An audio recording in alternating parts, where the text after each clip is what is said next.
We're Child's Play, and since 2003, we've been very, very busy. We supply toys and games to hundreds of child welfare facilities across the world, taking a little of the outside world and bringing it inside. We've raised more than $44 million so far, and our work reaches more than 1 million kids per year.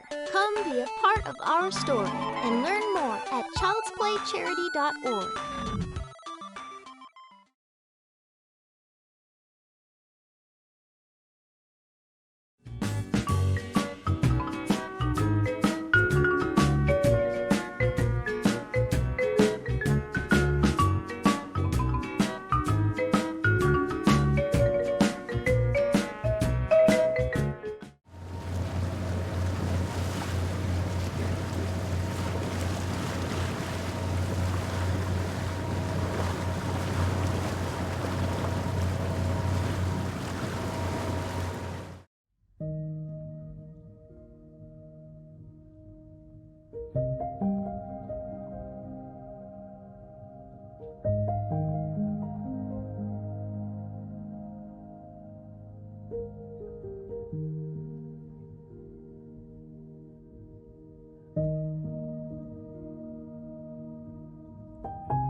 Attention campers, to whoever ordered delivery to their cabin, you owe us $20. Next time, order the Vindaloo.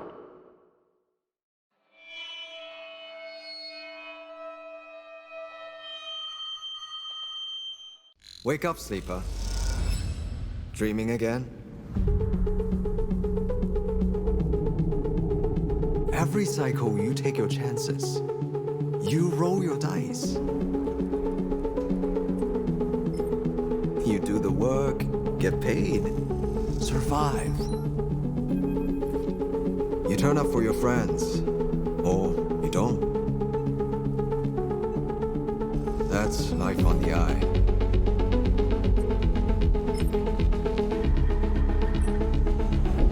Wake up, sleeper. Your body is dying. Planned obsolescence. As an ARP's gift for its escaped workers. But we can fight this. You can remake yourself here.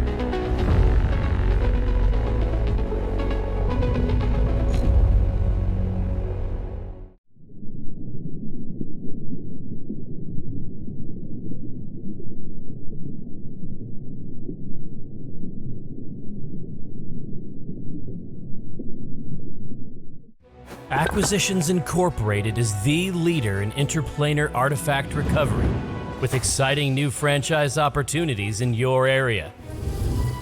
Are you eager to liberate the lost treasures of a dragon's hoard?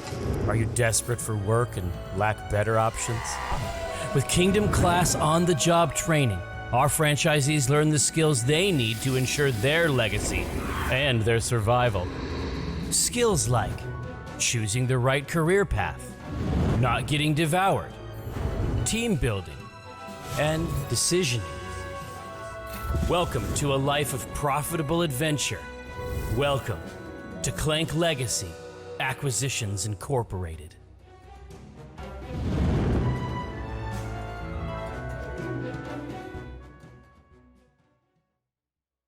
Did you know? Sometimes people come on the internet just to tell lies. Could you believe someone would do that? Just go onto the internet and tell lies? Well, they do. And that's a fact about the internet. Earth used to be our home, until the nuclear catastrophe plunged it into chaos. After 150 years, we've finally returned to the surface of the Earth. But the planet has changed. Radiation has become an invisible, deadly companion. Droughts and sandstorms plague us time and again. We forge ahead to make this world bearable again. We have created a new home for ourselves in order to lead a happy life. And yet, no peace lasts forever. Some survivors envy our hard-won prosperity. We won't allow our success to be simply taken away from us. We have to act. It's up to you to build our future.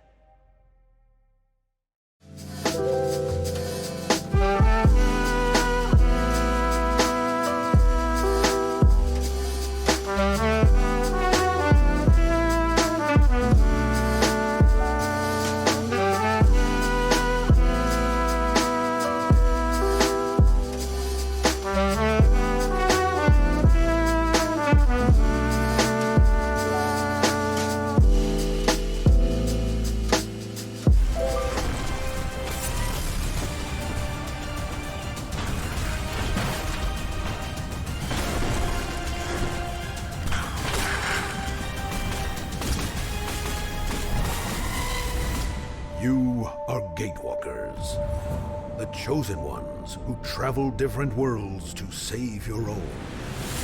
Play the game solo or in up to 4 players party. Create your own unique character and start plenty of hours of gameplay.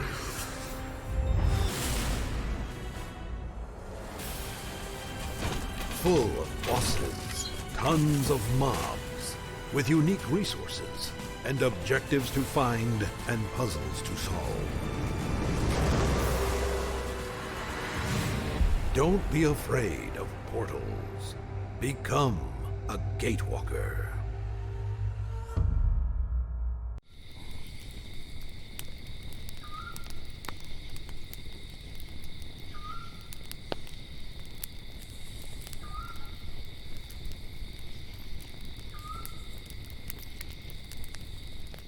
I'm still piecing things together, but we're in trouble with Eli Faust. I don't know why. I just want to find Jericho and leave all of this behind. Normally I'd say that's impossible, but I'll find a way.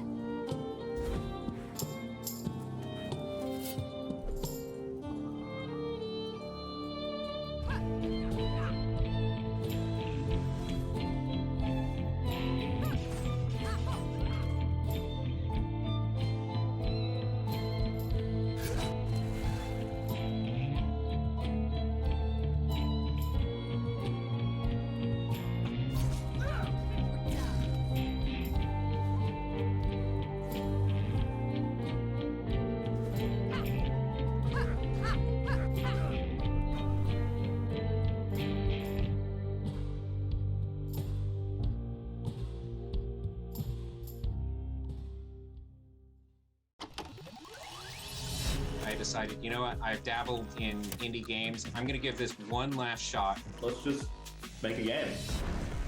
It felt like jumping to the deep end. I realized that making games is like a real thing that you can do. It's just so, that's the word, is liberating. We owned this project. Success for us is defined as being able to continue to do this because we really love it. We want to be what we know. Making something that people enjoy.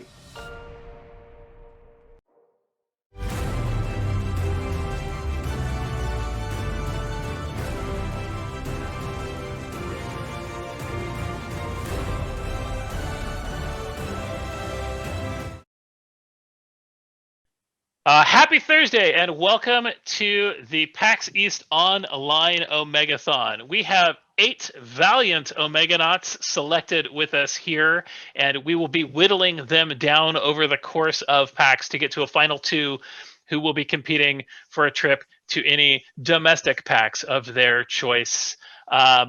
We are super excited with these 8. They have been willing to come online. We've adjusted, if you watched our PAX Online back in last year, instead of having a Grand Prix style scoring, we are just going straight elimination. We're cutting them to pieces this time around. So we will be running a handful of games. You've seen it on the schedule. Today we're starting off with Brawlhalla. We'll have 4 Omeganauts battle it out. We're going to do a couple rounds. The winner of the round gets 4 points. Second place gets 3 and 2 and 1, and we'll go a couple times because we have a little bit of time to get the gameplay in and let them figure it out. But we'll be playing. It is the Temple Climb is the mode we're going to be playing. So for 5 minutes, they're battling as the world continues to scroll on by. Starting us out this time around, we've got Angle Mahler with us. And then we've got Super Sarah with this frightening skeleton. Bringing in Rayman, which feels as much of a troll as anything else, is the Evil Queen. And then running with Val is Jess Person. So, ladies, are you all ready for this grueling battle? Yeah, sure. Yes. Ready. That was as convincing as we can get. All right. If you all can confirm your character here, we'll be ready to go on round 1. Oh, you have wings. Everybody ready? It looks like we're ready to go. Let's do it. Ready as I'll ever be. Don't know how I feel about the troll comment. We'll see how Raymond does.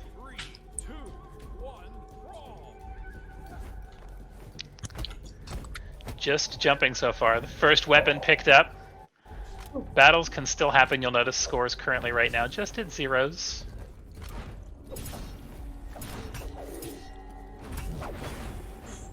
Ooh.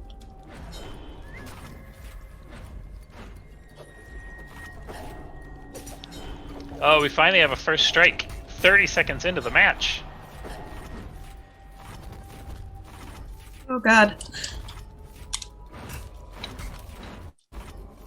Ooh! You'll see -1s and 2s happening up there. So as you kick people off, you get a point. As you fall off, you lose a point. Oh. If you yeet your own self off the edge, you lose points as well. Oh, this level is hard. Where am I? Oh god. If you get too low, you get pulled off the board, and you can even make it too high. Oh yeah? Did I guess right and pick a mode that no one practiced? I not practice this at all. I didn't know this was a thing. Oh no! Shit. What does the bugle do? It's just a horn that you can. Let's see, you blow it and you send everybody in a straight line. It shoots a little thing across the screen. Oh yeah? Well, I don't have a weapon, so... There you go. There it went. Just set that little flaming robot.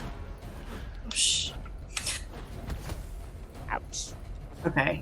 Oh,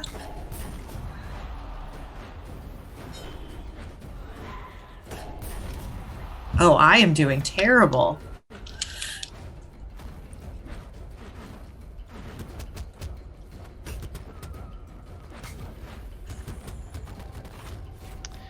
You can see how well they're doing if you've never played Brawlhalla before. The colored arcs underneath their names let them know how beat up their character is.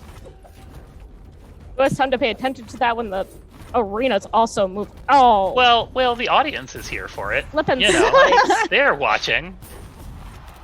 Here, I thought I was doing okay yesterday. Now I'm like, -7. Is that? Oh, goodness.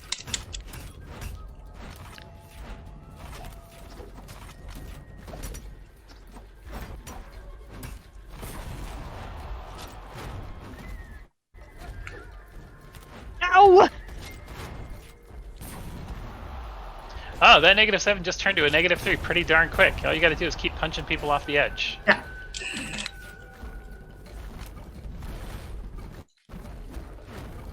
And not just yeet yourself off like I and just... not, yeah, if you throw yourself off, you lose there. Oh, to be fair, I got someone else off with me.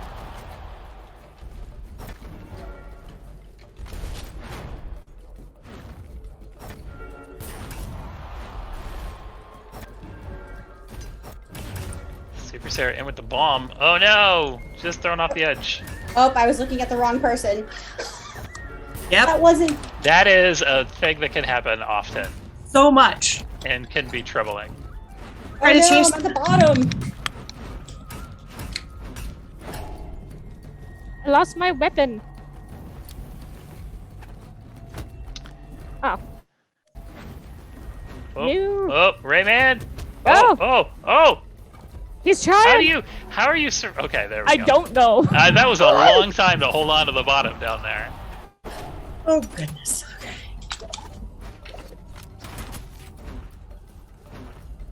I'm just...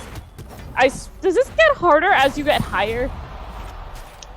The platforms are looking more hard. There's, 45 seconds left in this first round. The trial round. Oh my god, I just got ping-ponged! Val blasted all over the place.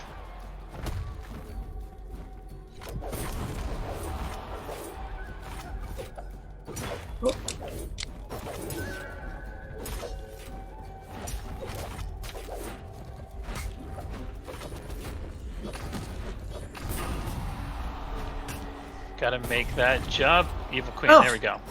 I'm lost.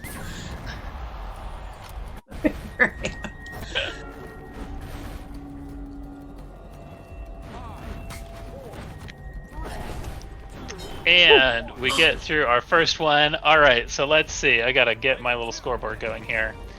And Jamaler gets 4. The Evil Queen gets 3 out of this. Super Sarah gets 2. And Jess Person gets 1. All right, how do we feel? That climb. Isn't it great to do this and now have to do it all over again? Something Yes. We get a 1-round break, right? While the other group plays. No. That's that's a lot of camera switching and work like that. We don't have time for that. Oh God. All right, you get to come back, pick in. You can stay committed to your person. You can change it up. Ooh, I unlocked a new stance. I'm not sure what that means. Neither do I. But congratulations. Also, a thanks to the Brawlhalla team for giving us all of these unlocked heroes. Thanks, Brawlhalla. Thank you, Brawlhalla. a wide if selection. I didn't have Raymond, I don't know what I would have done. All right. Oh, Jess Person made a switch in character. All right, but now we don't have like 2 gray people, so you can track yourself a little bit easier. You're just Yeah, that was my thought process. Strategic switching. Give me another color. All right, everybody ready? Ready? All right, I'm good. let's do it.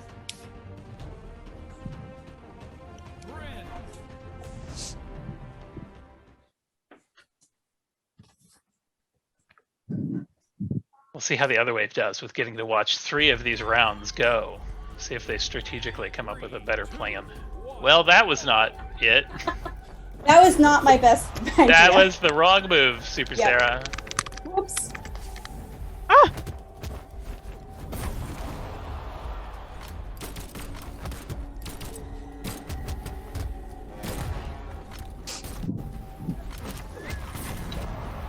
Just that shooting was just plain rude.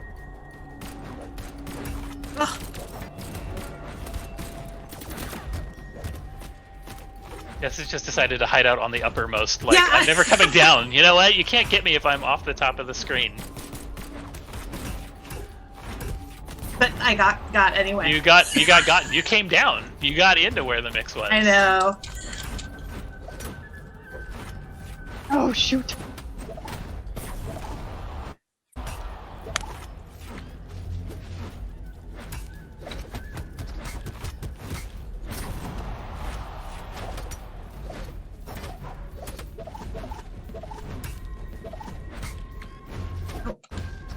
Ooh. Evil Queen hit with the cannon. Oh, shoot. Not able to get back. Oh, Jess, no! Jess, no! You're. Oh. I was trying You're so hold hard. on, dude. I got there so long. On some corner. You've got your pistols again.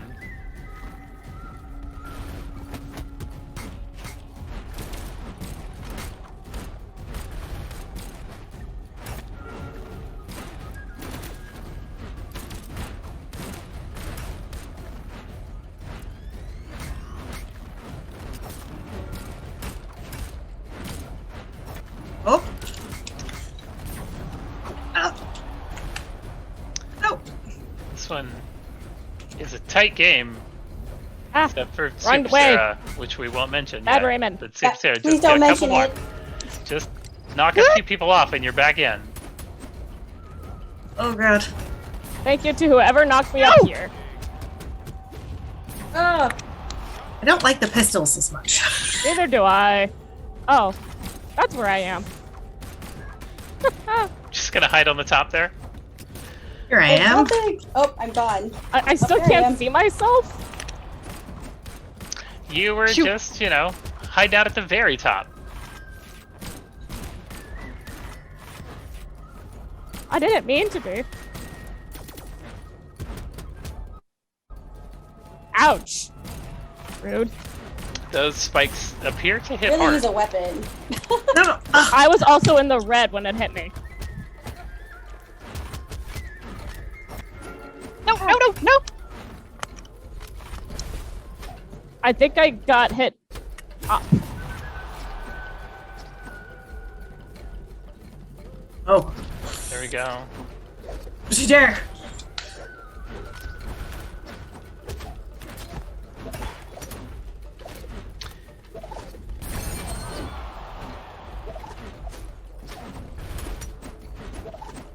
And Jamala just going after Raymond there. Yeah. Oh, no.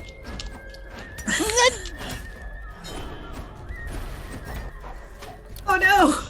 No.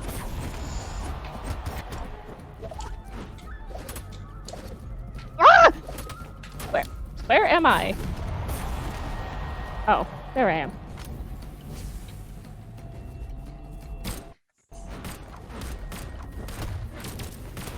Oh.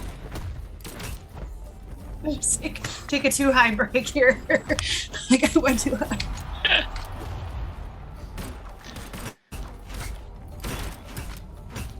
It gives you time to relax and regroup and figure out where everyone else is. And also, I need a weapon.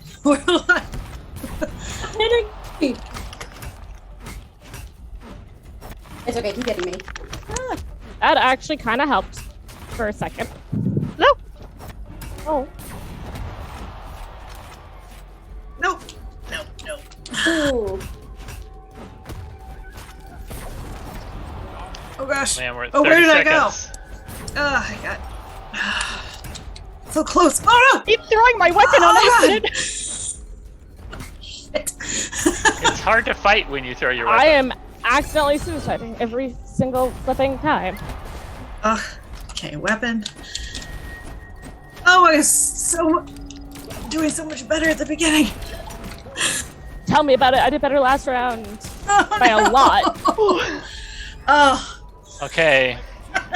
And Jamala are picking up another 5. But let's see. We've got a 3 for just person. Super Sarah picks up a 2. And then, wait, that's the wrong line. I should be Yeah, first read and my the spreadsheet. 2, second and third are tied. Second and third are tied. Let's see. The Evil Queen picks up 1 this time around. All right, we're on to our final run. You're always playing for not last, and we've got lots of you at 4.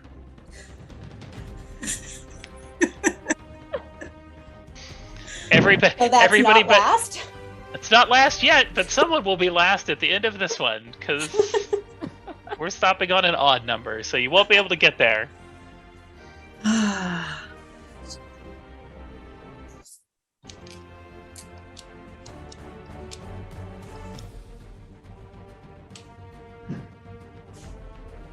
Just sticking with purple hair. It's easier to track. Easier to track. That is as much a secret as anything else. The Evil Queen, are we getting a return of Rayman? Yep. Rayman returns. At this point, it's like Rayman 3, Revenge of Rayman. Revenge of Rayman.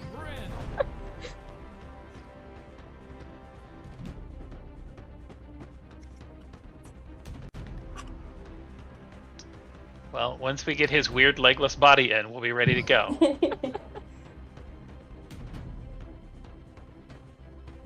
All right, we ready?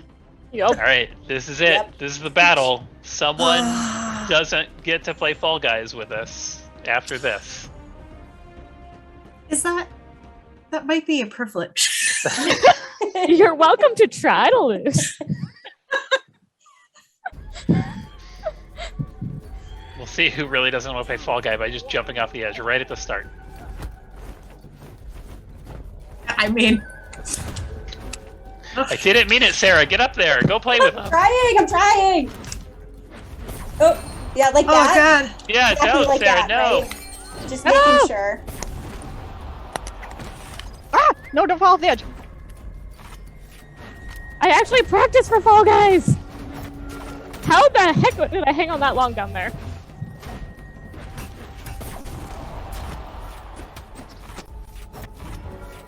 Where'd it go? Oh. I'm upstairs.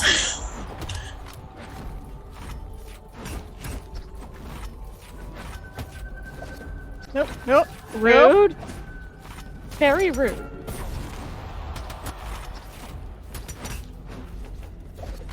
Use your words, not your spikes.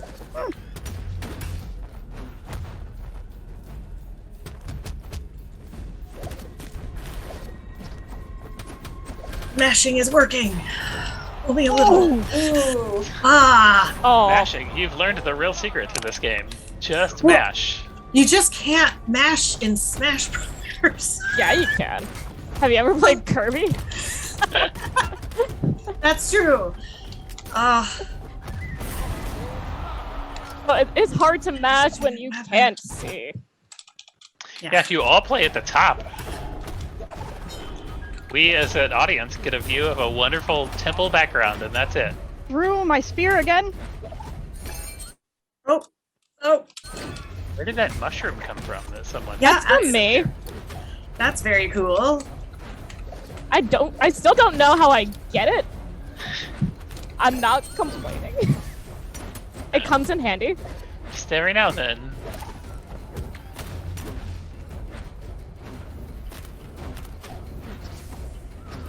Oh, no! No! Watch out, that's the wrong side of that to go on. Need that weapon. Come Well, on.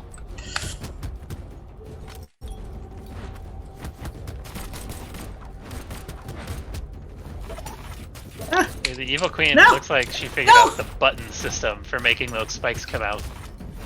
Oh, figured that out Oh, earlier. yeah. I'm not good at it.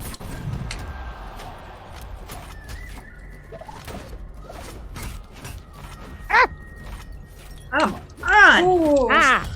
Ooh, 2 down. Oh, there I am. Ah.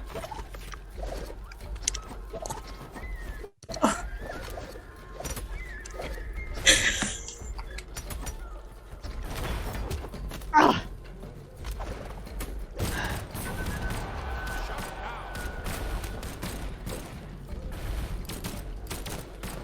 Oh no! Yeah. I didn't even realize I died. Ah! Oh, you were there, Sarah. Then you got a bomb in the face. Yeah. That'll do it. In the face! Take It's that! hard. It's hard to jump into a bomb. No! Oh, don't fall.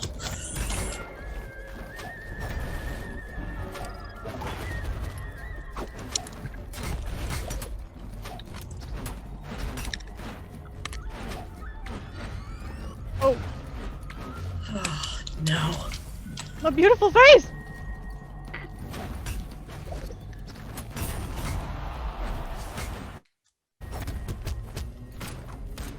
Oh, no.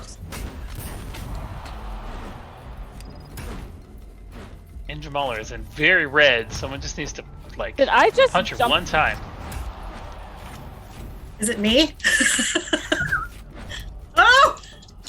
No! Ah!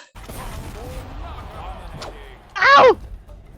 I was looking at the wrong person again. Oh, God. Ah. All right, we're at 30 seconds left. This is still anyone's game. This is still anyone's second and third place, I Yes. should say. It's not anyone's first place. Well, didn't Angie win both of them before? Yes. I don't think Angie could get her score down to you guys if she just kept throwing herself off. Yeah. I have Yeah, no weapon, but I have a thing to throw. Throw it!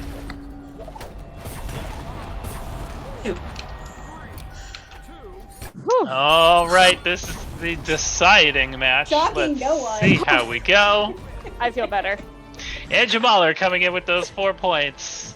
The Evil Queen coming in at 3 with making a total of 7. Jess comes in at third for 2 with a total of 6 points. And that has us sadly eliminating Super Sarah with only 5 points. Hey, that was super fun to watch. I hope you all had a really good time with it. Super Sarah, thanks so much for joining us. Thanks for having me. This is the painful part of the Omegathon, is that we always have to say goodbye to someone, but that's it. Thank you so much. This was really fun. We've got another round of this to go here, so we're gonna have to switch over to a new video. All right, we are in here for our second wave. We have our next 4 Omeganauts. We have the Zombie here with Orion running purple. Verno is running JU. Also slightly purple toned. We'll see how that goes, you guys, when you start getting confused on who's who. Thaddeus Rock is coming in with Fiat. And then Zoe209 is here with Koji. We are yet again in the Temple Climb. We have 5 minutes. We're going to do our 3 rounds just like we did last time. You get those, 4, 3, 2, 1 points, and we'll see who. What was it decided last time? Doesn't have to play Fall Guys, I think, is how they looked at it in that last round. So we'll see. We'll see how it goes. If we are all ready, Jambi, you're driving this, so go ahead and start us off. All right, let's rock and roll.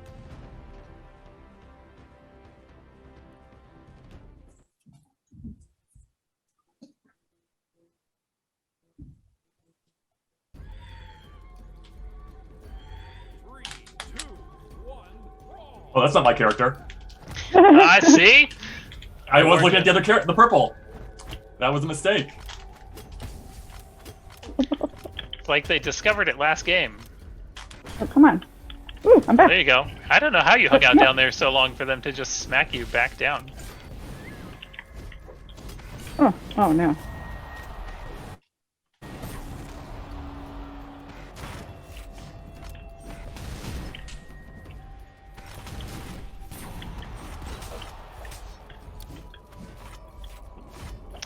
Thaddeus taking the avoid tactic. Stay away from me. I'll stay away from you.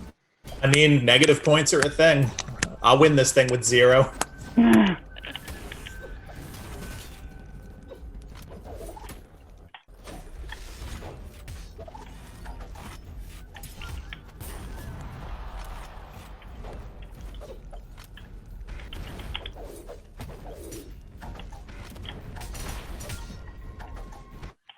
I'm not sure if you guys can hear me right. Oh, it's on my audio. We can hear you. I can hear you. Game noises are just loud anyways, so you're only missing out on swoosh, swoosh, bang. Double KO. Someone is putting a target on their head. Or letting everyone know who to stay away from. Just don't go.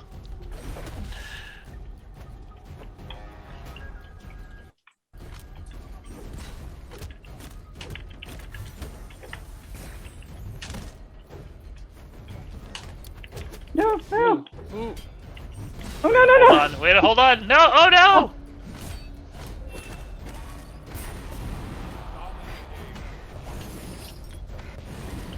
No. Let me get a weapon.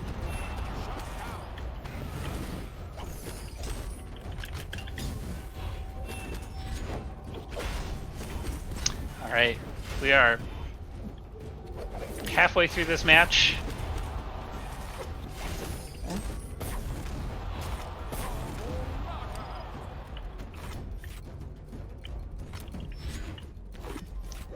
Battle is going well. Holding on to the top. Don't do that. Don't do that. Go. Oh, nice. Nice. Can you get out? Wow. Well, no.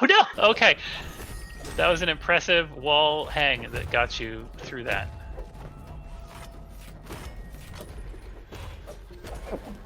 The horn almost knocked people off.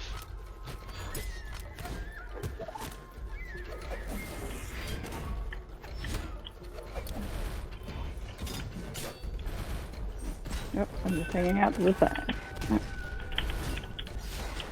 Thaddeus riding the rocket lance. Or no.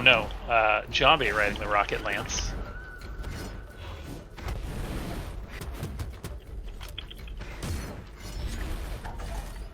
Every time the bomb flashes like it's about to disappear, I think it's going to explode and everyone has to run away from it. It is a mechanic that throws me every time I play this game. Oh, come on.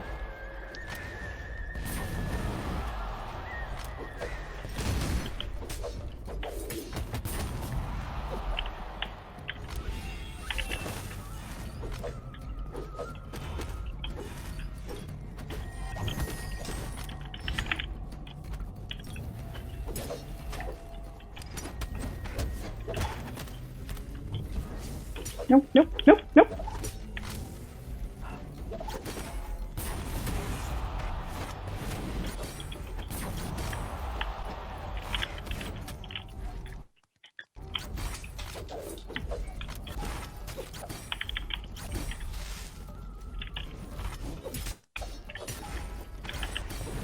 Oh, no. Uh-oh, uh-oh.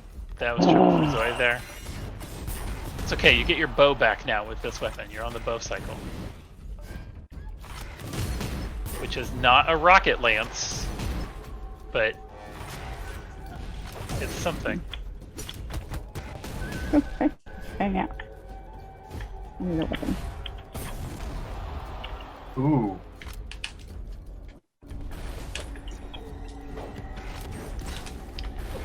Coming into the final 10.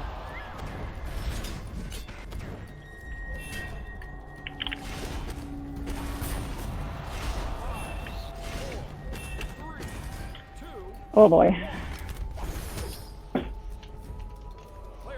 Alright, let's see. That puts Thaddeus in first with those 4 points. Averno in second with 3. The Zombie gets 2. And then coming in last is Zoe for this one. Alright. So, what do we think about a color switch? How'd that work out? Once you sorted yourself out, did you feel good? I think I want to go back to green. Alright. You are welcome to, adjust colors, adjust your character if you've decided you want someone else to champion you in game. Can you guys hear me again? Yes, Yeah. yes, we can hear you. I lost all audio during that, so I have no idea what any of you guys said. I have no idea if you heard me either.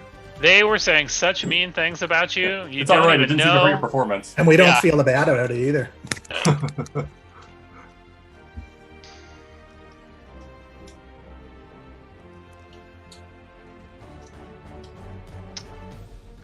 All right, let's get us into our second round.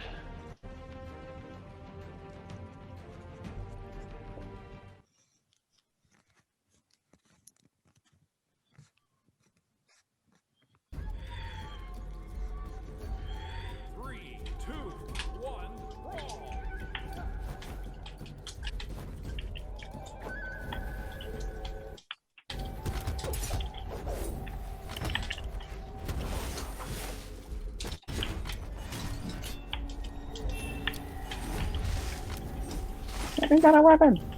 There you go.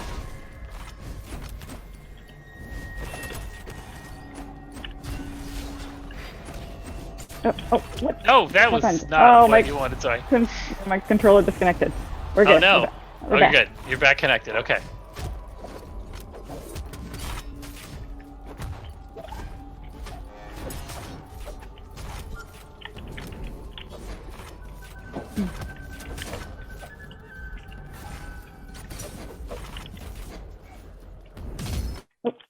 Oh, come on. Nice one. Ooh, my face.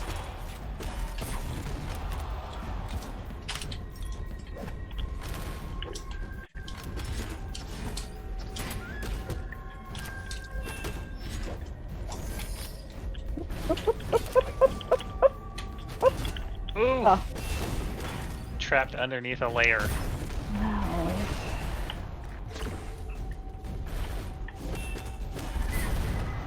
Thaddeus in with a dominating. Alright. Use a weapon. Did not mean to throw my weapon away.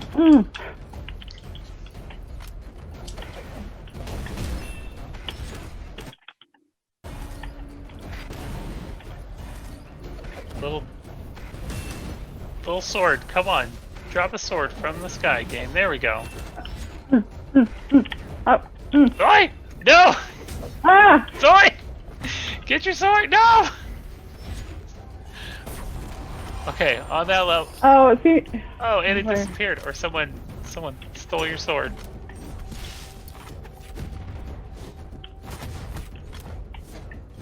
Hey. Hey, alright.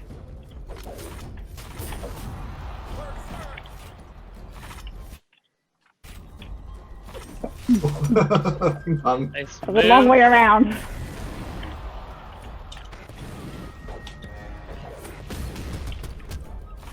Who needs weapons?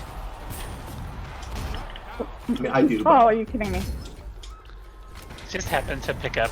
I was at the library and I picked up a copy of and thumbed through. They had in the comic book section the X-Men: Age of Apocalypse, and so your character looks just like Sabretooth in the X-Men: Age of Apocalypse storyline.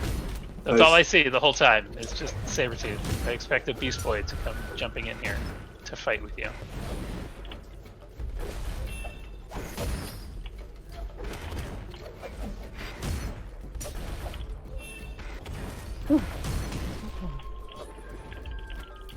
That was Nerd Corner of the Omegathon right there.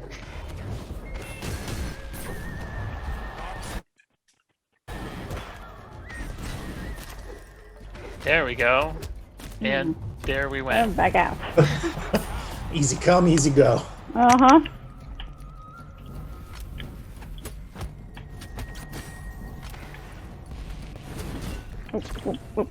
Nope. Forward.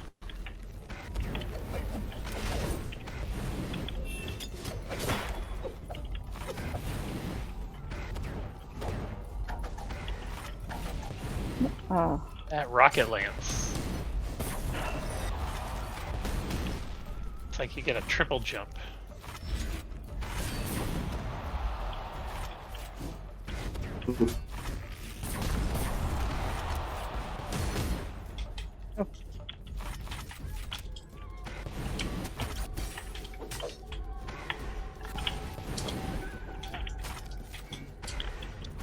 Oh, come on.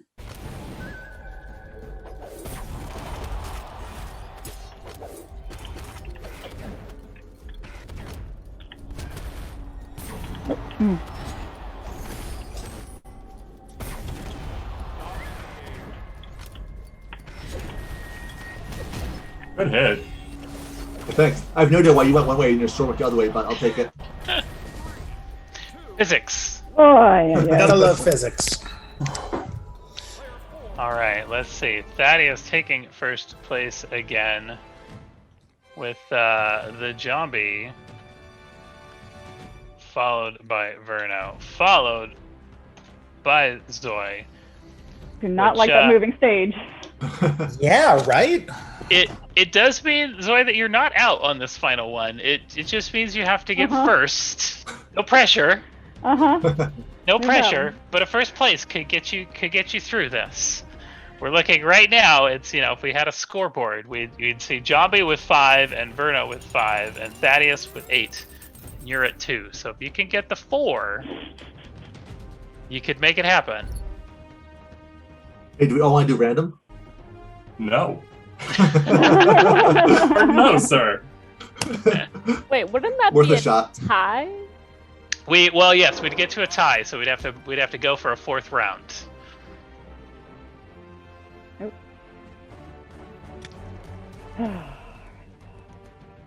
So this is playing for a 4th round. All right, good to go, everybody? Yep. Okay. I think my hands have ever been so sweaty.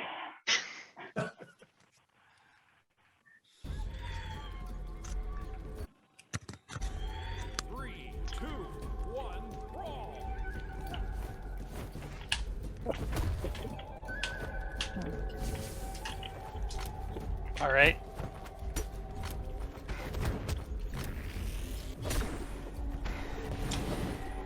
Oh, I just jumped off the top of the screen. Yeah, it'll let you do that if you get too far. But other times it lets people just get there and hang out at the top of the screen for an extra Yeah, I long time. didn't think I was that far, but Oh.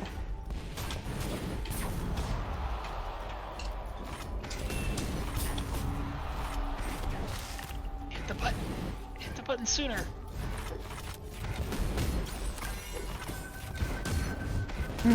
nice. Whoa.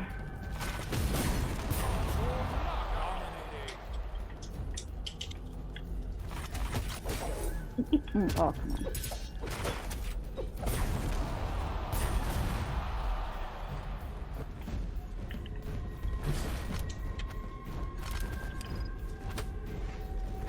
Oh man. Right off the bottom, missing all the platforms somehow. It's like the platforms are moving and hard for you to stay on top of.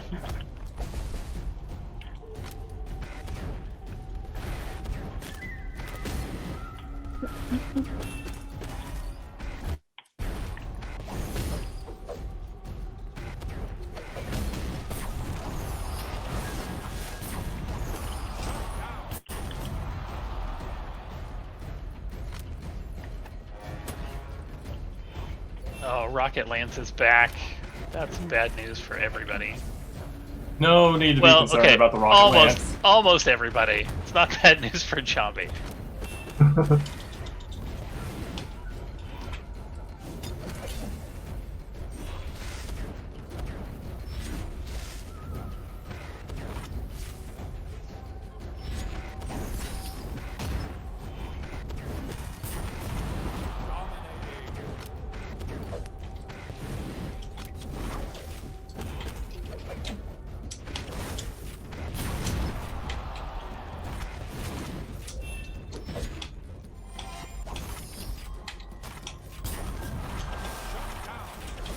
I'm just gonna say I planned that.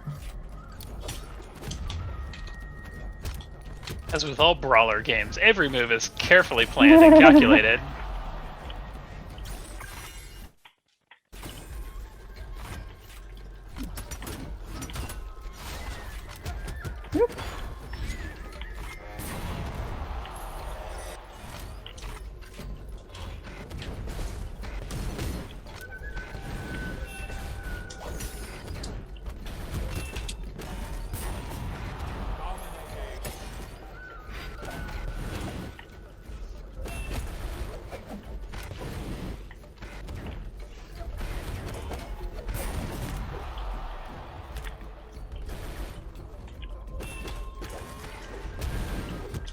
Oh, nice. Ooh, good kill.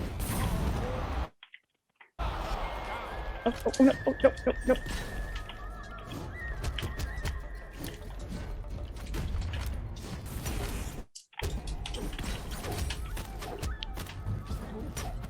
Oh, get back in! Get back in! Ah!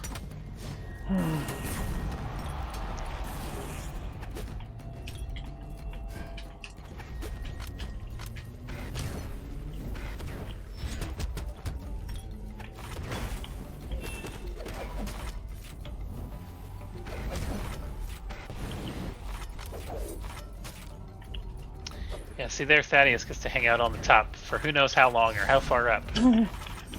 Oh, come on. I mean, y'all's know where I am. You can come and get me. Oh, my face.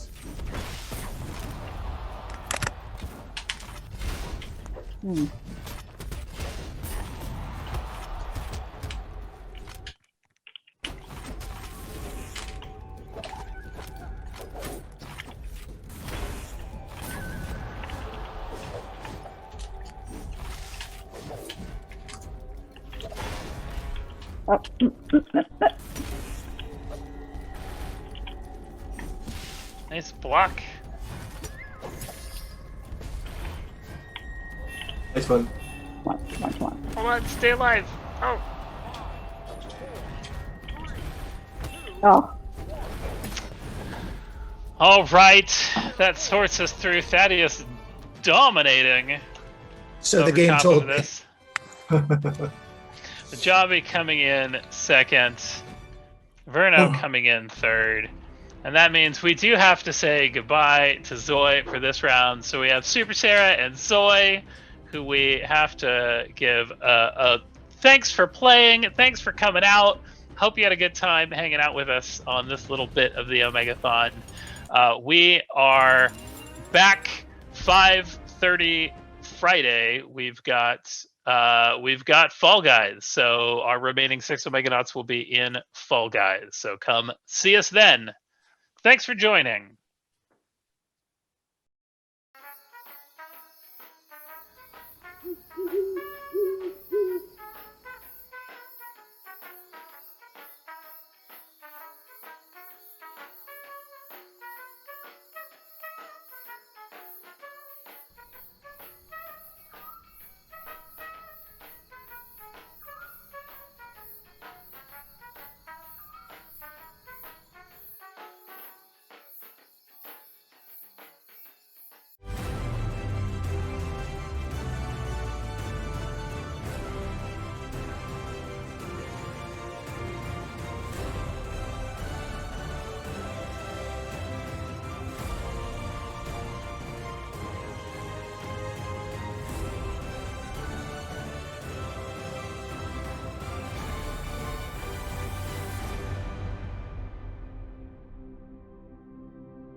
decided, you know what, I've dabbled in indie games. I'm gonna give this one last shot. Let's just make a game. It felt like jumping to the deep end. I realized that making games is like a real thing that you can do. It's just so, that's the word, is liberating. We owned this project. Success for us is defined as being able to continue to do this because we really love it. We want to be what we know. Making something that people enjoy.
I was a street rat who'd lost her dog. Will you at least allow me to call you Milady, Milady? I am a keeper of charms. An ancient warning of what lies beyond. We will live and wait until the realm needs us again. A goblin. A goblin in the city.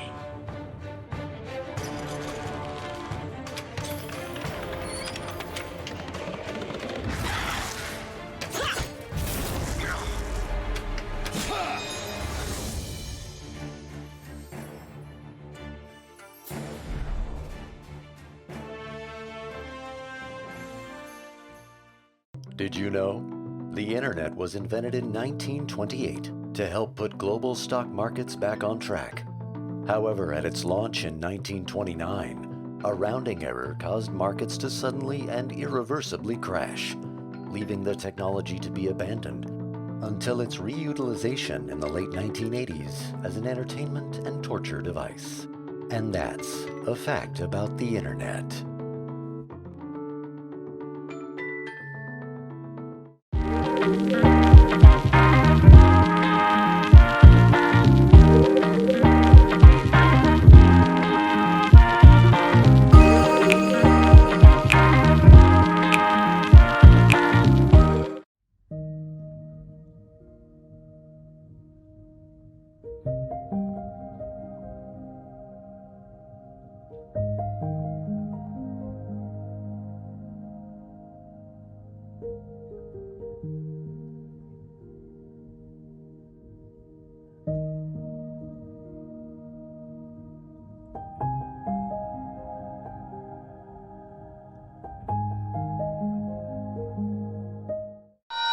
Due to an unforeseen graham cracker, chocolate bar, and marshmallow shortage, S'mores Night will not be held this evening.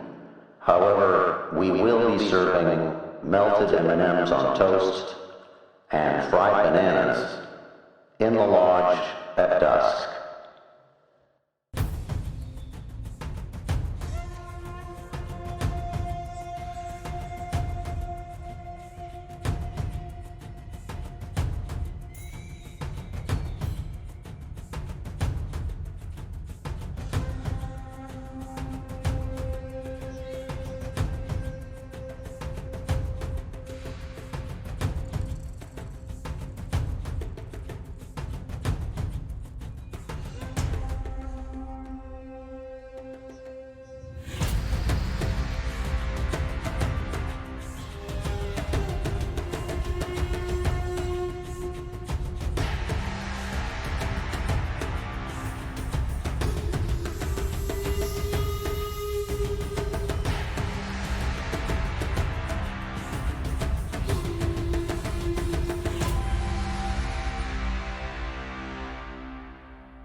Child's Play, and since 2003, we've been very, very busy.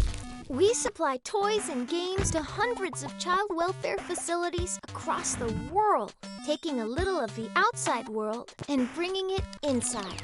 We've raised more than $44 million so far, and our work reaches more than 1 million kids per year. Come be a part of our story and learn more at childsplaycharity.org.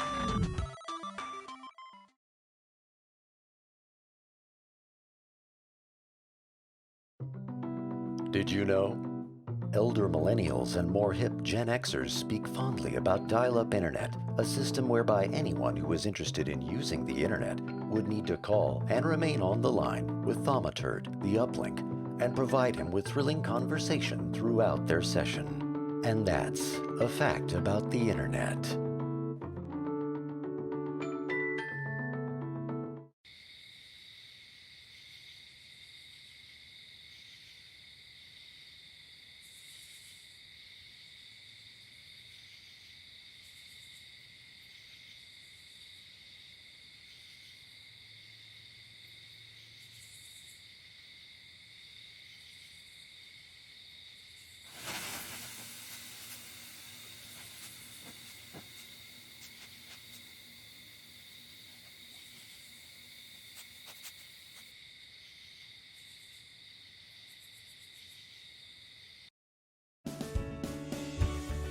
Turn those old Dungeons & Dragons into dollars and dividends by owning your own adventuring franchise. From its humble beginnings as D&D Live Play, expanding to stage, podcast, and stream, with Acquisitions Incorporated, there's never been a better time to get the money. Hey, it's Owen Grant, CEO of Acquisitions Incorporated. Imagine digging a hole, but instead of finding a body, you find real wealth. And a body. One you put there. Buy my book. We partnered with Wizards of the Coast to bring the official Acquisitions Incorporated experience to your home campaign. Learn how to run your own franchise, how to staff it with new player options for specializations, spells, and equipment, stats for iconic characters and monsters, and put your franchisees to the test with an included campaign for levels 1 to 6. Obviators are standing by. With the official D&D Acquisitions Incorporated book, you can do what you wanna do. Ow!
Did you know that in 1977, Robbie Lerman with the Unicron Consortium experienced the very first reply all disaster when he accidentally transmitted a message intended for his office mate to every computer linked via the ARPANET system. To all 30 institutions, he sent the words, "Bob Metcalf's a real fink." And that's a fact about the internet.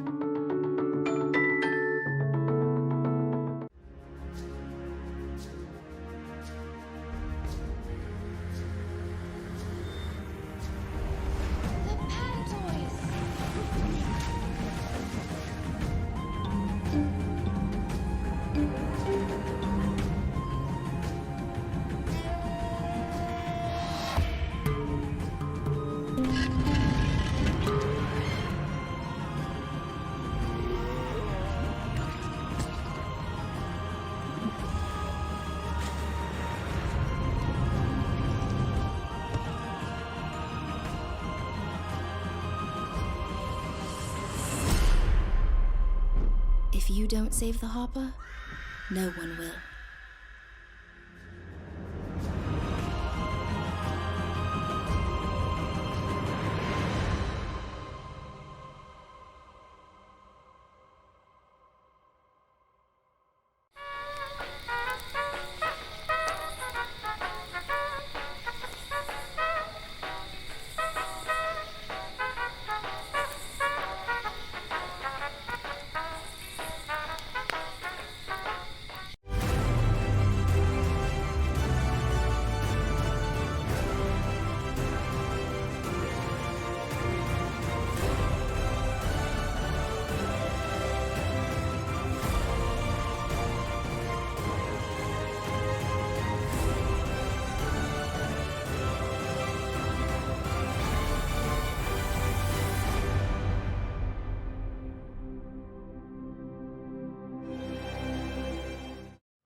Did you know? Ethernet gets its name from the Latin ether, meaning of the sky, and the Italian netto, meaning after deductions. This is a reference to the internet's power to suck the moon from the sky, should it ever be set free of its cable. And that's a fact about the internet.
decided, you know what, I've dabbled in indie games. I'm going to give this one last shot. Let's just make a game.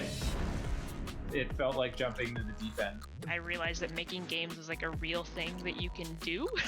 It's just so, that's the word, is liberating. We owned this project. Success for us is defined as being able to continue to do this because we really love it. We want to be what we know. Making something that people enjoy.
I was a street rat who'd lost her dog. Will you at least allow me to call you milady, milady? I am a keeper of charms. An ancient warning of what lies beyond. We will live and wait until the realm needs us again. A goblin. A goblin in the city.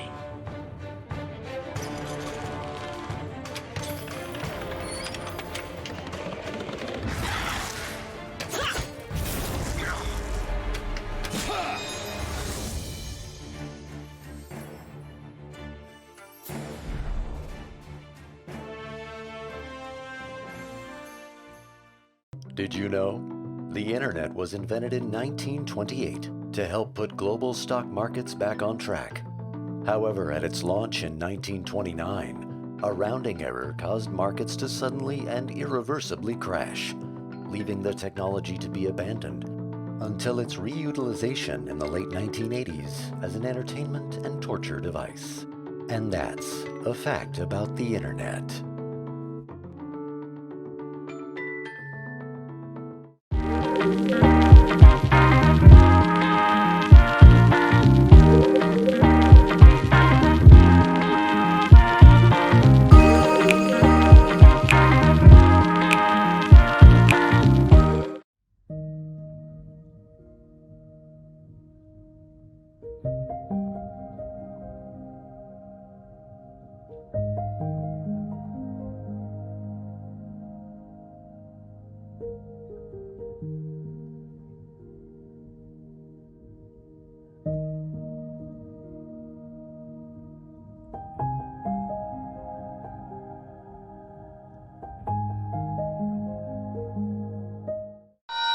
Due to an unforeseen graham cracker, chocolate bar, and marshmallow shortage, S'mores Night will not be held this evening. However, we will be serving melted M&Ms on toast and fried bananas in the lodge at dusk.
Child's Play, and since 2003, we've been very, very busy.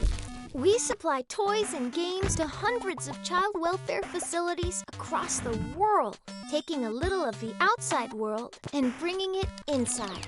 We've raised more than $44 million so far, and our work reaches more than 1 million kids per year. Come be a part of our story and learn more at childsplaycharity.org.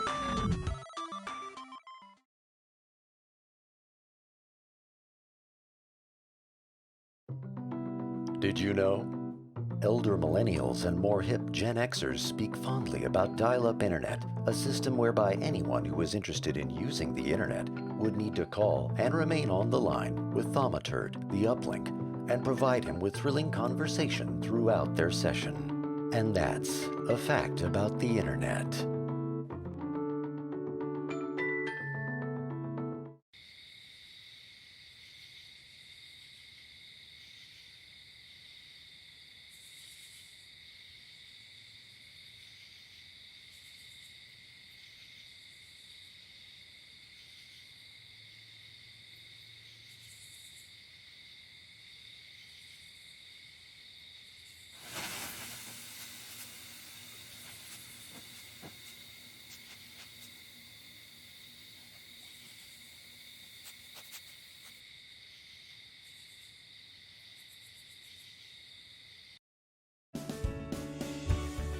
Turn those old Dungeons & Dragons into dollars and dividends by owning your own adventuring franchise. From its humble beginnings as D&D Live Play, expanding to stage, podcast, and stream, with Acquisitions Incorporated, there's never been a better time to get the money. Hey, it's Owen Dron, CEO of Acquisitions Incorporated. Imagine digging a hole, but instead of finding a body, you find real wealth. And a body. One you put there. Buy my book. We partnered with Wizards of the Coast to bring the official Acquisitions Incorporated experience to your home campaign. Learn how to run your own franchise, how to staff it with new player options for specializations, spells, and equipment, stats for iconic characters and monsters, and put your franchisees to the test with an included campaign for levels 1 to 6. Obviators are standing by. With the official D&D Acquisitions Incorporated book, you can do what you wanna do. Ow!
Did you know that in 1977, Robbie Lerman of the Unicron Consortium experienced the very first reply all disaster when he accidentally transmitted a message intended for his office mate to every computer linked via the ARPANET system. To all 30 institutions, he sent the words, Bob Metcalf's a real think. And that's a fact about the internet.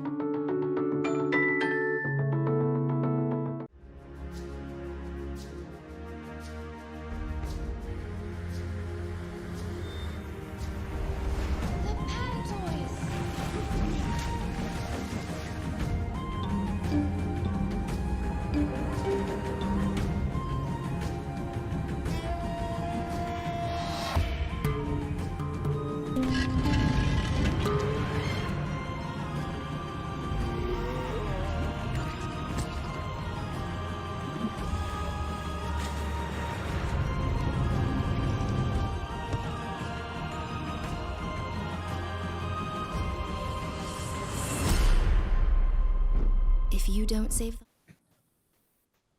Good time zone, all, and welcome in. Hello. Hi there. Thank you for having us. Absolutely. I have been very excited about this conversation. But before we dive into asymmetrical cooperative games, I would love it if you all could introduce yourselves. Mira, let's start with you. Yeah, my name is Mira Dortea, and I'm the co-founder at Other Tales Interactive. I work as a programmer, designer, and writer there, and then some other small little hats as well. And the reason why I do what I do is because I want to create worlds, and because I can't be a magician, maybe, then this is one of the great ways to do that. That's brilliant. This is digital magic, is what Mira is trying to say. Matthew. Yeah. Hi, everyone. My name is Matt. So I'm the co-founder of Clever Plays with my wife, Angela, who's not there today. So I'm a game designer by profession, but I do a whole lot of things at the studio. I'm the producer, and I do many things like even bug testing and integration, all types of fun stuff like this. Why do I do what I do? Well, I would say that, well, of course, I've always been a gamer, but I really like to create experiences for people, and I like to see them react to it. I'm kind of addicted to that. So for me, like creating a game and watching people play it is such a thrill, and I like it. Oh, that's really wholesome. Thanks, Matt. And Lucia. Well, hi there. My name is Lucia de Visser, and I am the managing director and one of the co-founders of Total Mayhem Games. I once started out as a creative director. I helped creating like the overall concept of the game, but I grew kind of into this role as time passed. The whole series is called We Were Here, and it started as a school's project. But now it's a studio we know as Today, the We Were Here series founders, basically. We have We Were Here 2, and We Were Here Together, and Forever on the Way. But what drives me as a person is like the authenticity that we have as a studio. We created something unique, and I kind of like the message of togetherness we kind of sent into the world. We brought a lot of people together, and they were having fun and exploring adventures. I think it's something beautiful, and I think also a big part of what I stand for is like the inclusiveness of everyone that has played this game. So that's for me personally my thrive, basically. I love that. Thank you for sharing. So let's talk a little bit about your respective games. So Matt, I'd love to start with your most recent game. All right. So our most recent game, which is very recent, actually came out 20 days ago. It's called Operation Tango. So it's a cooperative spy adventure in which you play as a team of one agent and one hacker. So you can choose which one you play, and you play with a friend. It's a mandatory 2-player game online. So the twist with the game is that you only have your voices to connect you, because really the two players are in completely different worlds. They see different things, they have different capabilities, but the two worlds are completely linked. And all they can do is talk to each other. So they describe what they see, they ask for help, they go at it alone, but with a single goal. And in Operation Tango, it takes two to save the world. That's our little slogan. The game is out right now on Steam and also on PlayStation. If you're a member of PlayStation Plus, then it's one of the 3 free games this month for the month of June, so you can get it for free. And we have also a friend pass, which makes it so that only one person needs to buy the game if you buy it on Steam, for example, and you can have a friend play with you for free. Awesome. Operation Tango is something that we have actually played on stream for Ready Player Mom, so that was a lot of fun. Nice. So Lucia, tell me a Yes. little bit about the most recent games that you are working on. Well, the most recent game that came out is We Were Here Together, the latest in the entry, but we are working on Forever, which is announced just a few weeks ago. Actually, you can play We Were Here Together right now, and you can wishlist Forever. The whole game is around playing an explorer and of two explorers, of course, because it's a co game. And the whole story involves around like these partners, and they have to search their other partners. They're trapped in this big castle, and they only have their walkie-talkie to find like their other partner trapped inside that castle. You can see it as kind of an escape room-esque kind of theme, where you have to solve puzzles along the way to get further into the castle and find your partner, which is of course very hard to do because otherwise it would be way too easy. The only thing you have is a walkie-talkie, and with that walkie-talkie you can communicate to each other. You both have like half of puzzles, and you have to communicate to each other like, what are we going to do to solve this puzzle, and how do we get out of here? And together, of course, that's the whole thing of our game. So yeah, the hurdles along the way are kind of hard, but it's a very nice experience for two people to try to get out together alive. That sounds both infuriating and extremely wholesome in the same breath. It is exactly that. Frustrating, but very wholesome. That sounds gorgeous. Mira, tell me a little bit about your most recent game. So we are a studio who released our first game 2 years ago. It's the only game that is out right now as well. We're working on a couple of more things, but that game is called TikTok: A Tale for Two, which is like, you could pretty much describe it the way that Matt and Lucia are doing as well, because you have to play this game together and you're communicating.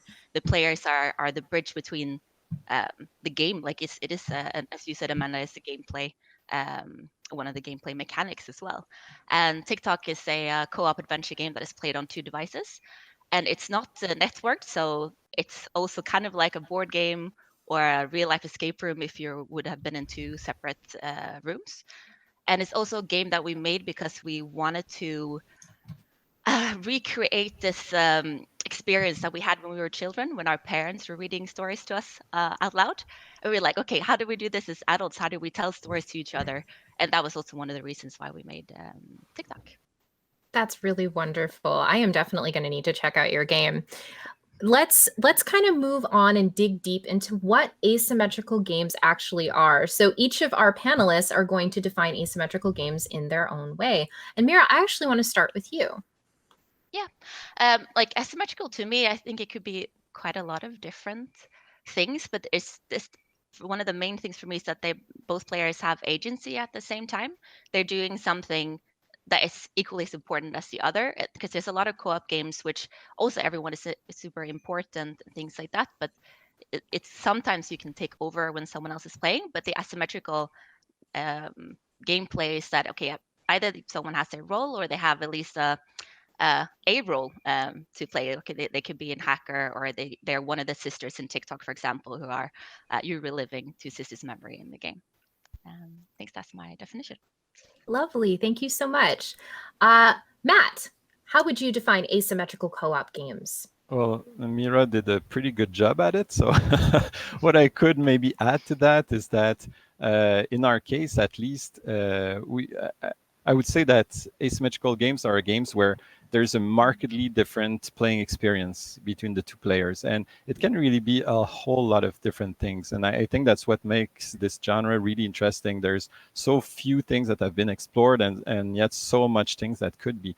And it can, again, in our case, and I think in all 3 games here, it really results in 2 games in one.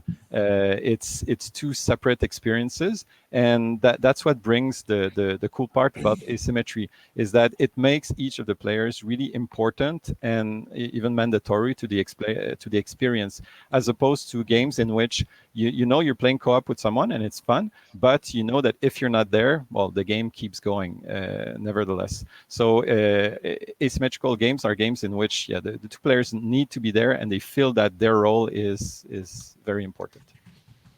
I love that. That's 100% how I have played, how I've felt playing Operation Tango specifically, is that I feel very necessary. Yeah. Lucia, please, is there anything else that you would like to add to this definition? Well, kind of how I defined it for myself is that, of course, you want to give both players like the best experience possible, right? But the pitfall could be that the result is giving both players the exact same experience. So we try to add this uniqueness in the roles, and that you feel the appreciation like for your part of the team, because you should avoid creating like one single experience and just embark 2 or more players in here with exactly the same abilities. You need to feel special, you need to feel appreciated in what you do, and even some of the abilities of one role could be a bit cooler than the other one, but you will probably see players come back and switch sides like after they played their part. And I think it's really important to both players that they have experienced both sides. And I think that is so much fun about co-op games that are literally asymmetrical, is that you feel like, oh my god, you saw something that I haven't seen, and I really want to experience that thing too. Like, what was your experience through this game? So I think that's a really interesting aspect of asymmetrical co-op that normal co-op games maybe don't have. I really like that. I think that's like all of these definitions are fantastic, and they build really, really nicely on top of one another. Is there anything else that anyone else would like to add to the definition of asymmetrical co-op games? I think one thing that's kind of implicit, and it was really based on the first introduction that you made, is that these games all lead to communication. And I wouldn't say that communication is necessary for asymmetrical game, but I think it's a natural outcome of it. And that's something that's very interesting, because in many games, you interact with your partner, other co-op games, you interact with your partner through gameplay. But in here, you often interact through talking, through explaining what you need to do, what you're waiting for from the other player. And that creates a wholly different type of experience. Yeah, I think that's completely true. It's like there are a lot of co-op games or multiplayer games where you have the ability to talk to have the best experience, but you don't need to. And with our games, you need to talk. You need to have this conversation between these two people to get this really unique experience. And I think that's something really special that these kind of games offer, basically, is that you not only experience the game in a unique way, but also experience like the bond you have together in a very unique way. And I think that's very special. I would absolutely agree with that. I think that, oh my goodness, I'm getting tingles. I'm getting like tingles over here. It's just, it's so tingles. Good. Getting Operation Tingles. That's gorgeous. So let's talk about some inspiration. So Mira, I'll start with you. So what inspired Other Tales Interactive to create asymmetrical co-op games to begin with, as opposed to, like straight up couch co-op or online co-op? One of the main reasons was that me and my other co-founder, Tanya Tancred, were playing a lot of narrative games together that we always talk about. And we're like, oh, this is so cool. We experienced this thing. And then it's kind of like have a little book club going, playing games like that. And one time we were playing something together, and we had an iPad, and we were just swapping it back and forth. And we were both so excited about this game, but we both also really wanted to go over and just like, okay, can I click now on things? And that was one of the main reasons. And when we're looking for this in other games that were online at the time, there was not that many. And we're like, this is something that I want to play more, and I want to have other people to experience this thing, because we found it so much fun as well. So yeah, that was the inspiration. That's lovely. Lucia, for Total Mayhem, what was the big inspiration for asymmetrical games? Well, maybe some of you know that we started up as a student group game. So wait, this was so confusing. We started off as a student group. We had to make a game. And we all had like our preferences. And I think that a lot of us had the preference to do something together. Actually, one of our biggest inspirations was Keep Talking and Nobody Explodes, because we really love the concept that people have to basically rely on each other. Like, if you don't give me the right amount of information, I will fail. So communication was very important. There will be explosions, in fact. There will be a lot of explosions. So these roles are so asymmetrical. You really need to rely on another, and that's what we really liked about this concept. So we started prototyping with that. We actually had like in the school, we like rented rooms, and then we took real walkie-talkies and we just sticked like the figures and all the symbols to the wall, and then we had like players with real life walkie-talkies just talk to each other like, what did you see, and how. That's how we tested it. That's amazing. It's really funny.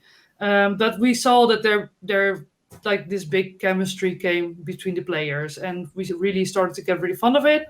So that's how we came. Then we came up with the idea of the sinister like Castle Rock. It was actually us just like voting. We all had like areas and like types of games, and then we all voted like what do we like, and we had actually already set on the castle, but we hadn't set on the area yet. And then this one girl, she voted for the last one, and it was the Antarctics, and we were like, oh, how in God's name are we going to make this happen, like a castle in the Antarctics? And then actually one of my roles was to make it one noticeable like whole thing. And we just got along with it and wrote a story, and that's how kind of Castle Rock in the Antarctics was born. And then we had to make this whole concept around it. So and then the whole part of the escape room-esque style, that you're in the castle and you have to move forward and try to get out. Yeah, it all fitted really well in the end, and that's how We Were Here was born, basically. So yeah, still thanks to Keep Talking Nobody Explodes for this big inspiration. That's it was fair. so cool. We had so much fun playing that, and I think it brought something really creative. And I also really like what Mira said, and that was, I think, around the same time that we started our games, is that we were looking at the like what were other people doing, and we couldn't find anything that looked like this. There was just that, of course, there was a Keep Talking and Nobody Explodes, and there was a Portal 2, but it's not the same. We created Exactly. something different from those games, Mhm. and I think it's a really good foundation to look at something, like to create something new from other inspirations and look like, what do you think is really missing? And that created some cool games, I guess. It seems like it. I'm going to have to play this game. Absolutely. I love torturing my partner. So, I mean, You can cooperating do with that. my partner in asymmetrical games. Cooperation. Matt, how did Clever Plays decide that, listen, we have to make asymmetrical co-op games? In our case, it was a bit of a complicated story, but I think it all started with board games. I'm a huge board game fan. And in the board game field, co-op games have been around for much, much longer than in video games, really. Yes. And so like very popular games like Pandemic, for example. It's funny to name that game right now, but I love that game. It's real good. These games are good, and they exist and they thrive in the board game scene. And so I always felt, well, it's weird that in video games you have a bit less of these types of experiences. And so just like Lucy, also Keep Talking opened my eyes to, oh, well, you can actually do that in video games. That's pretty cool. So we thought, well, I like what Keep Talking is, but like to be honest, like Keep Talking was kind of a mini game. Like it's one thing that you do, like you defuse a bomb. It's awesome. And then I felt, well, what if we make a whole adventure out of that? And we liked the defusing bomb theme. Like we felt it was really like Mission Impossible. So we thought, let's make a Mission Impossible like adventure out of Keep Talking Nobody Explodes. So that's how the game really kind of came out.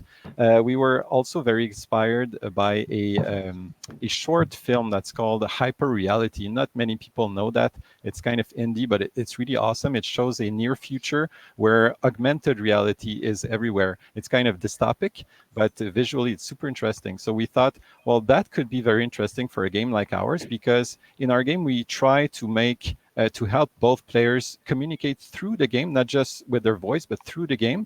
And a good way is to use technology. If at any point you can send a message to your partner and things like that, it can really help. So that was the foundation of how we came up with the game. I love that. It's one of the most interesting ways to play cooperative games, is to know that, hey, listen, my role is just as important as my partner's role, or with the other people that I'm playing with, whether or not I'm playing on stream or I'm playing offline, or even with my children.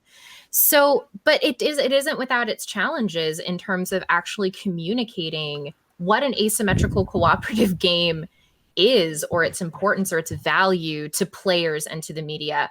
So Matt, I actually want to start with you on this one. What have been some of the biggest challenges in communicating what asymmetrical co-op is to both players and to the media? Yeah, absolutely. This is, I'm sure all three of us here, we know that this was not an easy thing, and I'll leave some challenges to you guys because there's so many. It's difficult. Thank you.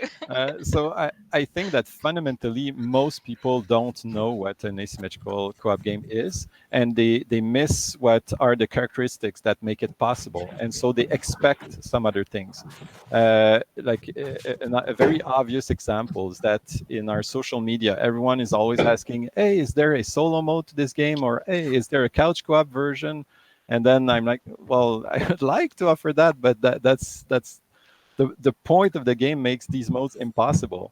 And a lot of people don't understand that. And we've had like mean comments like, oh, these devs are lazy, they're not offering couch co-op. And then it's like, well, that's it's hard to answer to these people. Like, what do you do? So that's a bit difficult. Same thing with like matchmaking. People are always asking for a matchmaking option, but of course these games are based on playing with a friend, and that's really where the game shines, because you can really you can base your experience on the common grounds you have with a friend, with how you react, with like your past experiences, and communication is much easier. So offering a just say like a random matchmaking, well, it can be done, but it makes the game much less interesting, in my opinion. So yeah, things like that. Also, some other thing that was a challenge for us is to make trailers, because talking is gameplay. You cannot just show like one screen going around, like of one player looking. Like it means nothing, because what is really happening is the two players exchanging, and what do you need? What I don't know what you're asking, and oh, okay, I just found out you wanted this, and then and so that's what's interesting. And so in our trailers, we actually show YouTubers playing the game. And then we had all these comments like, oh, this is such a bad trailer. I want to see the gameplay. But no, that's the gameplay. And so, yeah, it's all of that. All of that. I think I'll let you guys continue, because there's there's clearly a lot to dig into here. Mira, I'd love it if you could provide your own perspective on some of these challenges in communicating with players in the media. Yeah, I'm also happy to talk to people who have the same challenges, or sad that this is happening to you all as well. Commiseration. But it's very true. Yeah, exactly. Oh my God, it's so interesting. But that's also part of the fun of the game. Like I remember when we started making it, people were always asking us the same thing, like, why don't you do a single player version of this as well? And we were like, no, but this is the experience is the communication. So if we do something, if we do just where just one player plays, it's not as much fun, and it's not going to be a good game like for what we made. And as Matt said, just making a trailer took a lot of time. It was very, very, very interesting, and we ended up doing a live action film thing where we show people playing, like staged people playing in rooms and things as well.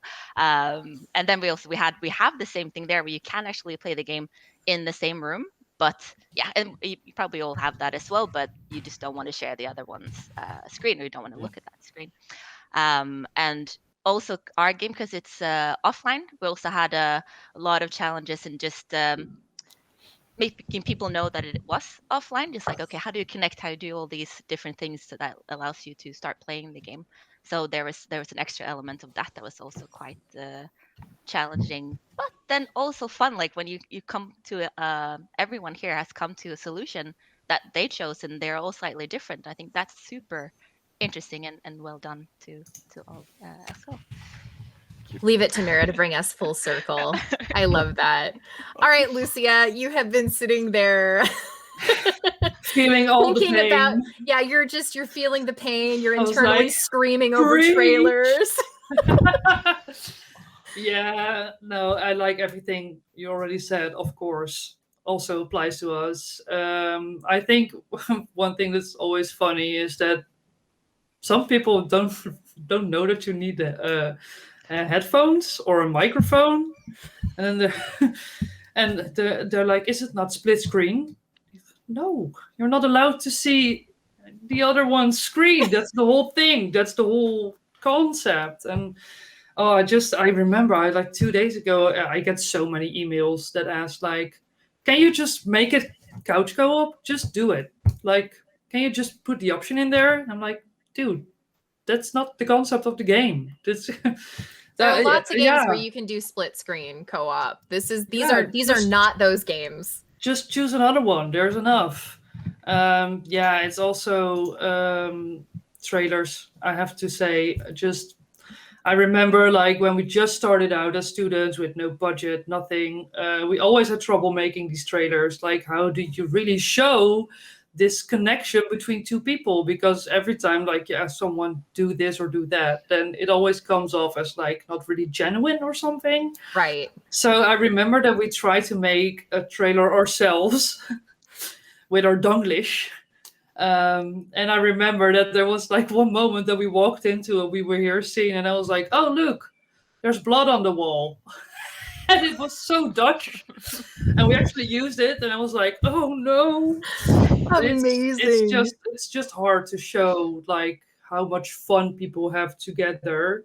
Yeah. Also, a tough thing is that people tend to curse a lot. Like on our game, they're like, I don't know if I can say stuff like that, but you a-hole and you piece of crap and whatever, and you're like, okay, do I just have to bleep all of this, or do it's like our game is magic, but it's also like a go-to if you want to just scream and shout at your partner. So right, torturing your partner, much as we just discussed. Yeah.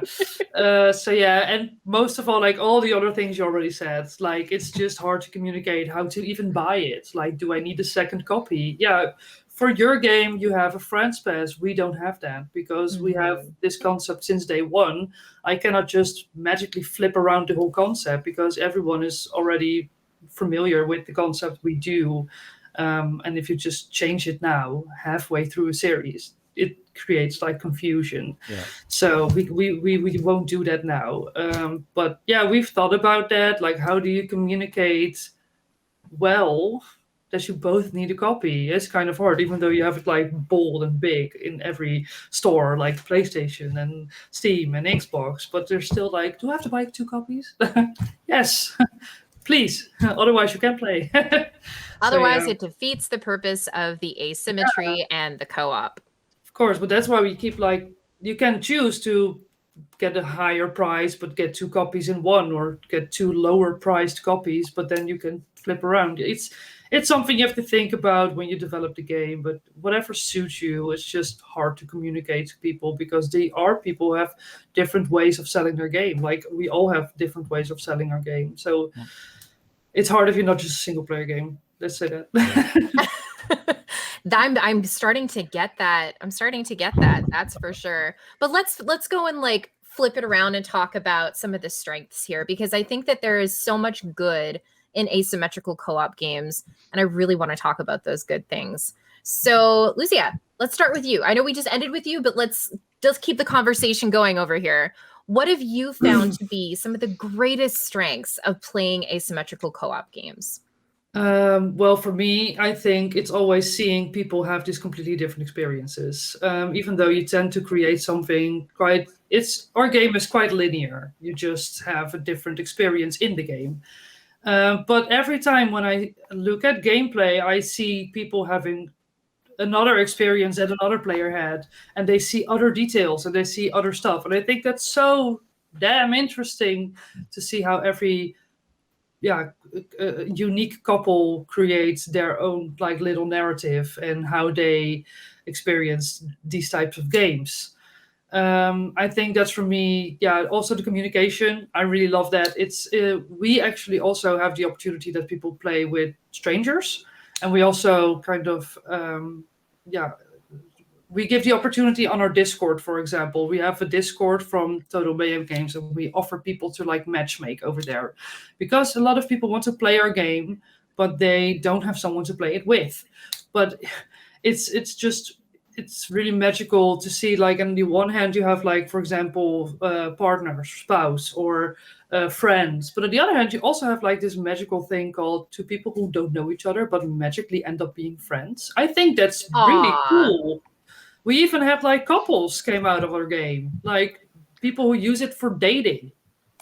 Like a really close friend of mine, he used it to play it with his then boyfriend when he was dating with, and he just wanted to do that instead of like having phone calls or meet up in real life. Like, there was also pandemic stuff, so it was really hard. And then he said, like, well, I want to play We Were Here with him and try to, like, if it's going to work. And it actually worked, and they're still a couple now, so it's like, oh yeah, matchmaking. Yeah, Who so knew? yeah. And we also every time like do this Valentine thing, where we and force people to like come in contact with new people, and it also works out really well. Actually, a lot of people like turned out to get friendships after that, or indeed ended up as couples. So I think that's just magic of asymmetrical co-op gaming and co-op games in particular, like the whole bond you create together. Yeah, absolutely. That emotional intimacy. I really love, like that. yeah, I love the whole connection part, kind of. And there's a way more cool stuff about co-op games, but I think this is one that is really a beautiful thing of, especially co-op. Yeah.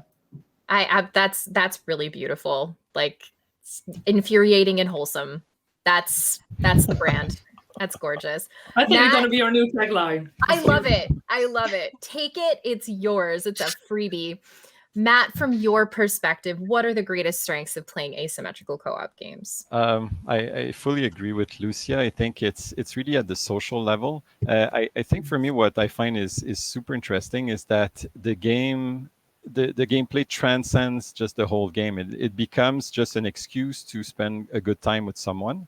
And I think that's really magical. That's fantastic. In our game, our game is less puzzle oriented than the We Were Here series. So it's more of an adventure where we just throw a whole bunch of situations to players, and each puzzle is less difficult. It's more about creating a flow and making people feel good and all of that. So it's a different approach. And so we try very hard to make the game super upbeat, to make it fun, to encourage laughter, to create things like there's even trolling in the game. Like, players have in-game ways to troll each other, and so we try to put all of these little things in there just so that kind of emerges a fun experience between the two players, almost despite the game, like not regardless of what's happening in the gameplay. We love when, like, when I watch people play on YouTube, we love it when they just kind of stop playing for like 2 minutes because they're just laughing and like talking about random things that they know about, and that type of game really lends itself really well to that. So I think that's just incredible. Oh man, I love that so much. Just having those emergent experiences of like, listen, yes, we are playing a video game, but also have you considered all of these other hilarious things that are happening around this video game? That's awesome. Mira, from your perspective, what are some of the strengths of playing asymmetrical co-op games? Well, yeah, totally agree with Marta and Lucia, where there's so many cool things about co-op games. And one of the things is that you're as you also both said, you're experiencing something together with someone, and you can talk about it afterwards. Like, you remember when we solved that puzzle and we did all these different things. And that's like, instead of climbing Mount Everest together, you can talk about that you're doing playing games, and then you're experiencing it there as well. I think that's amazing. And also just having the players creating sort of a new language together. Like, I remember with playing both of your games that I was like, okay, the key that looks like a waiter holding something with a really and they have a big foot. I don't know, like, it's all these things where you're just like, when you're seeing that on a stream or at a conferences, you're just like, oh my god, this is so fun. They're creating their own narrative, and yeah, that's what I'm mostly excited about. When people are they're telling stories, and no matter how that is, like if they're telling a story, it's like I'm in a forest, I'm doing this thing, or you are explaining what you see to each other. I think that's also a very magical thing. And also, like, when we can go to conferences again and see people play like in real life, I'm so excited about that. But there also, when you see people playing the games and they're just high-fiving each other at the end of having sold something, that's also so cool, and that you can hear when people are streaming the game as well, when they get excited that they sold something together. Yeah. I think another point that I'd like to add also, which is very interesting, and is true of all three of these games, is that there's that concept that does not exist in other games, where you play the game or part of the game, and then you try the other role, and then you realize like, oh my God, there's that whole other thing that existed that I did not experience. And that's really cool, because then players kind of feel that they own a part of the world. Like, it's not just a common world for both. It's like, this is my world. And when you play for the first time, you don't really know what your partner is going to do and what they can even do. So you're faced with whatever challenges are in front of you. Let's say in Operation Tango, you want to infiltrate a building. Then the door is closed. There's that operator there. There's a few things, but I don't know what to do. And then your partner is like, wait a minute, I can hack you can do that? And then that surprise moment, and it is really intense and fun. And then you start to trust your partner. You're like, oh, okay, so that means you can do a lot of things for me, and then you're happy your partner is there. So it creates that extra layer of being happy to be gaming with a player, even though it's artificial, because the game is made like that. It's made to create that. But in the player's psychology, that's what you feel like. Oh, I'm glad you're there to help. Of course, they don't say it like that, but it becomes that really cool feeling of like, I can help you. This is my world, and I know how to do things. That's really great. Yeah, that is really great. And it is absolutely unique to asymmetrical games in general. It's like you don't know what the other players are going to be able to do, what they're capable of doing. And it's just really cool to be able to explore that and experience that together, even if it's in different ways. Yeah. Can I just say some little thing about that too? Absolutely. Because I had to think about, you said like, people often don't really realize that the other player is like really experiencing something different. We also have that like with cutscenes. For example, when we are together, the cutscenes you both see are unique to your role. So we don't want a lot of cutscenes, because it like interrupts the communication, right? So we want everything to be mostly from your perspective, and not like you being broken up by a cutscene. But what a lot of players didn't realize is that they actually both got a unique cutscene, but they were, of course, at exactly the same time, because you don't want to have one person shouting stuff to the other one while the other one's like, oh, shut up, because I'm watching a cutscene, But actually, you notice that some people are like, oh my God, I see this and I see that. And some people, they're just silent during the cutscene. Then it stopped, and then they're like, okay, so let's move on. And they don't tell each other that they actually saw something different in the cutscene. So afterwards, they were like, yeah, stuff with his dagger. And they're like, dagger? Yeah, I had to construct a dagger. They were like, what? Dude, you never told me. I was like, oh, you didn't see that? No, it's an asymmetrical Go game. But it makes it fun, because they're like, oh, you saw really something different than, okay, let's switch up. I want to experience that too. So that is, it could be like a downfall, but it's also like a positive thing, because people really want to experience the other part. So that's really cool about it. But they need to realize they have to communicate everything, also the cutscenes. Agreed. That is really, really cool stuff right there. And it's so true too, because you just assume everyone's getting the same cutscenes, right? Because that's like what other cooperative or multiplayer games are. It's like a default. So exactly. So like pushing against those norms, that's really, really interesting and also unexpected. Yeah. So I want to switch gears though. Speaking of switching gears and trying something completely different, let's talk about working under quarantine for a hot minute. This is hard. It's been a really, really hard year for all game development, and especially for indies. So when developing and releasing, asymmetrical cooperative games, and there are these physical limitations to collaborating in person, what have been some of the biggest challenges at each of your studios during this time? And Matt, I'd love to start with you. In our case, I would say we've been a bit lucky with this. I can't say the quarantine has been big difficulty for us. The studio was already set up to work remotely whenever we wanted. So in just purely technically speaking, that was very easy to organize. Of course, there's things like having a meeting around someone's desk, to have like the end of the week type of review, things like that, which was much harder to do using Discord or other software. But for us, that's mostly the extent of it. I would say that for us, something that was much more important in how we lived this period is that we had this deal with Sony for the PS Plus, and we had a fixed release date, and that's very hard to deal with. Oh, heck, we will get there. We will talk about them challenges in the next question. So I would say that special event really dictated how we worked in the last year than anything else. Makes sense.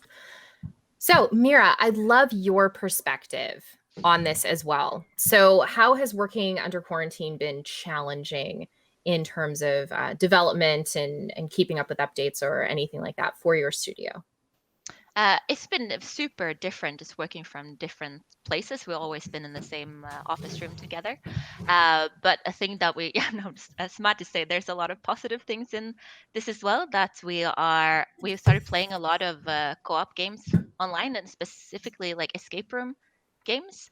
And there's also been a shift in how you have these physical escape rooms where you have to be in one room, and you have these digital escape rooms where you see different things, and it's a little bit like sometimes it's quite similar to what we're all doing, this asymmetrical co-op game. So that's just been interesting to see, and then also just being able to give players something to do, if you can say that, like that, where they're actually getting a break from the pandemic in a way, if you can say that you can experience something together, and you can talk with your friends and family that are living in different places while you've been under lockdown, and you haven't been able to visit them. So there's a balance of that. Like for us, we're sad that we couldn't be in the same place together, but it's cool that we're making something that people can experience. And also just that we've seen, sorry, now see if I remember what I was going to say. I'll see if I think of it later. But yeah, it's been a special year. And yeah, we also released our game 2 years ago, which was also interesting, like that we already had released it, and now we're just working on different language updates. So has been shifted it, but the pandemic didn't happen while we were like full in production mode. So yeah, in production or in release. And Lucia, for your studio, I know that you mentioned during our planning call that this was an important one to you as well. So how has working under quarantine affected Total Mayhem? It created more mayhem. So okay, cool. So it's on brand. It's very on brand. No, what's very funny is that we also had a lot of growth as a team, like really in numbers. So everyone working from home, because we were like really strict. Like some people really wanted to go to the office. We were like, we will not be the reason why you get the COVID virus. Like, we want you to be safe, and we want you to be a happy person and not feel like you feel obligated to come to the company, even though there's like a world pandemic going on. But on the other hand, there was a lot of isolation. Like, not everyone has a partner or has a roommate or has family living very nearby. So for a lot of people, also going to the office was their social environment, right? Right. And I think that hurts me the most. Of course, like, it hurts a lot that the studio has like more than a half year of delay, but that's for me not the important part. I think I couldn't make this game without my team, and I want my team to be okay. So you have to make this really tough decision. Do I keep people in physical health or keep people in mental health? And they're both equally important. So yeah, that was kind of a tough one. Also, we had to like reinvent the whole way of communication, of course, like Discord. Thank you very much. And we can talk about a partnership. Then we worked from Discord like the whole entire time. It was great, hard, but we managed. And I think that even we were here forever, the whole development went even more fluid than the other ones. It was a kind of actually better or easier. And we learned a whole new way of communicating with your team members and reinventing also like internally how to work with teams and because first we worked with like the game design team and the art team, and now we work like in little strike teams, which are a combination of everyone of one group, and they like kind of like a school project going back to school. But it really works, and we invented that because we had to work apart from each other. The only sad thing that I think is that like we got new members on board who actually never seen each other in real life. So I think it was like last week or the week before that we are first had some experience with people coming to the office again. We have like a really limited number. You have to write yourself down in like an online table where you have to like secure a spot to come to the office. And there were like people like, I haven't seen you in 1.5 years, or I haven't met you at all. And I was like, that's so weird that you're working together for like months and you haven't seen each other in real life. That's so weird. I mean, it's not weird for people who always work from different countries, but we're just a small Rotterdam-based indie studio, and you have people that you never met before, and you're working with them already for like half a year or a year. I think it's special that they really bonded and feel like they have this personal connection, even though they haven't seen each other in real life. But they are all looking forward to finally meet each other again. So I'm really glad that maybe times will get better. It will. We're heading towards that, at least. It's just very slow. Very, very slow. Does anyone else have anything else they'd like to add with regards to working under quarantine and some of those challenges? Well, yeah, I think it's what you both said, Lucia and Amanda, as well, like that it was just slower. Like once we started working from home, everything was just took a little bit longer to just set up the communication, as you say, which is not the game in the sense, it's the development. Like how do you talk to each other and make sure people are, as you say, are okay and that as well. So we just let people take it. It's a really funny contrast with our games. We all make communication games, and we have to find out communication all over again in our studio. True. No, but that's... It's like the circle is full again. We're asking for it. That's a really interesting way of looking at it. But we're going to move on to the next question now, which is actually talking a little bit more about some of the development challenges around developing asymmetrical cooperative games. And Matt, I know you have a ton to say about this, and I'm sure that all of you do, but I'm going to start with Matt because I know that Matt was pretty psyched to talk about this. Yeah, I think I'm kind of addicted to design challenges, so I think I picked the right type of game for this. When I started developing the game, I did not expect it to be so challenging, but I think a good challenge is like a good constraint. It really makes you create a design pattern that's very interesting. It forces you into directions you would not have tried otherwise, and so that's very interesting. For this type of games, things that are that I realize that are very important is that in the game, both players always have to be stimulated equally at all times. Probably the worst thing, and I'm sure it's true in your two games also, the worst thing that can happen is that one player has a lot of things to say and the other one is just waiting and bored. And so that has actually made me change or abandon a lot of design ideas. So I was creating a puzzle, I was trying it out. Now this person is doing much more, so I need to give more to do the other one, and then I kept switching like this all the time. So that's been very challenging, but it's interesting. It's a good constraint. Another one that's really big is that, and people might not realize this, is that these games are really two games in one. And so one of the comments that we've had by people is that the game is a bit short, and it's true. But it's really two games that are short. So if you actually put them one over another, it's a long game. Well, not long, but there's much more content. And so every unit time of development you put is kind of half of a result. So that's also something that it took a lot of time in terms of scoping and planning for us to figure out exactly like how much velocity we could have in terms of producing and all of that. Another obvious thing also is that when you develop, you need always to look at two games. So like testing a single player game, you just play it, that's it. But now you always need two people or two games on the same computer, and so it makes things much harder to play test and to just work. Yeah, so these are just a few. I'll let you guys continue, and maybe I'll come back. It's just depending. always double the work. Yeah. Because you have double the game. That makes sense to me. Mira, what's your perspective on this? What were some of the biggest challenges that you've encountered? Well, we actually also started making our game as a part of our master thesis at university. So we wrote I love this because there's 130 pages of challenges in here. Like we wrote a lot of stuff because there's always things we came up with. Like, okay, what happens if no one can get further than the other player, so they kind of lose connection.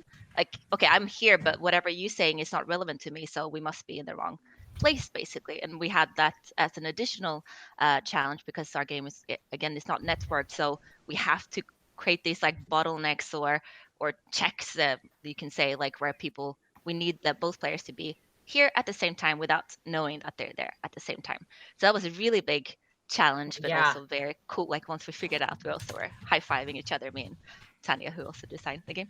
But that was super hard and fun. Can I say this as Matt said? It is fun.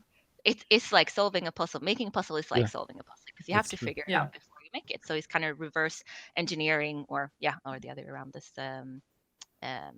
creation. Like there's just cogwheels that go into each other that help. So that was the main challenge, I think, for us. That's great. 130 pages of challenges, though. That's significant, and I love it. Exactly. And actually, that was also the thing, as you said, Matt, that it's because we started making the game where we had people, one person get the solution, one person got the puzzle, which doesn't work really because or not in the way that we did it, because then one person has nothing to do and the other one has tons of things to click on. And the other one's just sitting like, okay, what do I can't click on anything, or I can't do a lot of these things. So then we started to make something which we call ping pong design. I don't know if this is a real word, where it's just like, okay, it just goes back and forth, or also TikTok, like TikTok. So that was once we figured that out, and also through a lot of testing, we're like, okay, we are onto something here, and that's also what I feel like both of your games are, and you do that really well. That's fantastic. A TikTok, but for the TikTok game. That's real good. That's real good. That makes me really happy. All right, Lucia, what were some of your biggest challenges in development? Well, I think it's always game design, especially when with the puzzle games, you don't want to reuse stuff. Well, we always, for every game, we made like unique new content, but of course we have the same team of designers that have been working on the past 3 games. So of course there's like recognition that it's made by the same people, and we get sometimes called like cash cows and stuff, and you're like, oh, we're not cash cows, we're working our asses off here to try to create all these new puzzles and this new gameplay. But I think people don't realize how hard it is that you have to create a game which has, as you all said, like equal fun for both sides. And then the pace of the game has to be like perfect, because you cannot like not be on the same level in a game. You have to the same pace for both people, but have this different experience. And I mean, for the art team, of course, art is always one of the biggest parts of a whole game, but they have so much creativity. But then try to fit like a really good puzzle in there, or try to create art around a puzzle that was already created and make everything like one whole thing, instead of oh yeah, we just put a puzzle in this area, or well, we had an area but we couldn't think of it, so we just made something for it. But make it like a really a thing that makes sense. That's kind of, I think that's also a really hard obstacle of this co-op or asymmetrical co-op. Like have a different experience, both equal fun and like both equally impressive, I guess. Like the puzzle and the environment and the gameplay, of course. So I think that's my 2 cents. All right. So the last question that I have for you all today is probably the most challenging, truly the most riveting of all of the questions that we have had today. I want to know what is next for each of your studios. And Mira, I'd love to start with yours. Yeah, so like we made Other Tales Interactive because we wanted to create narrative experimental games, and that's one of the things we've been doing. So we're actually making another two-player co-op game, which is like a Scandinavian noir detective game. I can't say much more, but that's something. And then we're doing two other like games that one I can say is a musical walking simulator, and the other one is a secret project. Ooh. So many different things, yeah. That's really cool. Lucia, what's Well- next? Well, maybe my shirt gives it away a bit. No, it's We Were Here Forever, of course. Still working on it, very hard.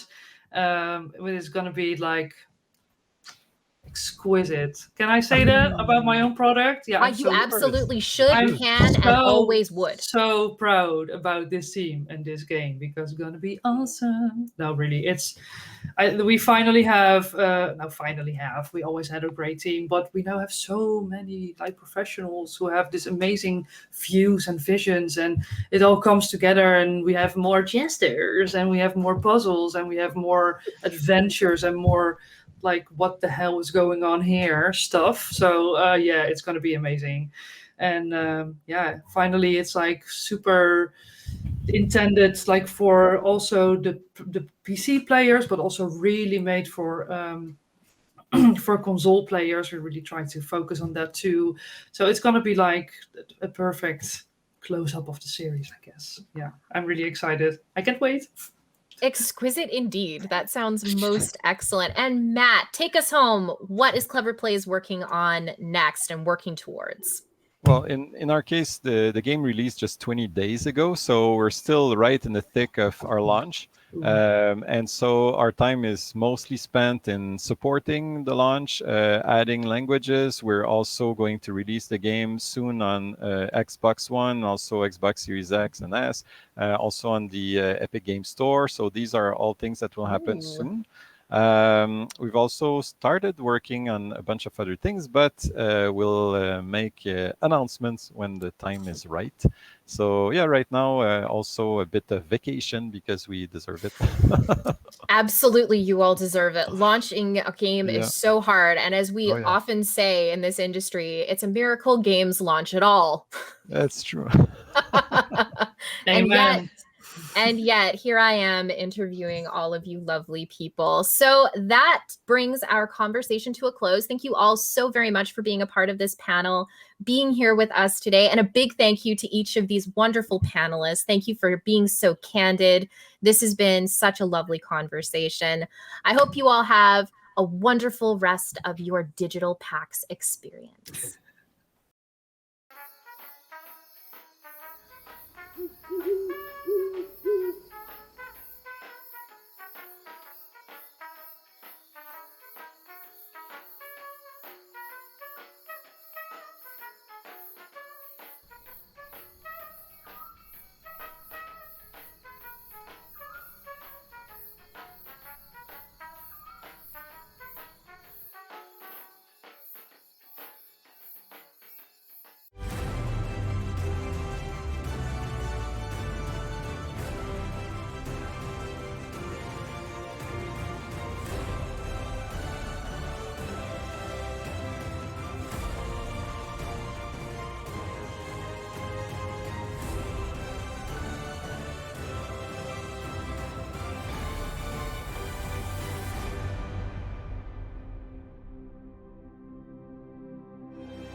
I decided, you know what, I've dabbled in indie games. I'm going to give this one last shot. Let's just make a game.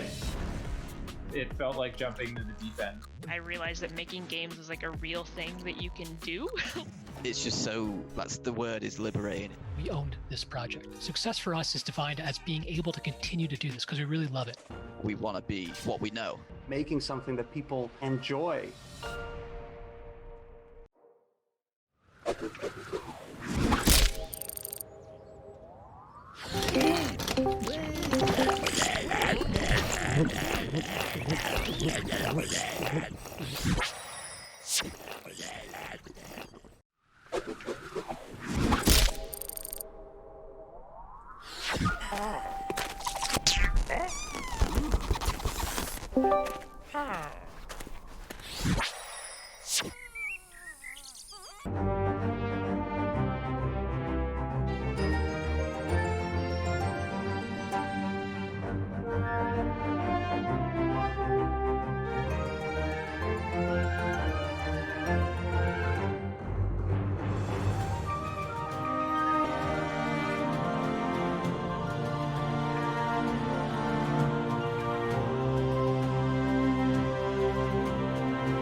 I was a street rat who'd lost her dog.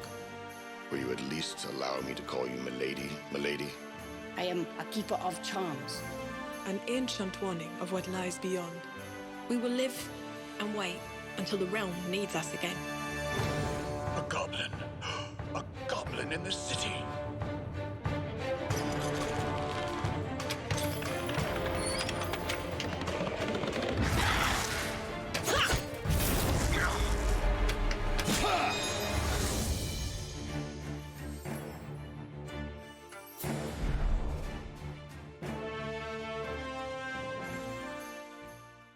Did you know? The internet was invented in 1928 to help put global stock markets back on track. However, at its launch in 1929, a rounding error caused markets to suddenly and irreversibly crash, leaving the technology to be abandoned until its reutilization in the late 1980s as an entertainment and torture device. And that's a fact about the internet.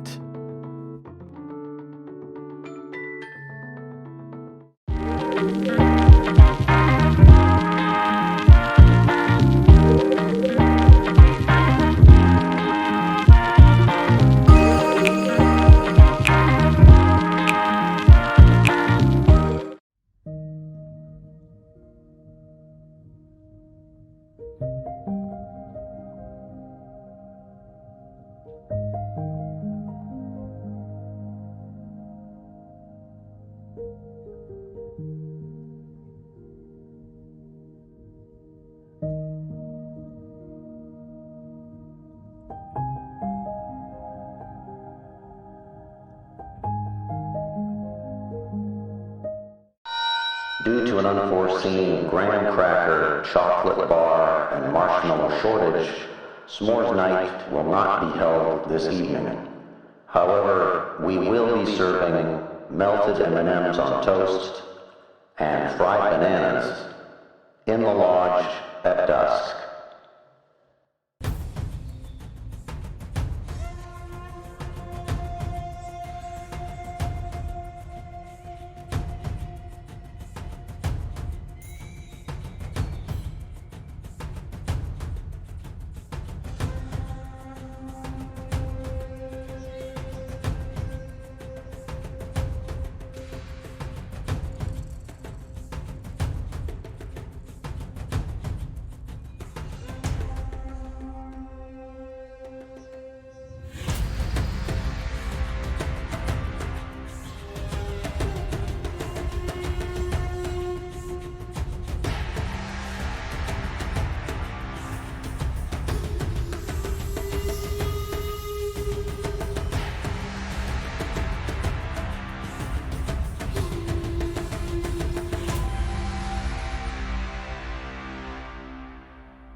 We're Child's Play, and since 2003, we've been very, very busy.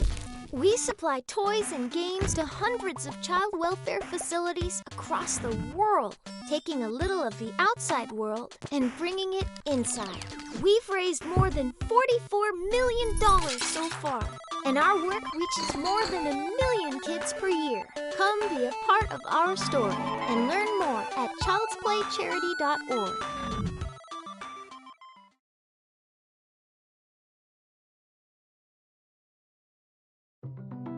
Did you know?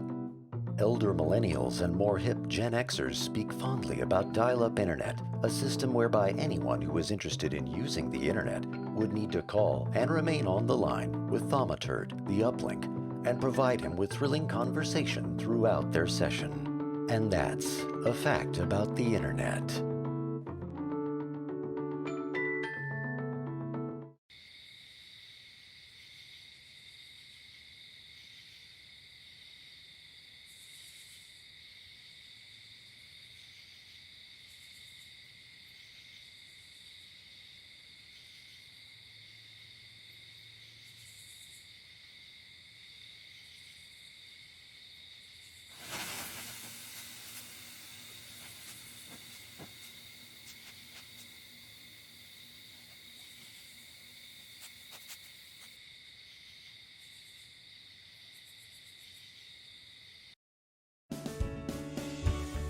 Turn those old Dungeons & Dragons into dollars and dividends by owning your own adventuring franchise. From its humble beginnings as D&D Live Play, expanding to stage, podcast, and stream, with Acquisitions Incorporated, there's never been a better time to get the money.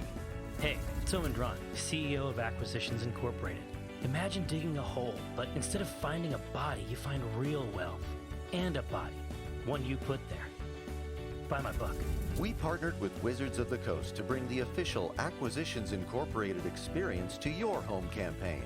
Learn how to run your own franchise, how to staff it with new player options for specializations, spells, and equipment, stats for iconic characters and monsters, and put your franchisees to the test with an included campaign for levels 1 to 6. Obviators are standing by. With the official D&D Acquisitions Incorporated book, you can do what you wanna do. Ow!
Did you know that in 1977, Robbie Lerman with the Unicron Consortium experienced the very first reply all disaster when he accidentally transmitted a message intended for his office mate to every computer linked via by the ARPANET system.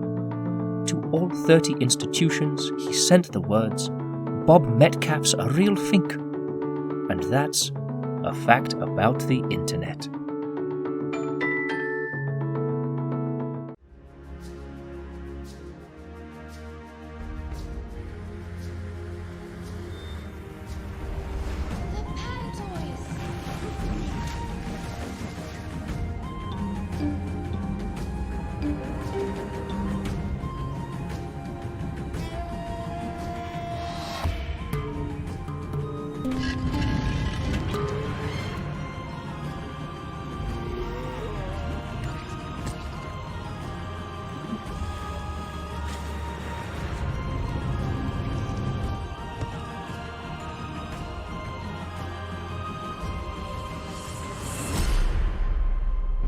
If you don't save the Hopper, no one will.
Did you know?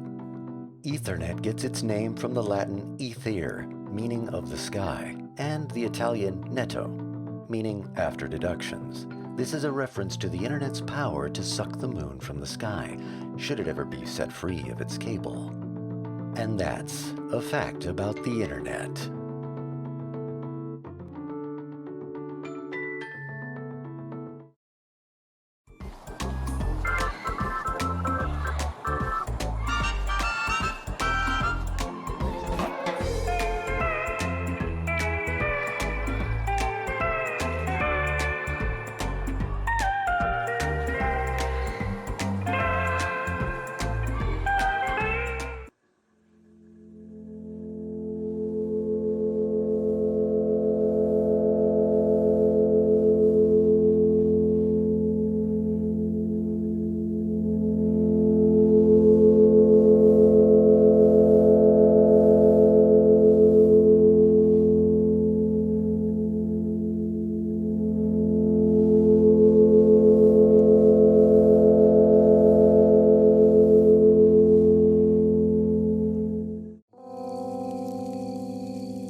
Bathrooms in video games, home to the occasional extra ammo, voice log, or fun interactive bit.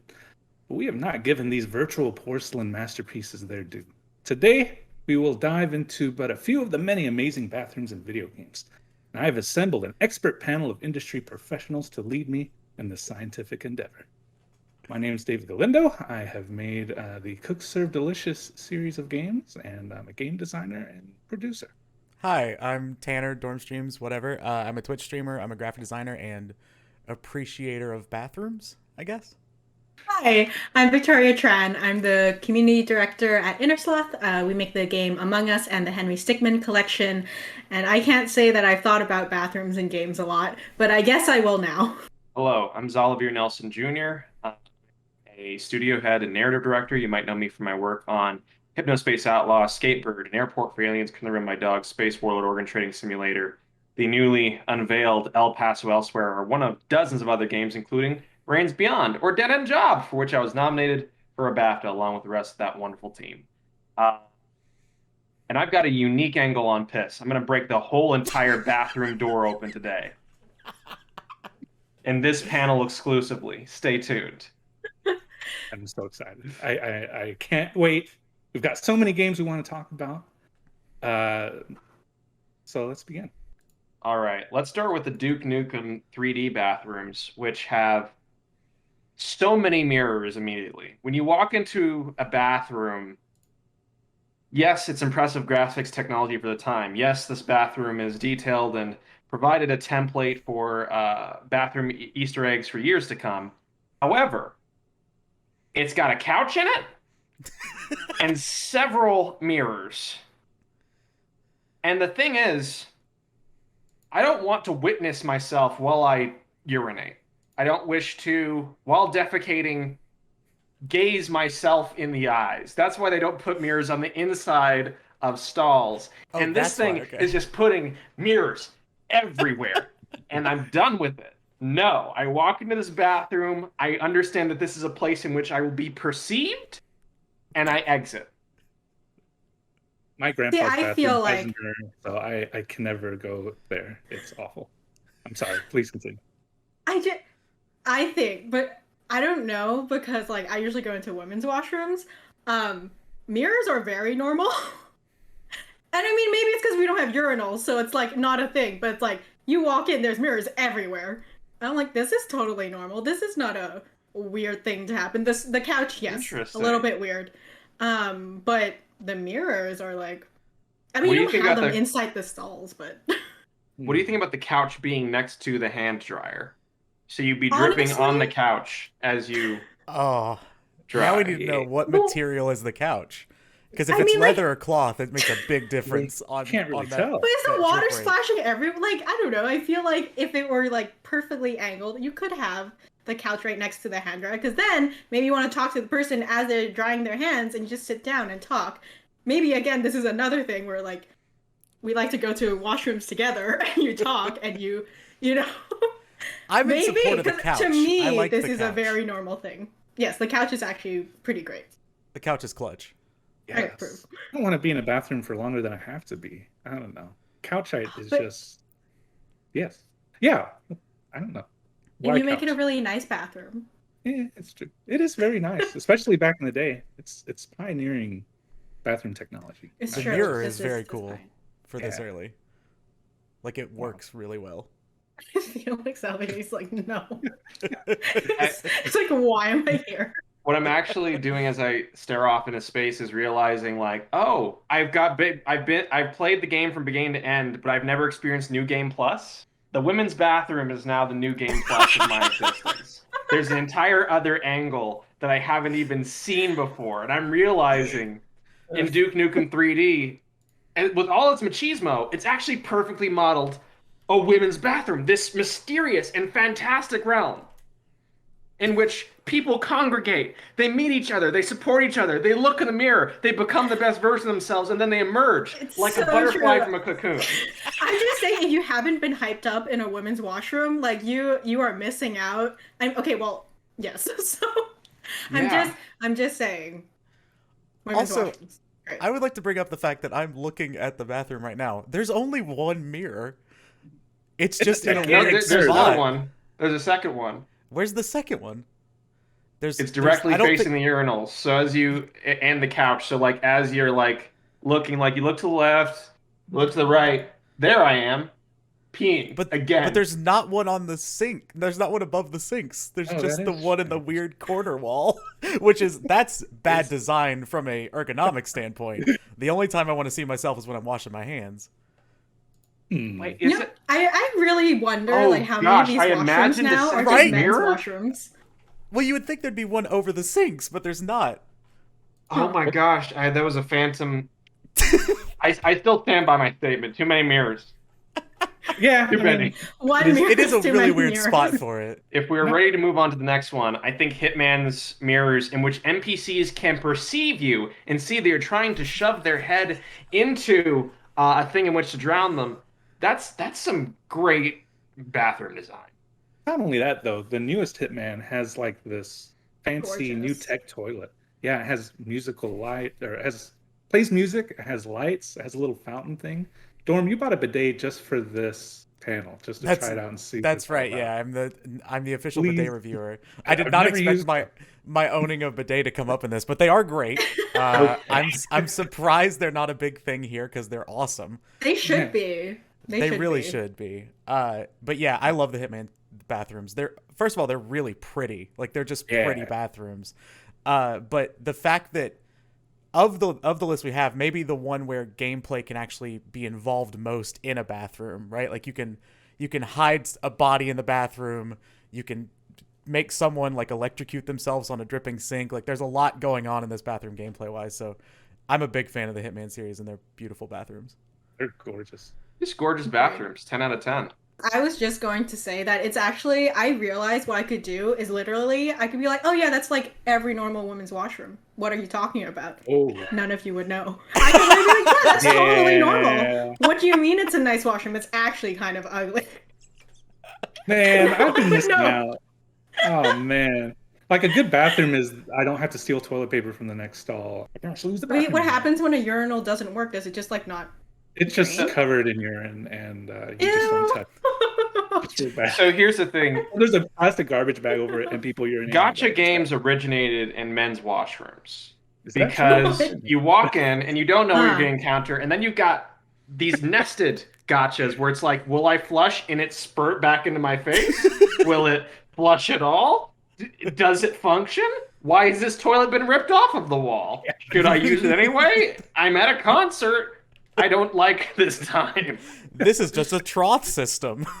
Yeah, they have a trough system. Those are the worst. Are you familiar with the trough system, Victoria? Somebody tell her. This is particularly used at stadiums for some reason because this is what you want at a stadium. Imagine you've just seen a football with your dad. There's football happening, and it's like, hey, son, let's go to the bathroom.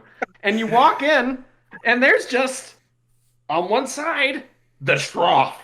And it is shallow. It's shallow. It is. So it's like just a little bit above the ground, and it's got this high, authorial, imperial porcelain facing. And the intended design is you stand as far away from it as you can make your shot, I guess. And then you just go, and it splashes on you, and it splashes on others, and you see everybody's stuff. Wait, is it just like a single long trough thing? Yes. Yeah.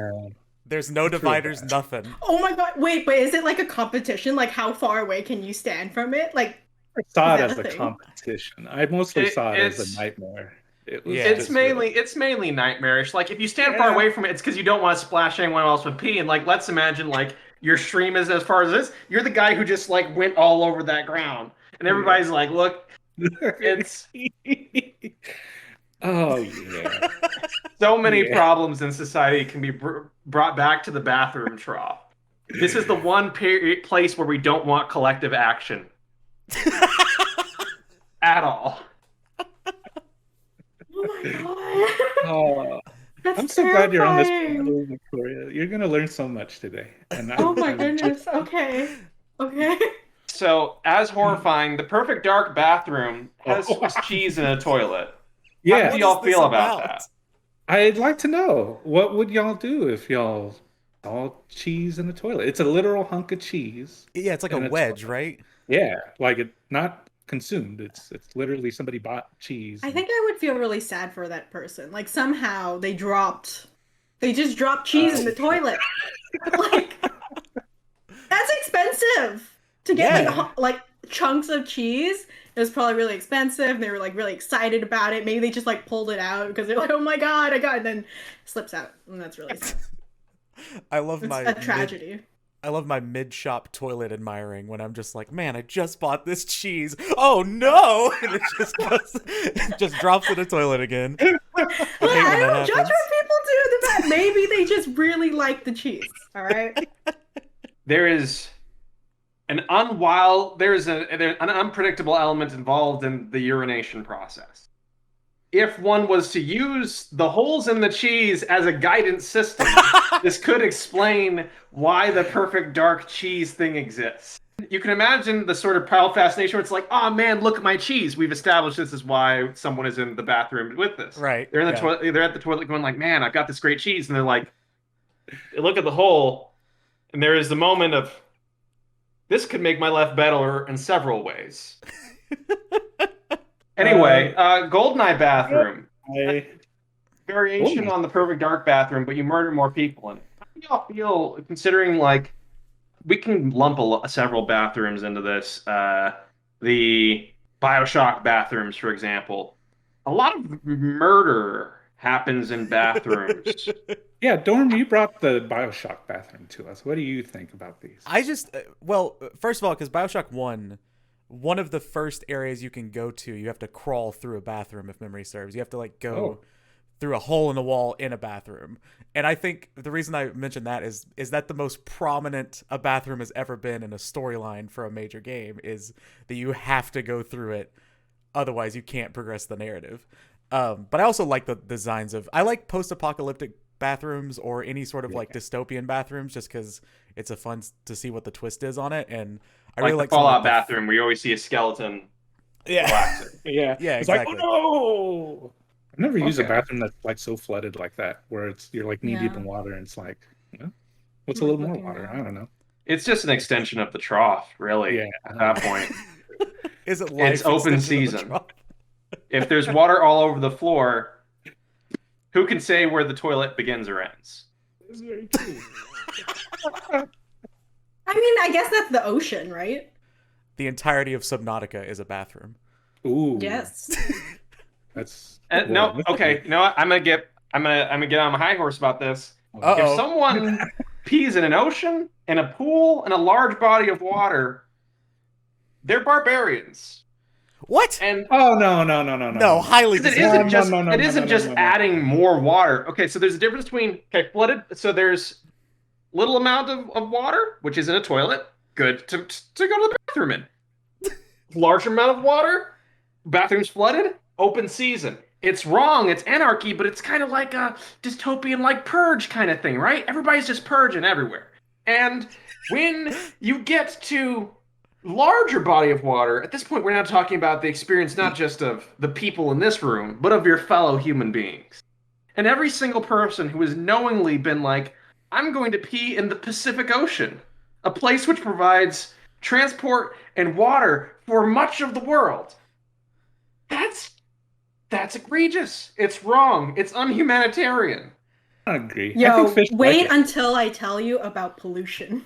Just straight. Like, I hate to break it to you, but there's something. I would like to bring up the fact that David said, quote, I think the fish like it. No, because there's a fish that swims. No, there's a special fish in the Amazon that looks for the urine, and it swims up your thingy, and that's what happens. They really like it.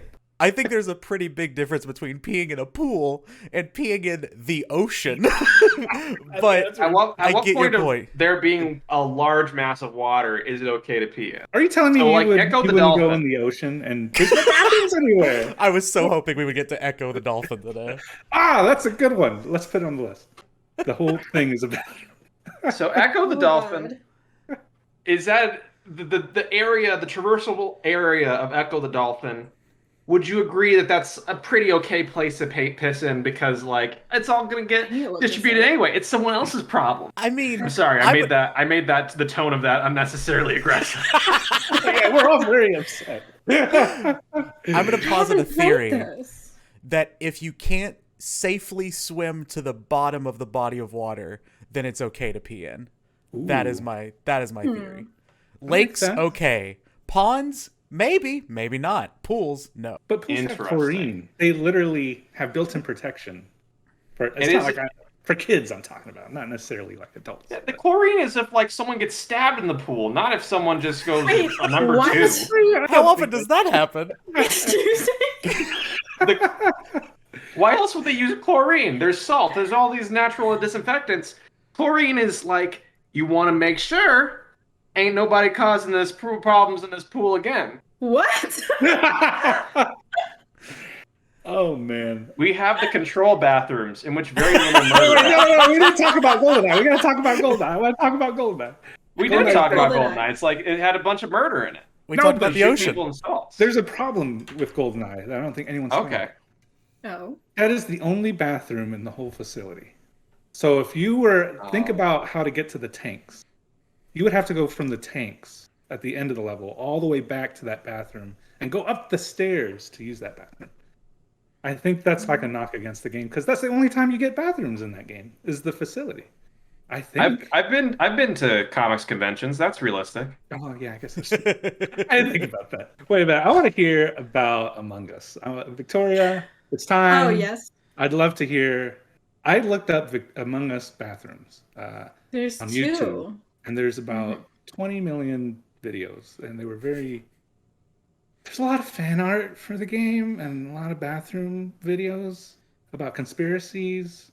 And, the conspiracy. It's true. Yeah, so yeah. More like Pon's piracy, am I right? Jesus. It's time. Wow, look at the time. Get down to it. I want to hear.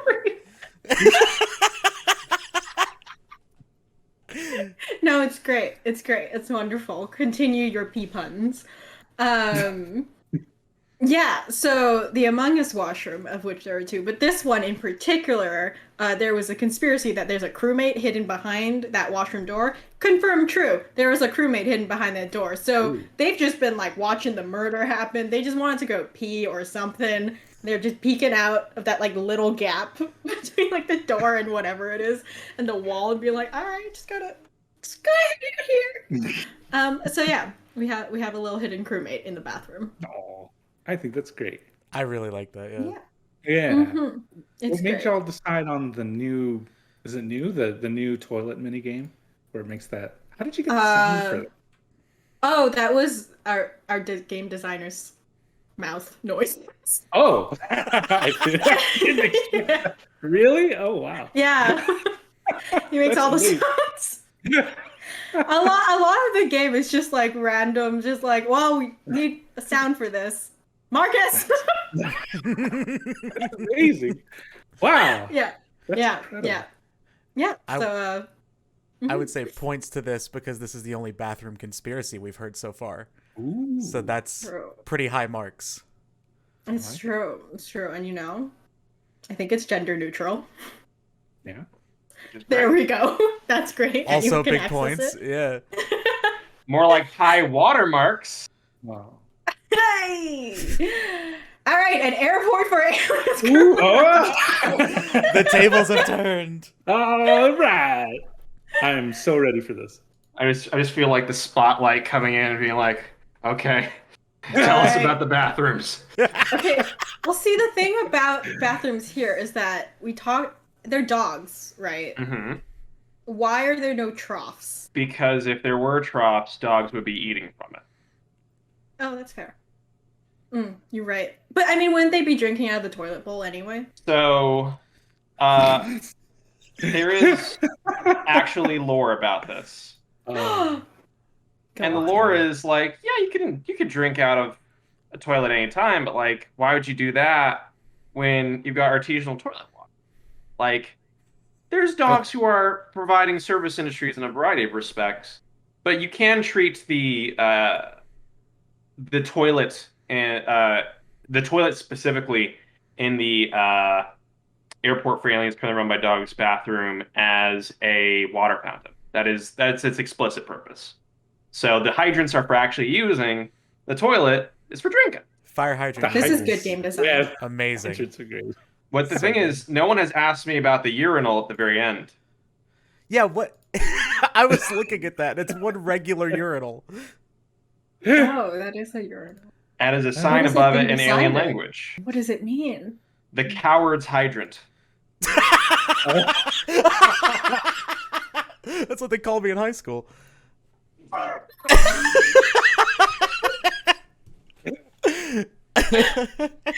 And lastly, in terms of bathroom secrets, that rubbish bin you've seen in the corner with the dog on it, because our promise, our purpose, our vow is to make sure that every dog is pettable. One of the very last feature additions to the game, just as we slid beneath content submission for console and PC, you can pet that dog. You can pet that black and white symbol of a dog just over there. Just be like, thank you for providing the hygiene products that this bathroom needs. Fallout New Vegas. Yeah, this bathroom has a chandelier. Oh, that's my whole pitch. No, it's weird. This is in the one of the casinos in Fallout New Vegas, and it's like, I think it's called the Lucky 38. It's like sort of untouched by the apocalypse, and it's very interesting because there's a TV in there. Just look. I want to use the bathroom in this bathroom. There is a curtain, a TV, a radio, chandeliers. It is so opulent for the post-apocalypse. No, but it feels like an electrical hazard just waiting to happen. Like it's a TV and a radio. I don't know. I'm not feeling it. Ooh. The thing that makes me uncomfortable is the cabinets. Because you've got TV, radio. That makes sense. You want your stuff close by. You want to look at, post-apocalyptic Netflix. You got your toilet. You got your chandelier. Maybe you want to feel fancy. I'm kind of on board with everything I'm seeing until I hit that wardrobe, specifically because it's just some straight up drawers, but no toilet paper, no paper towels. I'm going straight from toilet or bathroom to let me get my hands on. Open this up, take out the remote. It feels, the flow of it is wrong. Either there should be no drawers there, or there should be drying devices and then a drawer. Counterpoint. Is that what the curtain's for? Sorry. That's what I was gonna say. No, it's perfect. Is that what the curtain's for? Is it just a dryer sheet? It could just be a giant towel, dryer sheet thing. Okay, I'm gonna get to another bathroom pet peeve of mine. There are sometimes people who, in their bathrooms, they'll have hung up, a hand towel.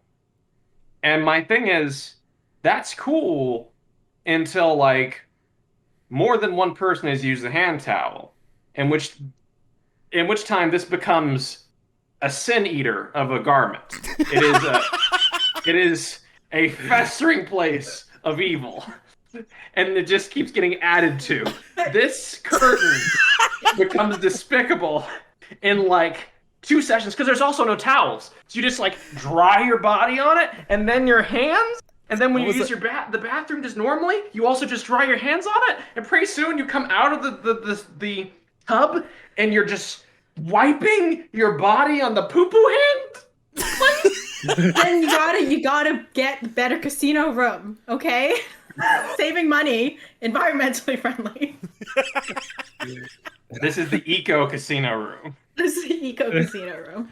You signed up for this. I'll talk about Death Stranding. So the main character, Sam Porter Bridges, there's a bathroom pod you can use in your little resting place. And this pod has a shower and a toilet built inside of it. And the toilet pops out. That part's pretty neat. So if you use the shower water gets deposited into a test tube, and those are your grenade number zeros. You can your use gamer guy bathwater grenades. Yes, exactly. If you go pee in the toilet, you get number 1 grenades, and if you use the toilet, you get number 2 grenades as well. And as far as I can tell, they don't do anything. I've used the grenades. Nelson, have you been able to use the grenades effectively? They don't do anything. Yes. What? And they definitely do things. I tried. The number 2 grenades are among the most powerful grenades. That's not true. I tried using them so many times. What did I do wrong? Grenade number 0 makes a BT flee for a short time. Grenade number 1 will make people go away, and grenade number 2 brings people closer because they all want to take a whiff. No, that's not true. Is that true? Ew. Yeah, I'm looking it up. They also will stun bosses for a short time. So, if you have a boss that you don't like, you can just throw all of your bodily fluids at it. Also, if you do go number 2 in the bathroom, the ad for AMC's The Ride, starring Norman Reedus, appears on the shower screen. Oh, yeah. I don't know. Is this cool? My main question, less about the grenades, more about what constitutes a bathroom. Are we saying the entire resting area is the bathroom, or is it just the pod? Because if it's the entire resting area, we have to talk about the Monster Energy drinks. Yeah, there's a lot. Because there are way too many of them on that table. That's like a normal amount for a developer. I've definitely seen that many on a desk before. You can touch an umbrella and it will teleport you to another place in the world. That's cool. Much like the bathrooms at Disneyland. And also they've got a bunch of floating water elephants that you pull from their anti-gravity jar and you pop into your mouth for a snack. Yeah, cry. And this is what fuels the number 2 grenades. As someone who has never played Death Stranding, all or none of this could have been made up, and I would believe every bit of it. Can I tell you one last thing? No clue what's This is in line with everything I've heard about Death Stranding. Of someone will try to explain something, and I'll be like, okay. There's cutscenes that happen in the shower. Guillermo del Toro will throw you in the shower and turn it on and be like, this is so nobody can hear us talk. And the cutscene goes for an hour. And he just tells you tons of stuff. That one's made up. No, I'm right? No, yeah, see? Yeah, Nelson, he's got my back here. There's no way to know. No, Speaking of people throwing you into bathrooms and having to complete quests, Zelda's Majora's Mask has a hand that reaches out of the toilet. Do you want to tell us more about this, Victoria? It's my favorite. Well, not my. I don't know. Maybe it is. It's just and it's present in many different Zelda games where there's a quest where you have to basically get toilet paper for this hand, this person that's stuck inside of the toilet, and it's just a hole in the ground, and it's always just a hand reaching out. They're always I really need toilet paper, and you have to find them toilet paper, and it's not just in Majora's Mask. I think I've seen it in Oracle of Ages, or is it Oracle of Seasons? Anyways, there's a bunch of different games where this appears. And I just feel so bad for this person. They're stuck in a toilet, in a hole in the ground, and literally can only see their hand, and they're asking for toilet paper. Ask for a hose or something. I don't know. Why are you asking for one roll of toilet paper? I just feel And they're so happy when they get it and they give you money. Yeah. Okay, just imagine, all right? Imagine with me. You're stuck in a porta potty. You're just stuck in a porta potty. It's so bad. And they don't even have a name. It's just a question mark. They never have a name. It's just a hand. Oh my goodness. I do like the idea. This upsets me. Of the person trapped in the toilet, receiving the toilet paper, and saying, "Oh, I have money. Here you go," and just chucking it out of the toilet. How do they get it out of there? It's so impressive. Oh, wow. Yeah, and you're holding toilet money. Casually holding toilet money. I really wonder where this hand came from. Why does it keep falling into toilets? And it's the only washroom ever in Zelda. So, I'm just assuming everyone goes to the washroom there. And that hand has to deal with it all. Oh, no. Anyways, yeah. So toilet hand in Smash Brothers. I think this is the bathroom to be Control. Holy cow. Beautiful More so than Hitman. So Control bathrooms, fully destructible. They have stories to tell. They have items in there. There's funny bits in there that you can find. And there's so many of them, and I believe they're gender neutral. I'm not entirely sure. But there's a ton of bathrooms in that game. There's bathrooms that are different from each one. I think that's I'm looking at it now, and I think that's really fair, where it's as much as we're joking around about these things, like when a game has like attention to detail like this and it feels like, because like bathroom, like it's such a intimate experience and everyone has like been to a bathroom, just having it like actually have like care put into it is really nice. Actually, Yeah. Of course, it's men's nice, which means women's nice. It's just total crap. Would never step inside it. Yeah, there you go. Also, to our point earlier, mirrorless seems for the most part. Oh. So is that a good thing or bad thing? I feel like a bathroom needs a mirror. Now wait a minute. It needs a mirror, but not like 180 from too many. You can't do that. I was talking about too many mirrors earlier. Like a mirror would be nice. So, is this time for me to bust it all open? Is it time for me to open your eyes to a new world of bathroom? A lot of video games depict nasty places, full of nasty people, and you cannot tell me that these nasty set of boys have not been peeing everywhere. And to this, I present the worlds of Dishonored. Dishonored is one of the, like, Arcane's attention to detail is infamous. It has time travel. It has clockwork mansions. They are constantly upping the ante with every entry. But every time I walk down an alleyway in Dunwall, or I just see like a stoop of a house in Karnaca, the first thing I'm thinking is, someone's peed there. You even have animations of characters just like peeing on the street, and it doesn't feel wrong because you know this is the place where the pee goes. Everywhere. So, unfortunately, when recontextualized through this set of considerations, much like, I think BioShock is the most laughable example of all. There's constantly water the entire world is a bidet. The entire world is a bidet. And is that so wrong? It's not Is wrong. that so wrong? But it should be acknowledged as a truth. The world is dirty. It's dirty. No one in Rapture is using the bathroom for anything except singing creepy songs. So many of our game worlds are just getting pissed in all the time. And we just treat that like that's okay. We need to talk about this. Arguably, the real world, people are just pissing all over the place. Yeah, unfortunately. The consignment of just, yeah. Yeah. Yes, but you're right. You're right. They are also pissing all over the place in the game world, and I guess we have control over that as game developers. Yeah, we can. It's just like, make the type of sidewalk that someone wouldn't want to piss on. It's like, oh man, I wouldn't want to pee on this. This is good. This is a good part of a tainted world. I'm not going to pee here. And they just go elsewhere. That's trending, I want to say. You can pee anytime you want. You can just whip it out and start peeing. And if Not you pee anytime in the dirt, you want. the mushroom grows, and a bunch of people can pee in the same spot, and the mushroom gets bigger and bigger. Not making this. It goes from like a little flock of mushrooms to like being like a lot of like little mushrooms to like one big mushroom. Yeah. It's So like what the does the big mushroom community do? piss mushroom.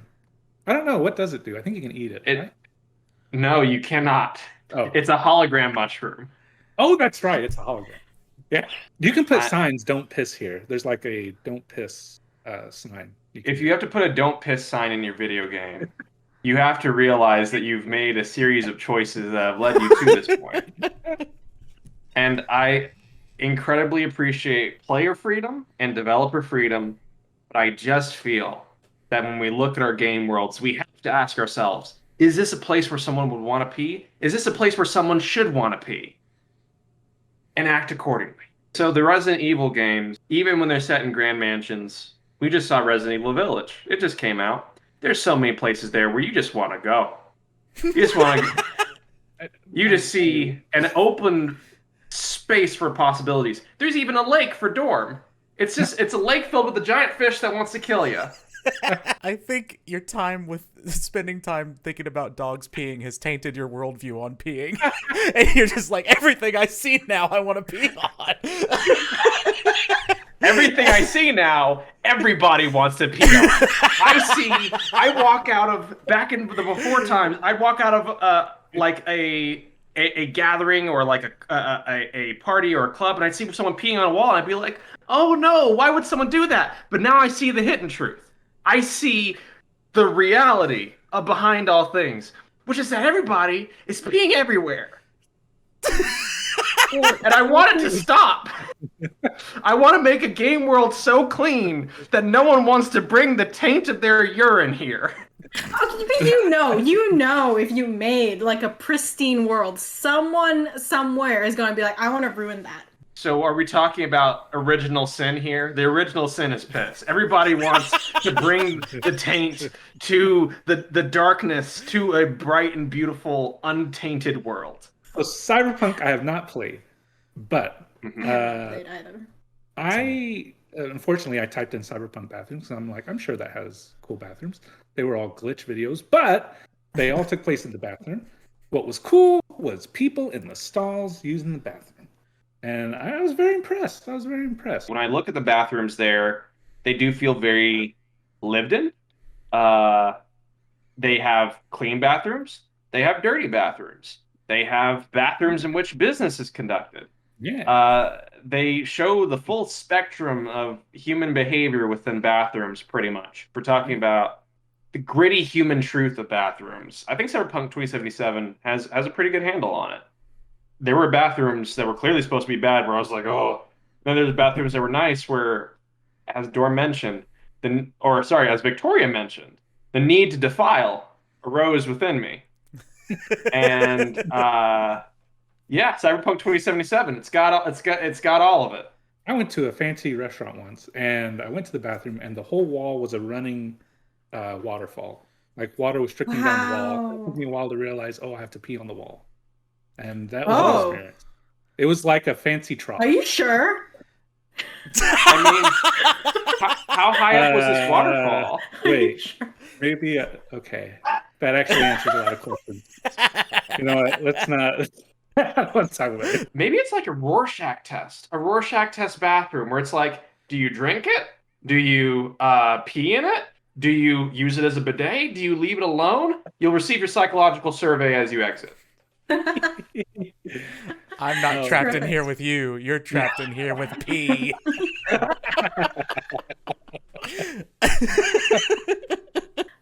Why is the lighting in so many bathrooms so bad? Like in these games, like it's always just like the worst. It's a regular lighting. men's restroom to me. What's good lighting? I was gonna say I don't know if I've ever experienced good bathroom lighting. Like just like really bright, like warm lights. Like no, we don't have lamps in our bathroom. We have like one flickering. It's clinical. Yeah. I mean, like yes, there are some bathrooms that look quite clinical, but like they're nice, like the Hitman washroom. Like they look pretty nice. Yeah, those are nice. You can have like the sconces or whatever. But in real life, I can't remember a men's washroom, bathroom lighting environment that didn't make me feel some sort of shame. And it was on a motion sensor. So I guess I took too long and the lights turned off on me. And I had to wait around in the stall. Like, no, I'm still here! And turn on the lights. And I had to do that every 2 minutes. Have to reinforce your sentience for the bathroom? The bathroom doesn't acknowledge you. Oh, tsundere bathroom. Oh, a tsundere bathroom. What's a tsundere bathroom? It says baka as you pee. Wait, what? I'm very confused. Dorm, Stanley Parable. Yeah, I love the Stanley Parable. One of the things that I love about it is that there is a bathroom that, depending on which run of the game you're on, is either open or not. Already, fun little mystery. Is the bathroom going to be open or not? But then every time you go, there is a different weird poem on the wall. And it's one of the only like living art bathrooms I've ever seen in video games. So cool. And also, there's a magazine for extreme bathrooms in the bathroom. Huh. What does it all mean? It's a singular like executive, like this is your boss's office. So like this is the executive washroom you're getting access to. Also like check out that giant window next to the toilet. Like just right next to the toilet. How do you feel about windows in bathrooms? Technically, like they're like really high up or like not see through. It's cool. I like natural lighting. Yeah, I really like natural lighting. Yeah. Right next to the like toilet. I'm not sure. Yeah. Oh, can I say one thing actually about PAX and bathrooms? Yes. So like usually there's a line for the women's washroom at any point during life in general. The only time I haven't, it's great, but also a little bit sad because it means something. But like the only time there hasn't been a lineup to the like ladies' washroom has been during a PAX. I'm like, yay! I can just go and like I don't need to wait in line. But also, there should be more people waiting in line. I'm going to do a That's call just out my of thing. PAX right now, right here, which is that when you go to the men's washroom at PAX, I don't know if this happens to the women's washroom, it gives you some real messed up feelings about your human beings. It will turn you into a nihilist because you realize how many people don't wash their gosh damn hands. Yeah. So I look then at you it. touch controllers. No, that's so gross. Yeah. I'm a developer running a stand, and I see people aren't using hand sanitizer. Sometimes I'll just vaguely gesture to the hand sanitizer. People aren't using it, and I'm thinking, hey, maybe it's because they know that they're clean. This is a stupid thought, but I hold on to it because it keeps me sane. And then I go into the bathroom, I see, dude, even does a number 2, walks out of the room. Just goes out of the room, straight line. What am I supposed to? How am I supposed to believe in the goodness of my fellow man after this? Yeah. Which is why I propose the PAX bathroom enforcer. Someone in there because someone didn't raise y'all properly to be like, hey, you should wash your hands, dude. Just takes a quick screenshot. And then all the developers on the show floor get a screenshot of the person who is persona non grata because they didn't wash their hands. Oh no. Put a bounty on this I didn't want to person. know this. I feel like I don't because Victoria, oh, no. every time you've run a PAX booth, and there has been a man who has played a video game of yours at that PAX booth. They have emerged from that bathroom not washing their hands. I'm so sorry. I'm so sorry you had to learn this I one. not had a. That's so scary. Ew. Oh my god. Okay. Well. So my PAX bathroom story. I was in line. There was only 2 stalls. It was a long line to the stall, and there was one stall next to everybody with the door open. No one was going in it. And every time somebody would cut the line to go into that empty stall, they close the door and they go ah, and then they'd immediately come out. And that happened 3 times where somebody would go in, they go ah, and then they get out. And part of me is like, I have to look. But I didn't look. And to this day, I regret not looking. I want to know what people wanted. People would go in there and they go, ah! And one guy went, oh, like that. Like, disappointed. Like, oh. Maybe there's just a giant window there. Bad. Right behind the toilet, overlooking the show floor. And a mirror. Yeah, maybe. It's just got a sign on the wall that says perception booth. This is the place to perceive and be perceived. Spooky. We just more like Pookie. No. That one was so bad. I don't feel proud of what's happened in this panel. It's been all you. Like, you're the one to blame. Luigi's Mansion. The only time where our plumbers, specifically Luigi, actually uses his plumbing skills, the toilet, and fixes the toilet and saves the day. The only toilet in Mario lore, in fact. I don't think there's any other Mario game that has featured a toilet. Where does Mario poop? That's all. I'm throwing that question to the panel. Well, Victoria, where do you think Mario poops? I have no words. Okay. I feel like I'm honestly, I'm still thinking about the PAX thing. Oh no! Oh no! I'm so sorry. I was like looking at this like Luigi thing. I was like, does he wash his hands? I don't know. I don't know. I've been broken. I'm so glad that this was saved for like the end, because like I'd be reviewing all these, being like, did they wash their hands? Here's the thing. Can you wash your hands in the game? We don't need a can you pet the dog? Okay, we do. But also, can you wash your hands? Is there a character in video games who, one, you think absolutely washes their hands, and two, absolutely does not wash their hands? Oh. Ooh. You could take like just the Final Fantasy 15 cast of the good boys and be like, do they wash their hands? And it's like a D&D chart.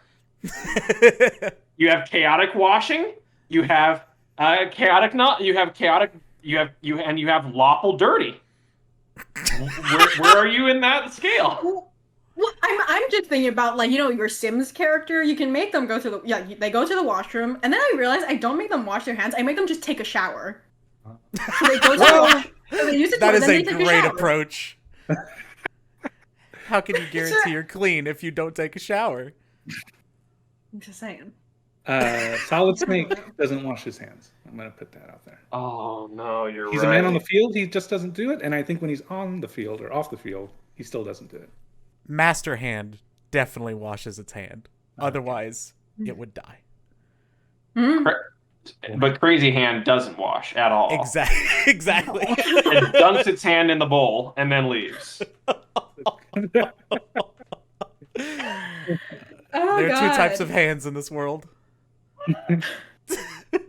The two genders.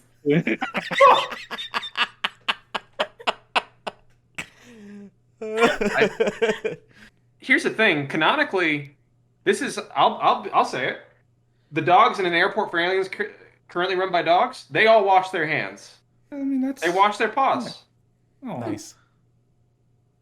What about the one that gives you a gun? I don't think he washes anything. He doesn't go to the bathroom. Okay. That's official lore. Did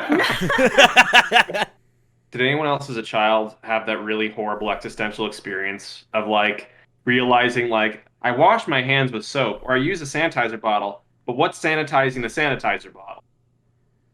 No. So why would you need to sanitize the sanitizer bottle? Because you're pressing with your dirty hand to pump, and then but then you're not touching the sanitizer bottle again after you pump it.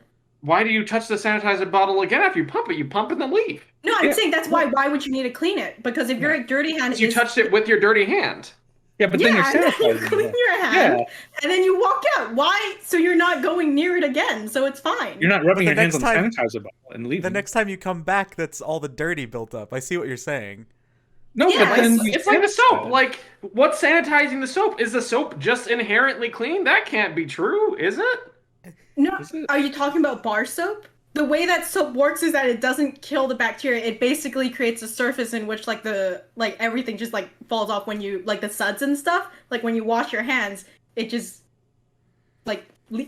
moves off of your hand. I didn't know that either. No, it just does. Like, germ lubricant. it's germ lubricant. Like, unless you get like the antibacterial soap that like kills 99, that's different, right? But when you use like a normal bar soap, it's like the suds and like the mix, like the water and the mixing of it that basically like lubes up your hand. Yeah. I think so. Anyway. Bathroom lube, all right. I feel like someone on the internet's going to get really mad at me that I didn't get the specifics right. They're going to be like, I can't believe you just said that. I'm like, sorry. Especially the one that you have to dip your hands in. You know the PAX bathroom not washing hands did to me? We've created 2 existential crises today. Oh no. I empathize. Having been in your position now, Victoria, I'm can't think of anything else. Yeah. I've quietly judged a lot of people for not using the sanitizer because, like, it's just right there. Like, it's just like even just if for your feelings, like you don't want to touch the same thing everybody else has touched, wouldn't you want to? But no. Yeah, so that's PAX. I can't wait until we go back to PAX and we get to relive all. We miss you, PAX Online. Please use sanitizer next time you play our games. Please wash your hands. I don't understand.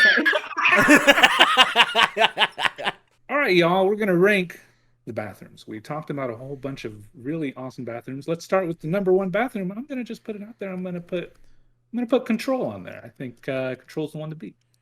Control's the one to beat for me. All right, Nelson. Controls very What's the next one you want to put on the list, and where would you like to put it? I would say Hitman would go with the second one. It's just a series of well realized bathrooms that are very, very functioning in game. I'd say put the Stanley Parable somewhere in the after that. I don't know if it's third necessarily. Despite the giant window? The window? Despite the giant, it has everything else that you would want in a bathroom. Nothing like wild going on in there, you know. The downside is that it only sometimes appears. So if you need to go to the washroom, it might not be there. I'm gonna go Airport Phalians, currently run by dogs. The fire hydrant urinal is probably the funniest thing I've seen today. You're really thinking about that. I love it. It's great. It's so good. 5. I'm gonna put Death Stranding. Y'all can feel free to bump it, but you do create cool weapons in that bathroom, and there are cutscenes. It's just ridiculous.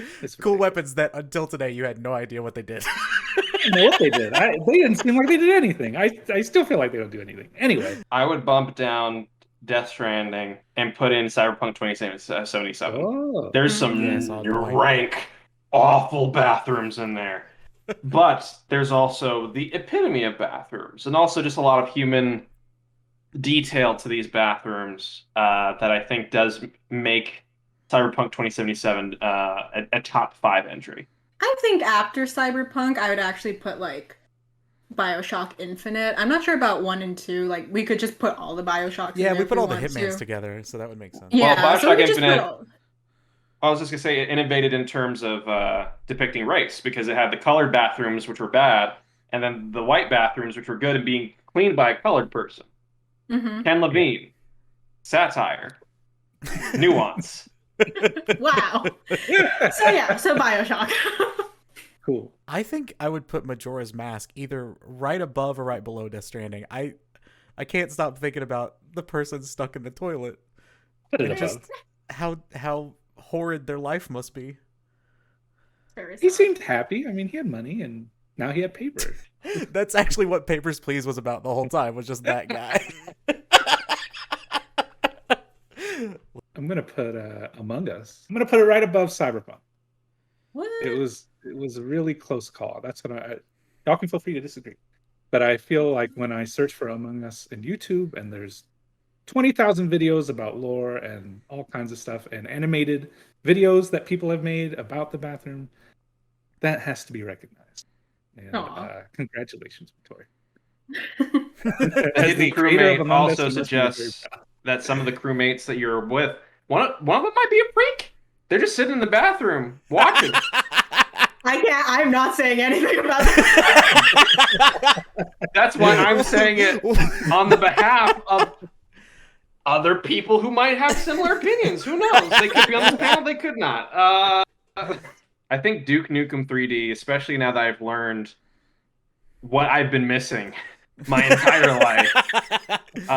Perhaps there is a positive bathroom experience with mirrors. Perhaps shame doesn't have to be a part of the bathroom experience. Maybe you don't have to have a trough there and then a couch, and you're like, oh gosh, these two things shouldn't be there together. I'd rank that above I would rank the Duke Nukem bathroom above BioShock bathrooms. The Duke Nukem bathroom is just actually a pretty reasonable place. Groundbreaking as well. I guess I would put Luigi's Mansion above Death Stranding, but below Zelda. Just because, like, it looks like a functional bathroom. Like, it has the sink, it has the washroom, but it's always broken because, like, Luigi's, like, doing stuff with it, so. Under Death Stranding, I think, goes The World of Dishonored. I was trying to think of counterpoints. It's like, oh man, someone wouldn't pee there. But Arcane, you've given so much life to your worlds that, much like real life, I can't imagine a single place someone wouldn't. We didn't even talk about PT, but that is a very scary bathroom. It's one of the worst bathrooms. And if you reverse the letters, it becomes TP. TP! What? Wow, Oh my that God. deserves a really good spot. I will admit that I looked at all these except for PT because I'm like a baby when it comes to horror games. So I was like, I don't even want to click a link that has PT. Baby's not the right word to use when discussing this I'm not- bathroom. I'm not dealing with that. So I have no opinion because I could not even look at it. I could not even look at it. It's really bad. There's like a hole you can look in into the bathroom. Oh yeah, It's from the wall. Ugh. Yeah. Nope. And you have to say things in the Nope. microphone. Can we rank that last just preemptively? Yes. PT yes. bathroom goes last. It's not last. I think it should be like towards the top. It's horrific. It's a horror movie bathroom. Just above PT, that Fallout New Vegas bathroom with the potty towel. Just a giant stretch across potty towel. They're just supposed to do the samba on after someone has wiped their hands after doing their business. No, it's a bad bathroom. I think Perfect Dark just goes on the bottom. It's just a cheese and a toilet. No, well, it doesn't go below PT. Oh, okay.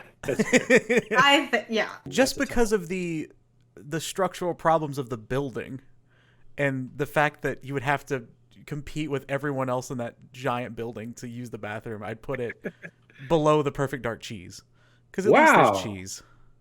The lore that Victoria constructed around the person who lost their good cheese in the toilet also just like really hits me. Like for our final ranking, I'd actually move it up. I put it above Luigi's Mansion. I'll say that. What? Whoa. So we're moving. Victoria had the good lore. I just have a lot of sympathy for this cheese person. I also think World of Dishonor deserves to go higher. I'd put it above An Airport for Aliens currently run by dogs. What? Oh no, I don't agree with you. Can't do that. No, I guess you can do that. That's my pitch to the committee. But tell me one place in Dishonored where you aren't like someone has peed there, or I would pee there. Does that make it good though? Yeah. I would pee in Corvo Otano's mask. That's what I will put that on the record. I would go that far. Yes. And then the panel just cuts there.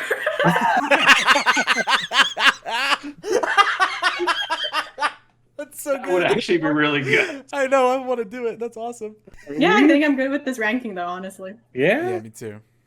All right. Well, congratulations to Control for winning the best bathroom ever created in history.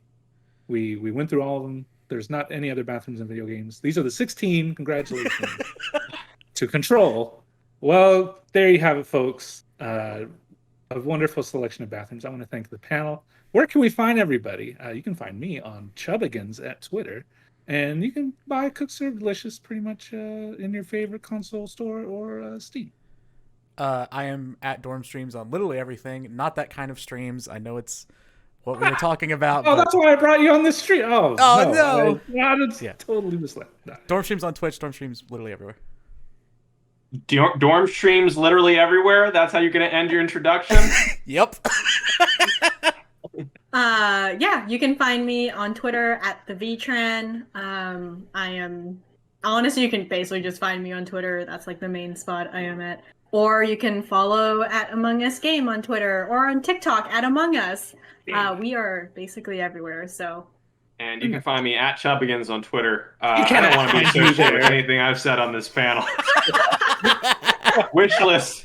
An Airport for Aliens currently run. Well, you can buy An Airport for Aliens currently run by dogs on Xbox Series X and S. It's on PC. It just came out. It is fantastic. It has the 4th best bathroom in video games as ranked today somehow.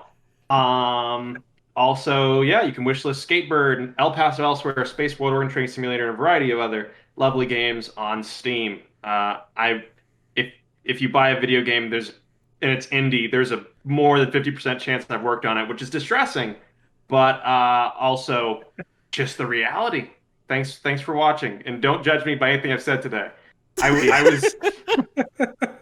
And if you missed, I was too honest in too many places. If there are any bathrooms we missed, be sure to post it on Twitter, #Chubbigans, so I can get verified.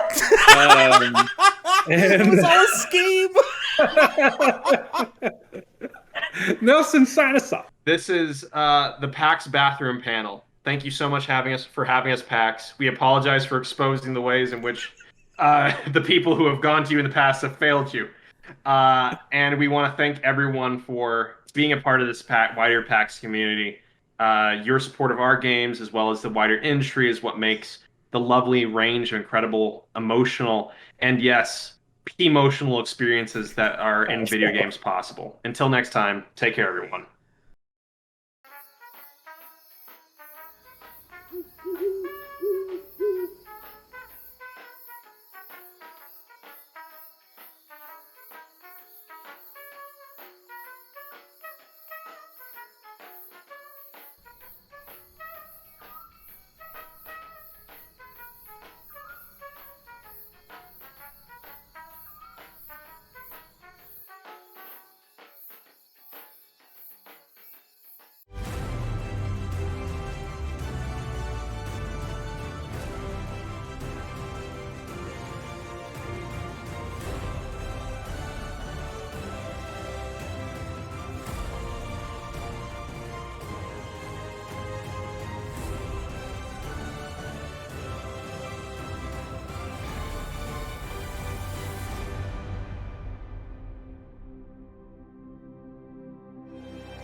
decided, you know what, I've dabbled in indie games. I'm gonna give this one last shot. Let's just make a game. It felt like jumping to the deep end. I realized that making games is like a real thing that you can do. It's just so, that's the word, is liberating. We owned this project. Success for us is defined as being able to continue to do this because we really love it. We want to be what we know. Making something that people enjoy.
I was a street rat who'd lost her dog. Will you at least allow me to call you Milady, Milady? I am a keeper of charms. An ancient warning of what lies beyond. We will live and wait until the realm needs us again. A goblin. A goblin in the city.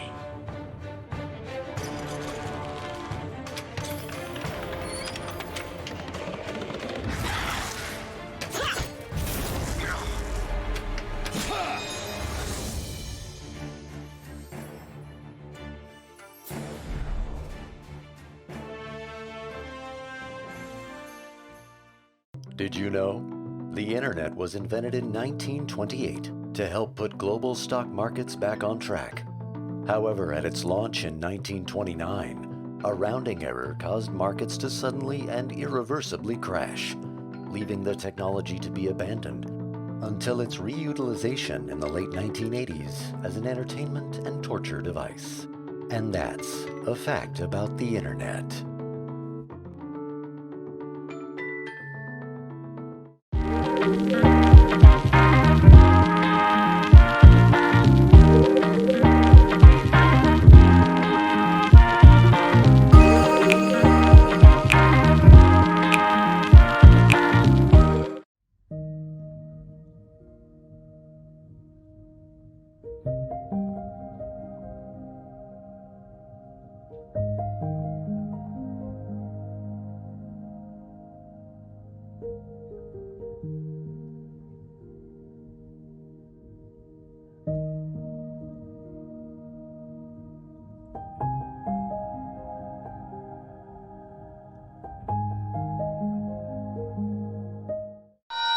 Due to an unforeseen graham cracker, chocolate bar, and marshmallow shortage, S'mores Night will not be held this evening. However, we will be serving melted M&Ms on toast and fried bananas in the lodge at dusk.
Child's Play, and since 2003, we've been very, very busy. We supply toys and games to hundreds of child welfare facilities across the world, taking a little of the outside world and bringing it inside. We've raised more than $44 million so far, and our work reaches more than 1 million kids per year. Come be a part of our story and learn more at childsplaycharity.org.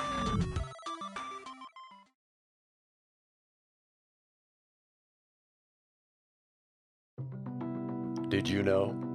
Elder millennials and more hip Gen Xers speak fondly about dial-up internet, a system whereby anyone who is interested in using the internet would need to call and remain on the line with Thaumaturd, the uplink, and provide him with thrilling conversation throughout their session. And that's a fact about the internet.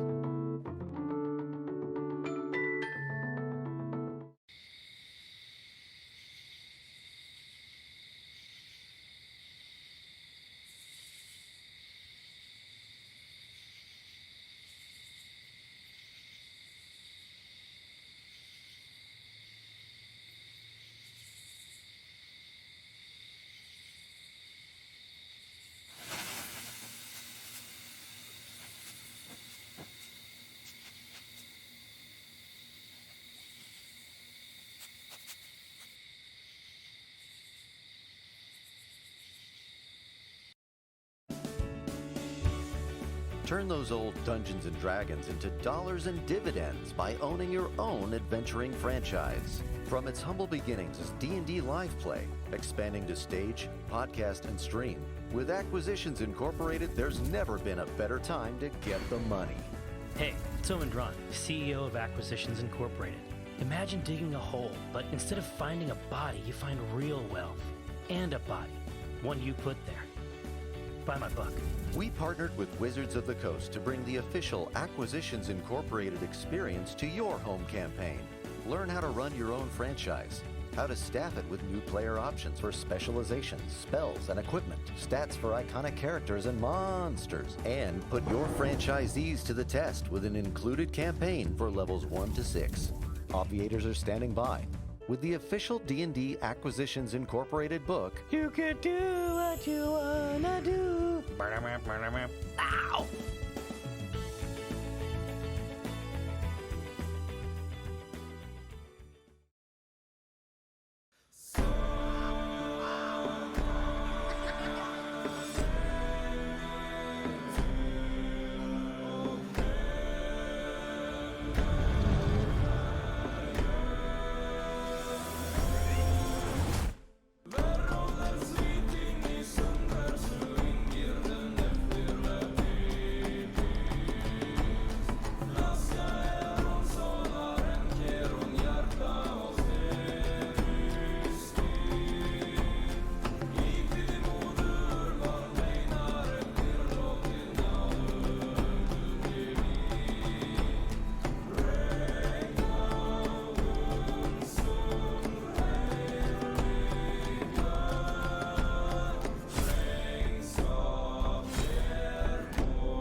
Did you know that in 1977, Robbie Lerman with the Unicron Consortium experienced the very first reply all disaster when he accidentally transmitted a message intended for his office mate to every computer linked via the ARPANET system.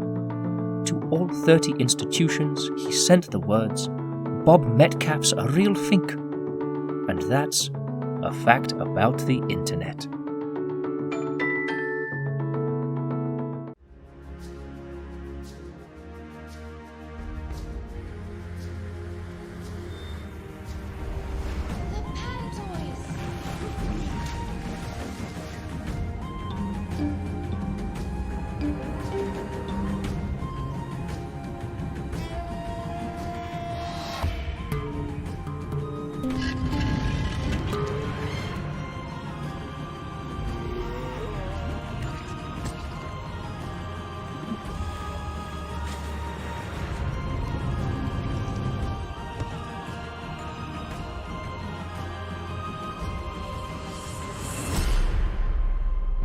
If you don't save the Hopper, no one will.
Did you know?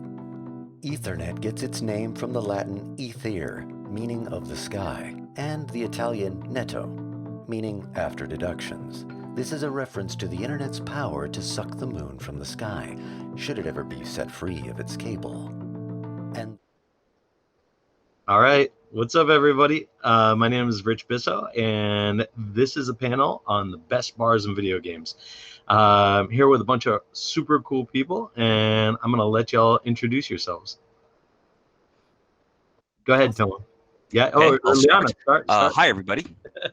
My name is Tomo Moriwaki, and I am a game designer and a co-founder of Hyperkinetic Studios, and been making games for a very long time.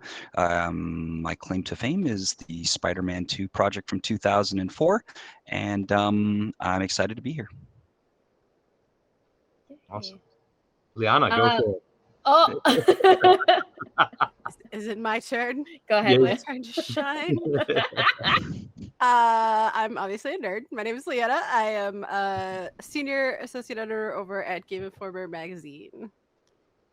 My name is Alyssa Mercante, and I am an editor at Games Radar, and also a drinker occasionally.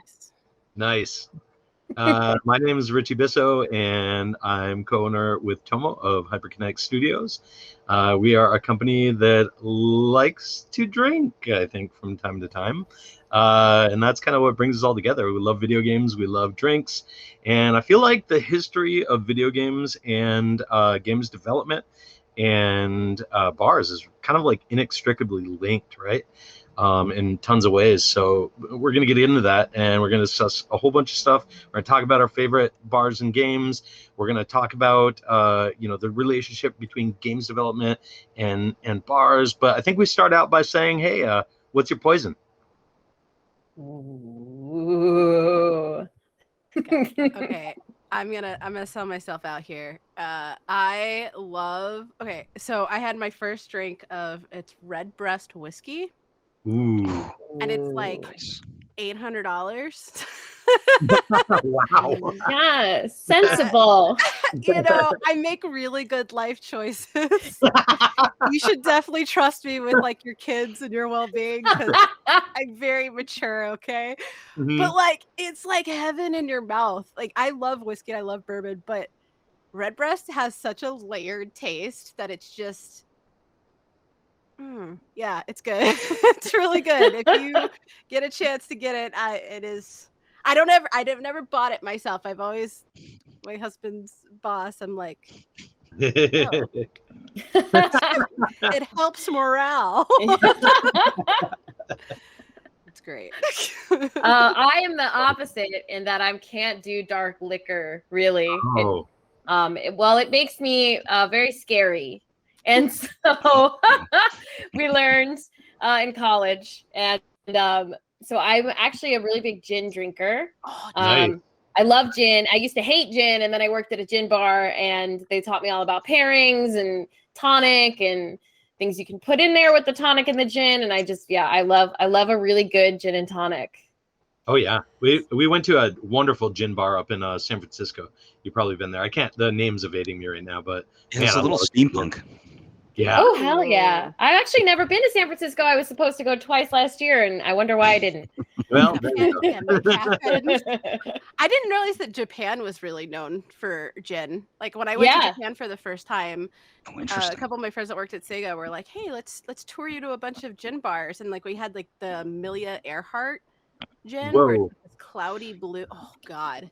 It was, and I didn't know that that was the original martini. I always thought you think martinis, you see like movies and stuff, it's always the vodka, but like no, an actual martini. Oh yeah, no, for sure. It's gin, and which is great because I hate vodka. Vodka to me is what brown liquor is to you. I feel like Hendrix transformed my perspective on gin quite a bit. Oh yeah. And it really is the tonic too. It helps. Oh yeah, good tonic is very different from not good tonic. Yeah, gun tonic is like absolute booty. You want like what's it called? You want like gun tonic from a gun, like when they're making it for a gin and tonic and they're making your tonic with like with the soda gun. No, you need like a fresh cracked open bottle of like Fever Tree or Fentimans and that. Yeah, totally. That's a total difference maker. So there's a history too behind the switch from gin to vodka in martinis. They actually started out, I think, gin. I'm not absolutely sure, but I think they started out gin. And then people started drinking vodka in their martinis because it was more difficult to smell on you when you went back to work from work. My people. So that's my understanding of it. But Tomo, what about you? I think my favorite alcohol is definitely Scotch. I'm a big fan of almost more and more of it as time goes on. I feel like I'm way behind on wine, and so that's a little intimidating to break into. But and a particular focus on the Isla whiskeys, the smoky roast their barley in saltpeter whiskeys. In fact, I have a bottle of Lagavulin 16 right here, which is kind of the meaty middle of it, I'd say. Although I think those of us at Hyperkinetic Studios have really enjoyed a number of the Ardbeg yearly specials. So we actually go to a whiskey tasting. Is what you're saying. So we have to go to Ireland and Scotland. Totally. I was thinking at an event, but sure. We did for Hyperkinetic. We actually did like a quarterly Scotch. We call it Scotch night, but it was basically just Tomo and I would go out and buy a bunch of really nice bottles, and then we'd invite a whole bunch of people over, and they'd all bring bottles. So we'd have these tables just full of like really nice whiskeys. And what we started doing is putting putting Post-it notes out so people could actually write down the flavors that they were experiencing from putting them on the bottle. So you get all these kind of like anywhere from very experienced drinkers, people who've never had scotch before, and everything tastes like grandma's old shoes, right? Like Delicious. So it was pretty fun to see all that stuff. It was really cool. For me, I really love whiskeys as well. I had the opportunity last night. You were talking about Redbreast, which is, I believe, an Irish whiskey. Mm-hmm. And I got an opportunity last night, Tomo, to taste a red spot. So they have the green spot and yellow spot Irish whiskeys, and they had a red spot, which was kind of like higher up the chain, a little bit of that, and I had a great time with it. It's amazing what 2 drops of water did to it too. It took it from being like super alcohol forward and like very, very hot to just breaking the whole breaking it down a lot, and then all these caramely tastes came out. Like I love alcohols, but when I'm feeling back to basic, I really like a Deep Eddy Ruby Red, and Topo Chico is kind of my go-to. Talking about a couple of drops, add a couple drops of champagne to a bourbon. What?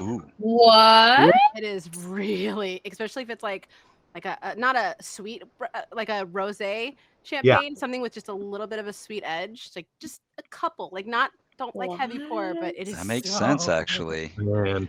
A weird hack we've been doing at the office to add a few drops of bourbon to maybe a subpar IPA, and it transforms it into this bright, happier, more interesting tasting thing. Oh, I like it. Awesome. Wow. It's all true. I'm down. Yeah, I will try anything once, and if I black out, it's whoever gave it to me fault. Well, you have to control the total volume always has to be assessed. So it's interesting. Go ahead. Go ahead. I was just going to say maybe as a foreshadowing for the potentially philosophical chunk of the body of this conversation. It's kind of where flavor meets with the substance of, where flavor meets with kind of society's perspective on alcohol, where the whole game is being played sort of. And it's that because there's so much that goes on our brains when it comes to flavor, right? And it seems like there's so much that's not going on with our brains when it comes to the alcohol. Yeah. Yeah. So I'm gonna throw something out there, and when I ask these questions, just feel free to go ahead and grab them. I'm not gonna pick on anybody in specific, but whatever inspires you. So what for you makes a great bar in real life? Ooh. Don't touch distance. me. Yeah. At this point, distance. Don't touch me. Let me enjoy my drink. Knowledgeable bartenders. Oh, I got an old fashioned the other day. We went this weekend. Like we actually ventured out into the wild for the first time. And I don't know I don't know if they were new and they like were stepping in, but I asked for an old fashioned, and there's usually different garnishes for an old fashioned, depends on what liquor you use and also just who's making it. And she didn't put any other garnish other than lemon. Interesting. And it tasted like, I don't know if I can cuss, but it tasted like ass. Like it was like it was gross. And then I was like, can I like have like cherry or something? She was like, why would you do that? I was like, Popo, no. No. You ruined this like that. So yeah, I would need knowledgeable bartenders. Okay. And a play. I don't know. I feel like I'm 34 going on 80. But I like those bars that pay a special attention to nuance and providing a specific environment, and an environment where you're not like screaming over other people trying to talk. I want to talk about existential crises while enjoying bourbon, and you can't do that if like 20-year-olds are screaming to your right about a football game. It is true. It's true. Anybody else want to chime in? Yeah, I mean, I'm a dive bar kind of girl a lot of the times. I like a dirty little quiet-ish kind of dive bar that people would pass over. My favorite bar in town is literally one that people like look at and go, and then you go inside and it's like, it's a little, the bathroom is questionable, but it's it's a dive bar, it's $3 Miller High Lifes, like it's that. But I think that's like my date, like my regular kind of place. If I just want to stop and have a drink, if I want to go someplace like not like outside of the realm, I do love a themed bar. But I also just love a bar that, has taken into account like the ambiance. There is a vibe. There needs to be some type of vibe. And also, like, I really hate unnecessarily expensive bars. So, like, for me, if it's so pricey that it's like, I'm going to have one and leave, like, I kind of don't see a point in that, because then you don't get to enjoy the experience of being in a bar. Right. Yeah. So approachable. Approachable. All right, cool. Yeah, I get that. I feel like occasionally there are those cocktail bars, and they can't help but be too expensive, and they're definitely kind of like trying to do sort of this mixology magic of sorts. And I'm still not 100% kind of like into that, but I every now and then I kind of longingly look at trying to understand that better. But yeah, I think I spent most of my life liking the dive bar vibe, sort of like however you can connect wallowing and drinking together seemed to make a lot of sense at first. But over the course of time, and certainly in the last like decade or so, a vibe that you can tell they controlled and it's intentional. And it's almost like a good story, right? That you walk into the bar and you can tell that they did something right here. And then you sit down and you get to explore, right? At the beginning, the walking in part's just the kind of the first paragraph of the story, and you're like, okay, I kind of want to hear the rest of this story, and you sit down and order a drink and kind of feel out the vibe. I think there's a lot of rich and cool stuff to get out of that experience, especially when it's done well. If for some reason you guys are ever in Norfolk, Virginia, you should go to a place called Kogan's. Uh-huh. It's very much like that. It was a dive bar that only locals knew. I was there when I was active duty, and it like only locals knew it. You didn't have anybody like coming to Virginia Beach, and it is all like you go in, and it's always themed for around a certain band. Like one night, the first night I went there, I think all they played was Misfits, and that sold me. I was like, oh my god, nice. and it's they control how many people are in there, I think, for safety reasons. And like people would dance up on the bar, but like it was not very like chaotic. Yeah, for safety reasons. This is the bar, so you're not on the ground, and, and all the walls are black. The one bathroom's like blood red. The ceiling, the walls, the floor, everything, and it was so obnoxious that it was perfect. Like awesome. It reminded me of like your first apartment that logically it was a piece of crap, but you love it because it was your piece of crap. That's what it feels like home. Oh my god, I gotta go there. I think there's something in there, right? That a place to drink is designed as something to explore the local culture of fun. Yeah. And sometimes it's better, and sometimes it's better or worse depending on how the decisions go into describing what that culture is. But I think that there's always something really real about it. Yeah. Yeah, love that. Yeah. So okay, so we kind of identified what makes a great bar for us in real life, but like, what makes a good bar for y'all in a video game? Varric Tetris. He's at the bar. It's good. I mean, there has to be a music change when you go in. I feel like it has to change. Like as soon as either because the implication is that there's music playing in there, like in Mass Effect, or like it's just an environment change. That's great. And I feel like a bar is like in a game is such a way to make it feel like actually lived in and to help make that world feel real. And so anytime it's done with even like a modicum of like putting a couple of people in there, like if it's supposed to be a lived person world, like then you're just like, oh, cool. This is where people hang out, like side conversations or something like that. I love that. Like I could just sit in there and listen to like people arguing. Yeah, I think Cyberpunk did a really good job about that. For all the crap people give CD Projekt Red, anytime you go into a bar, it's no repetitious lines. There's always organic conversations. You always have the one drunk dude that can't handle his liquor curled on the ball on the corner. That's usually me at work. There. You're fine. I don't know, Tomo, what do you think? Well, it's interesting. I think I hadn't really thought about it a ton, but the most important bars in video games, the first thing that has to happen is I need to go back there a number of times, right? Something about the way the experience handles itself has me return to that spot so I can start kind of building some amount of familiarity. What comes to mind for me is like a lot of the Neverwinter Nights 1.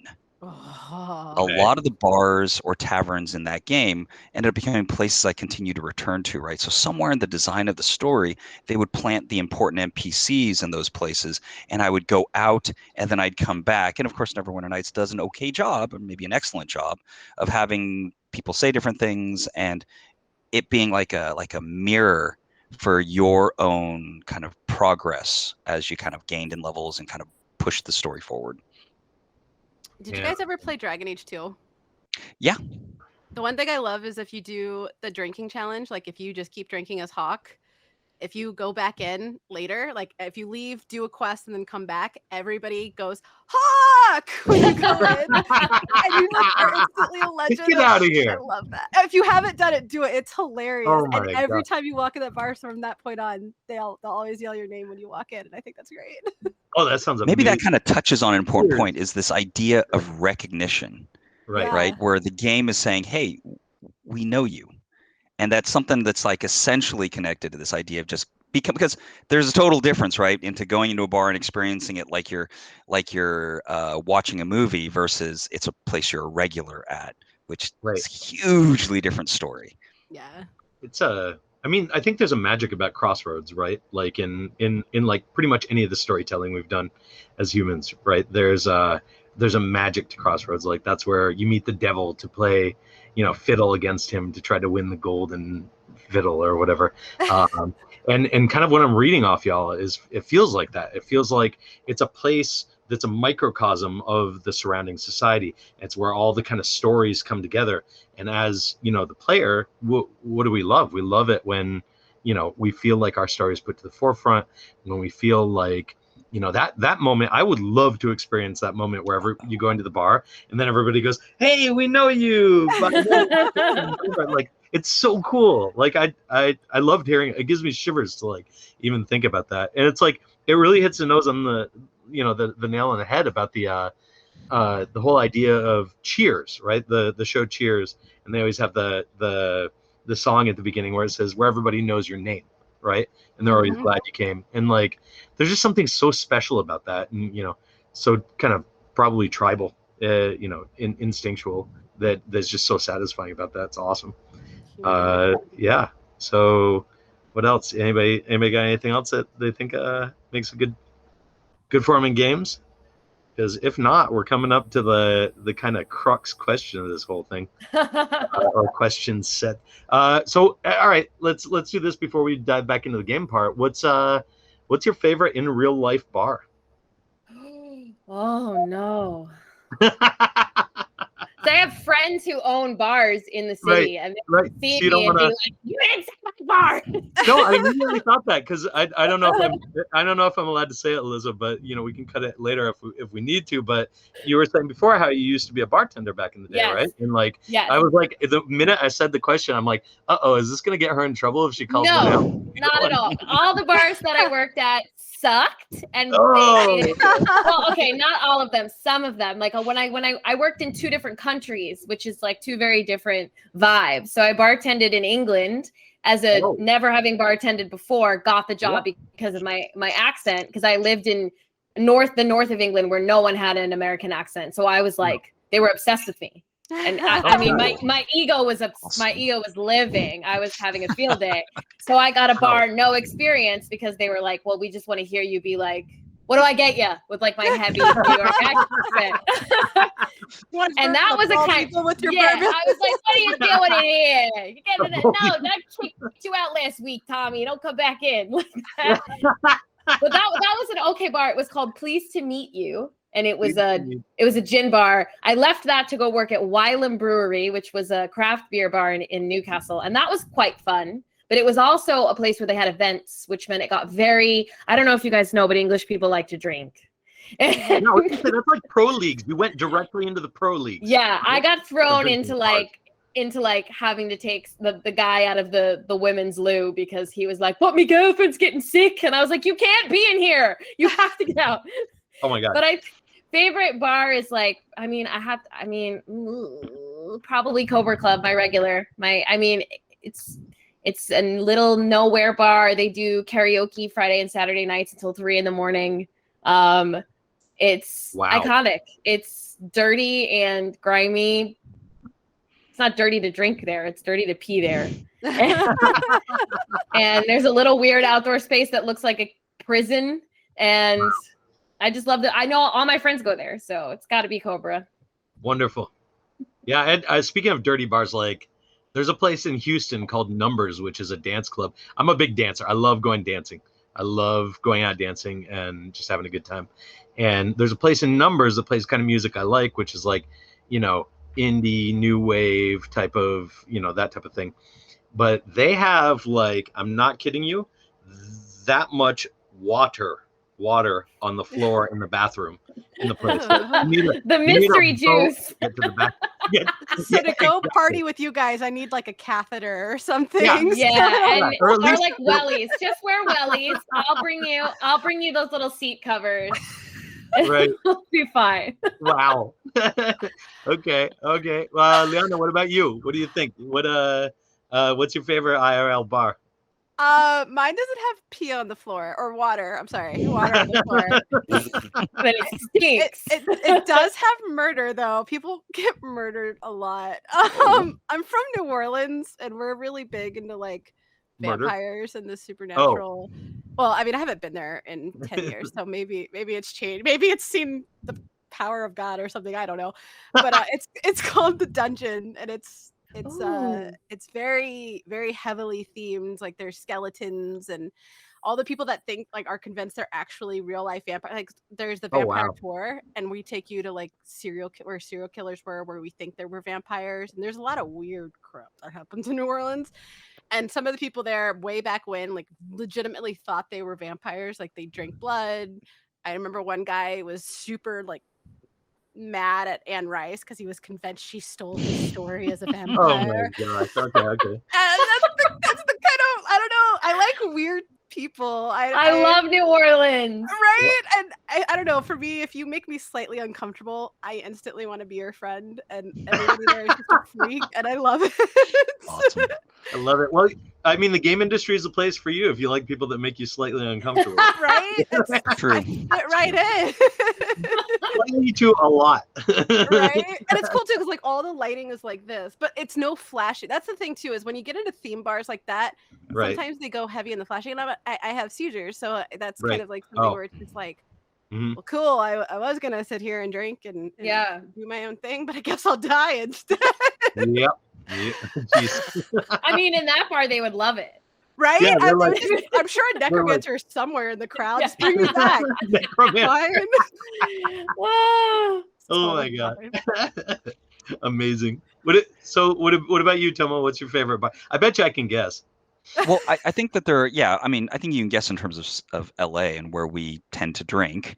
I mean, I definitely like the whiskey bar in the back of the Ply Provisions. That place is super nice, and that's where the obvious we're so close to the office, so we got to visit there pretty frequently. But there is a bar in downtown LA. It's called 7 Grand, and upstairs, kind of in this area, they have kind of a private whiskey club called the Jackalope. And Rich and me have been there many times. It's the best alcohol experience probably I've had personally.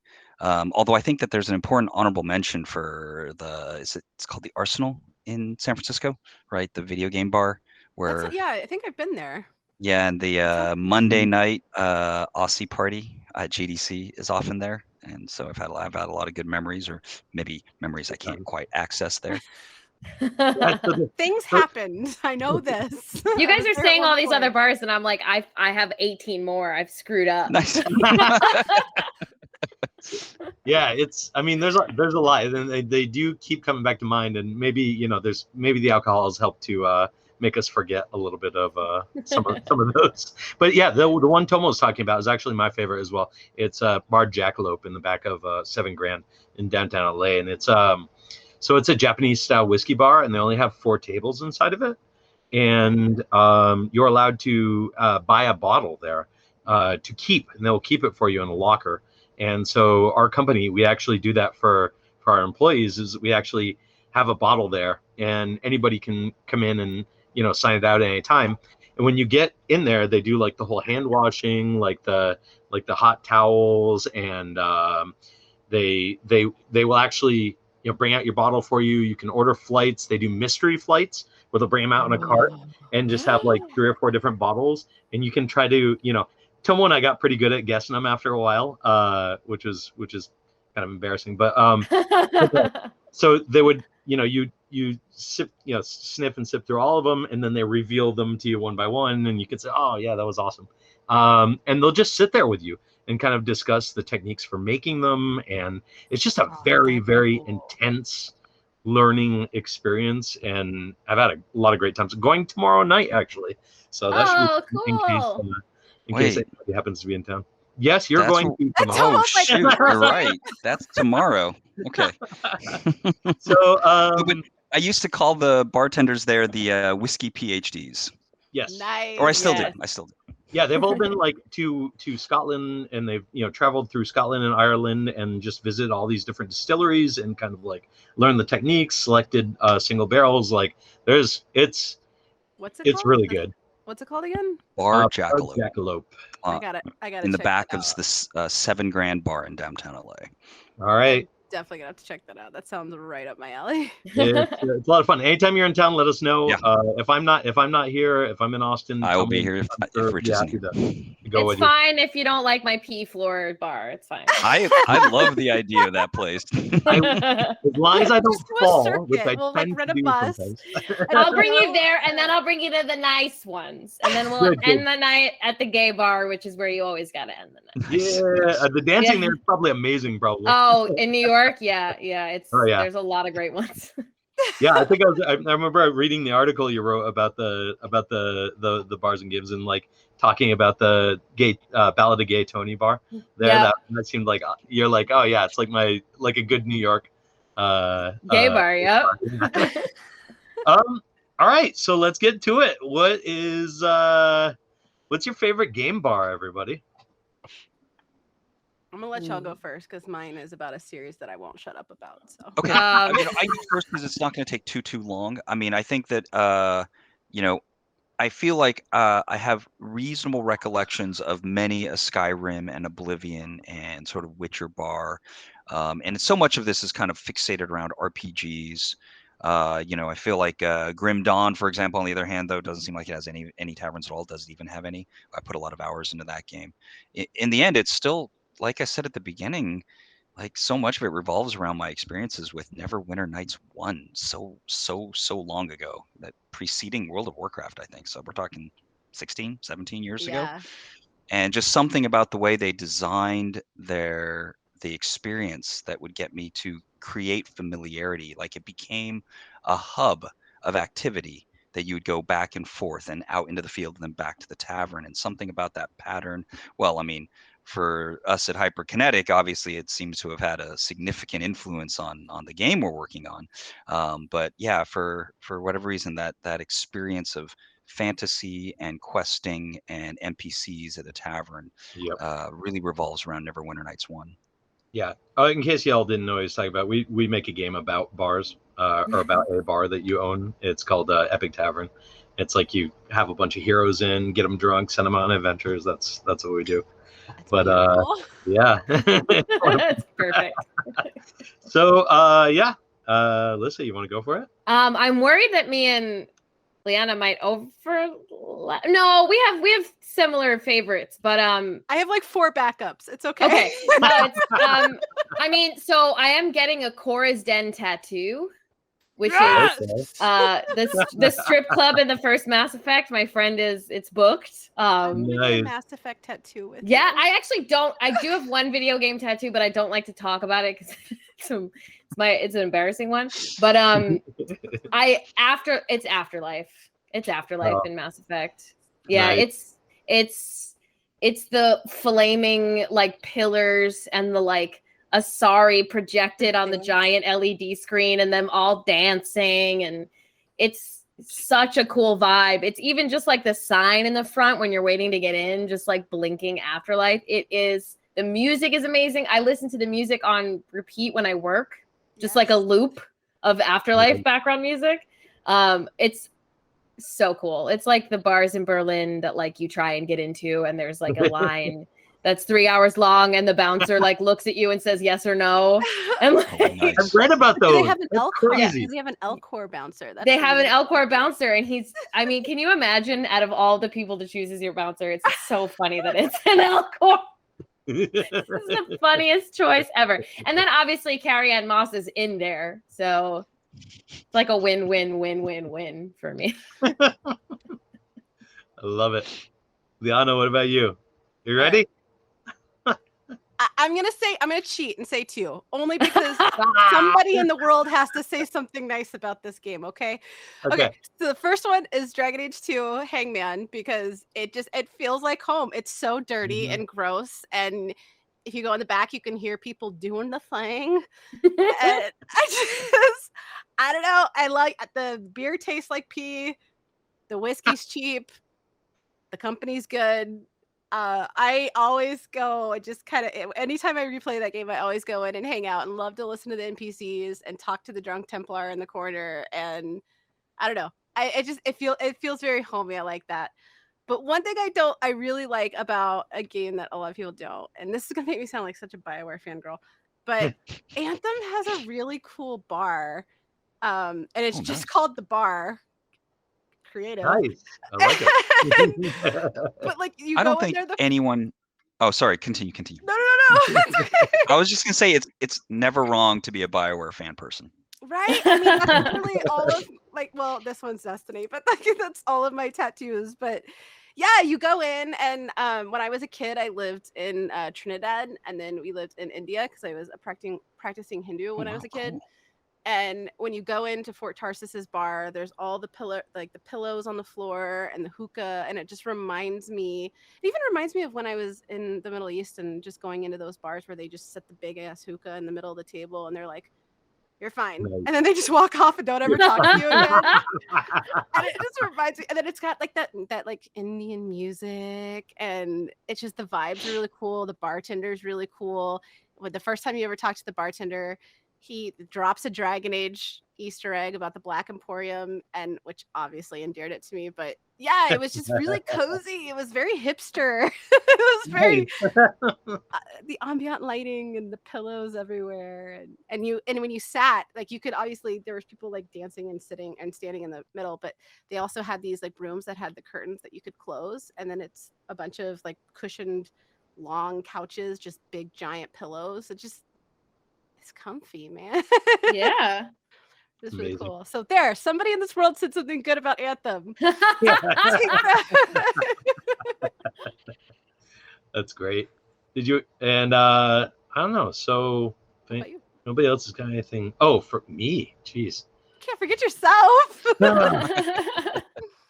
I think the cockatrice is probably one of my favorite. I think love that bar. It's just beautiful. It's like, I mean, when I came upon it, we've been doing Epic Tavern for a while now, and we're experimenting with a whole bunch of, like, Tomo had this like massive Pinterest page of all these images of kind of medieval taverns, and as kind of inspiration on the way we were going to build our tavern in the game.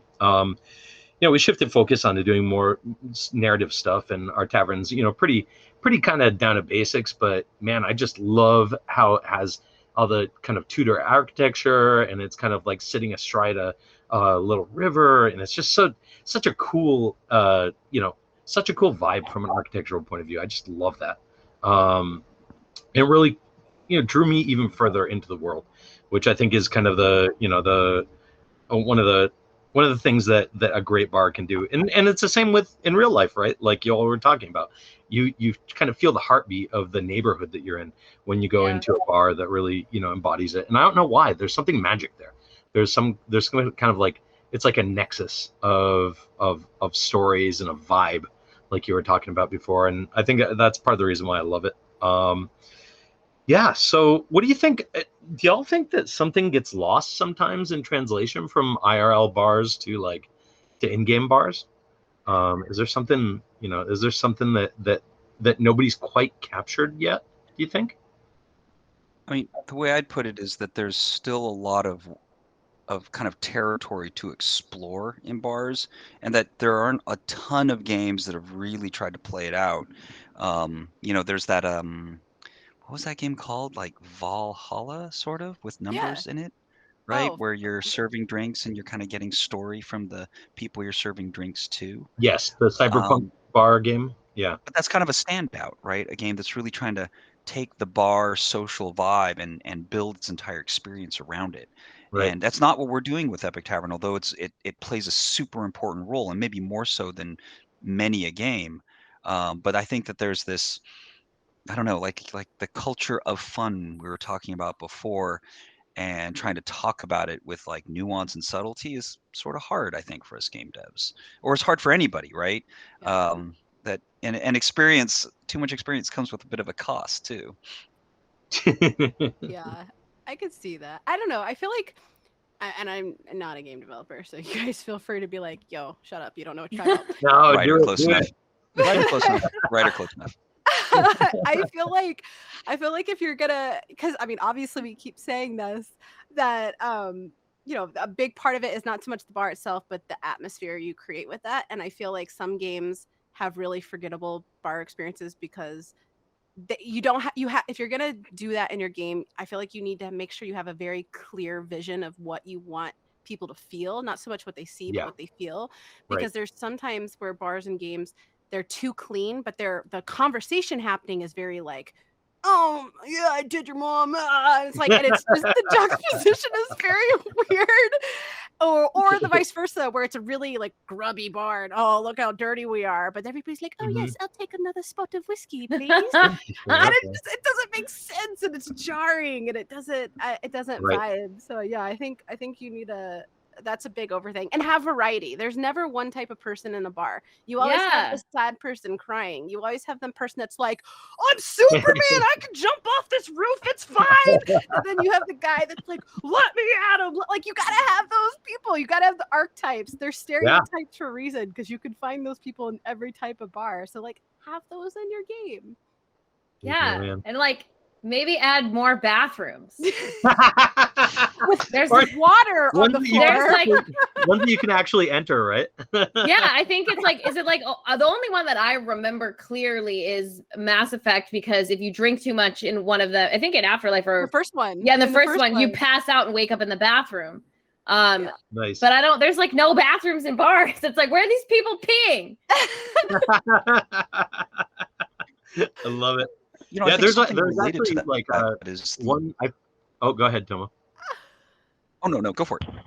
I was just gonna say, there's in Cyberpunk, there are actually two bars pretty similar, and one of them, for some reason, you just can't go in the bathroom. Like most Cyberpunk's a pretty well laid out game, but one of the bars you just can't get in the bathrooms; they're locked. And I'm like, I would never go to a bar with a locked bathroom. I need to pee way too much for that. Doing the cocaine in there. All I was going to say, Rich, exactly. Yeah, it's like permanent.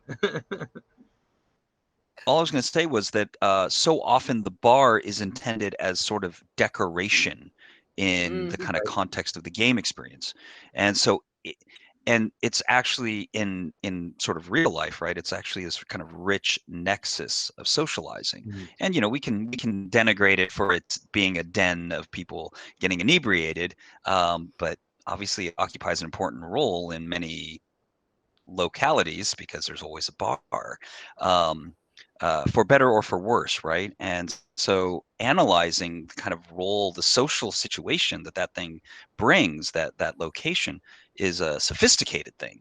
And when you're using it to decorate the path of your war path, and it's just there as a break, it's kind of hard to do it justice, I think.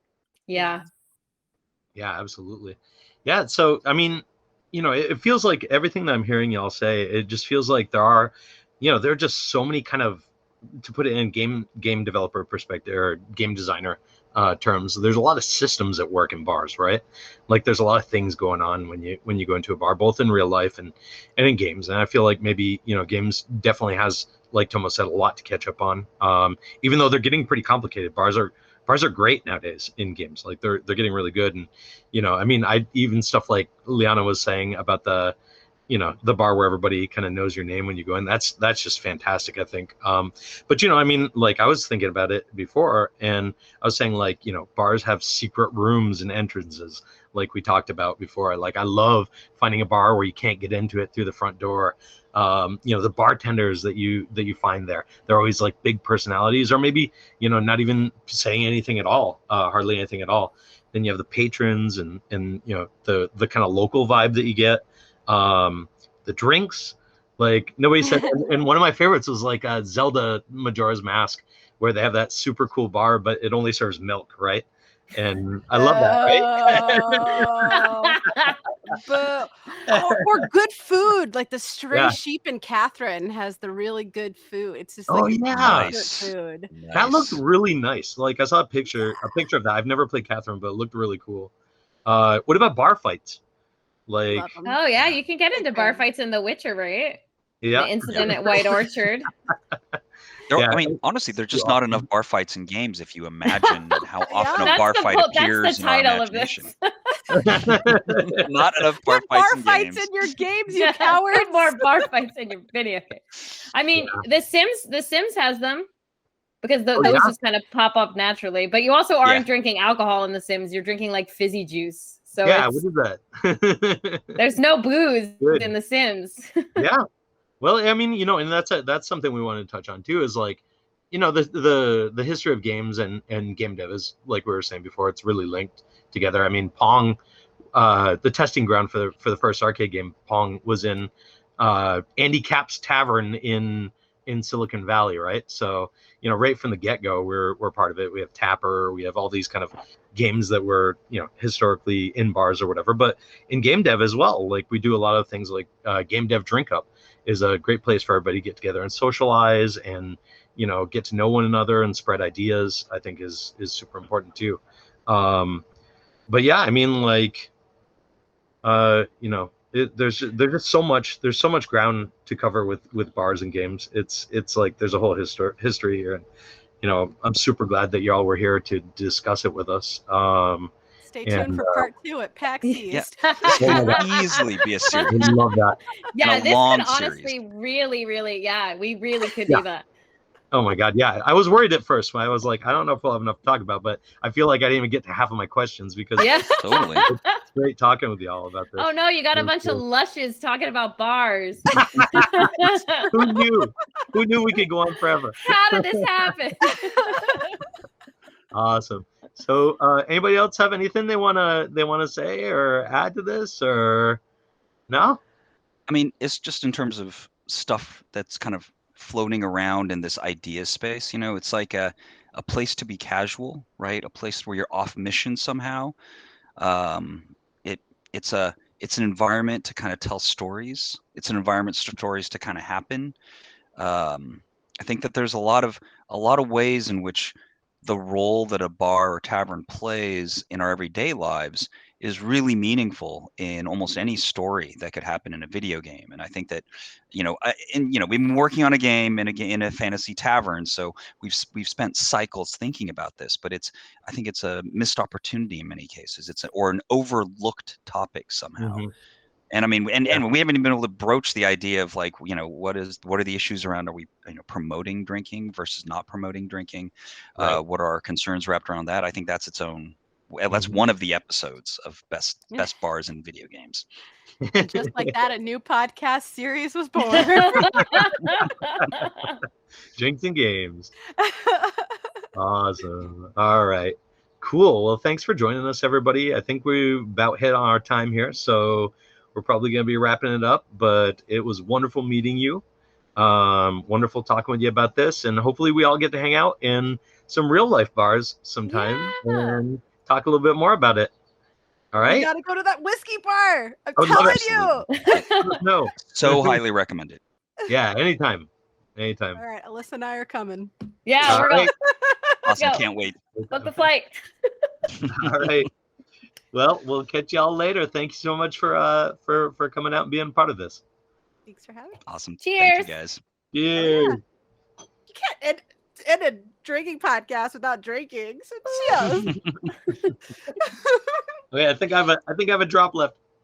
There you go. Oh, I did. It was tasty too.